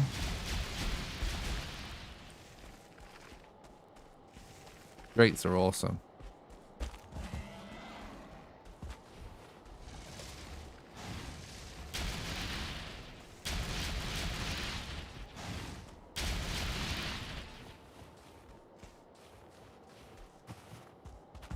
And, like, also, to be clear, like, what the kind of thing I'm talking about is, like, you know, like I said, sometimes, almost every day, like, I delete someone's comment or they get banned from the YouTube channel just leaving some super toxic comment. But most of my comments are people just being cool or just normal, at least, you know, neutral. Every now and then you get like a spike of assholes in the YouTube comments. Sometimes we ban people in the chat when we're live, right? But it's pretty rare. But I'm not talking about like normal stuff. I'm talking like when I've been playing Minecraft, right? I literally had people with a ton of racist account names, just like spamming alerts and stuff.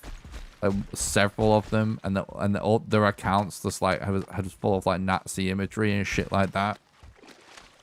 And they'd like try and post links to like literally like fucking crazy like list like white supremacist sites and shit like that. I had like my Discord got bombed by a load of bots with furry porn and shit like that. That's like literally like the weirdest kind of like seediest, shittiest aspects of the internet. Just like all literally just came out of the woodworks when I was playing Minecraft. It's not like normal stuff. I don't know why I bothered checking this. I'm supposed to be going to bed pretty soon, so I'm not resetting because it's the last run and I'm talking to chat. That's the only reason. But yeah, this would be a reset. Yes, it most likely is just usually that, or some kind of Russian troll farm or something. But yeah,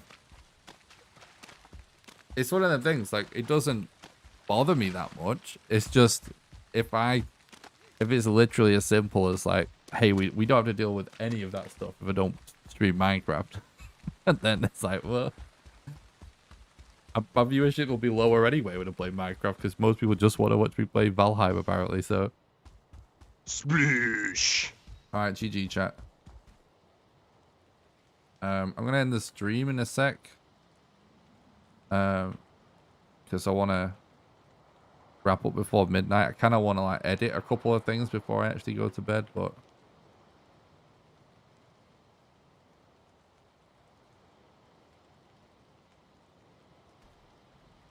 Oh, fuck it. It doesn't matter.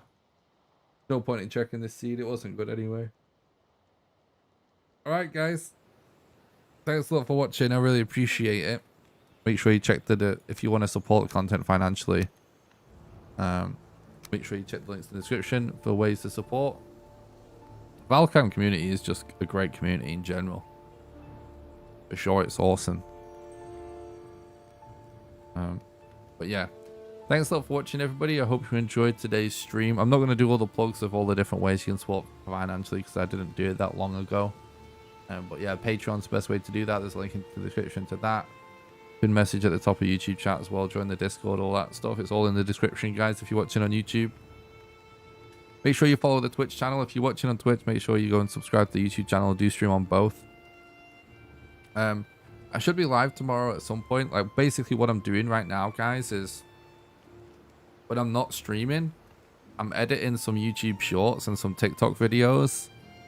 And I'm going to do that until I've posted like a few. I have a few I'm working on. I should be done with that in the next couple of days. So I'll be doing like slightly shorter streams whilst I work on those and post those. And then I'll probably take like a day off. And then we'll start doing some really long speedrun streams again. And I'll probably at some point start working on like another full-length YouTube video. So that's the plan. But yeah, thanks for watching, everybody. I hope you enjoyed today's stream. Don't forget to leave a like and a nice positive comment if you're watching on YouTube, and subscribe if you haven't already. I hope everyone has a great night and they had a good day today, and I'll see you guys tomorrow for some more video games. Night, guys. Thanks for watching. Have a good one. Bye.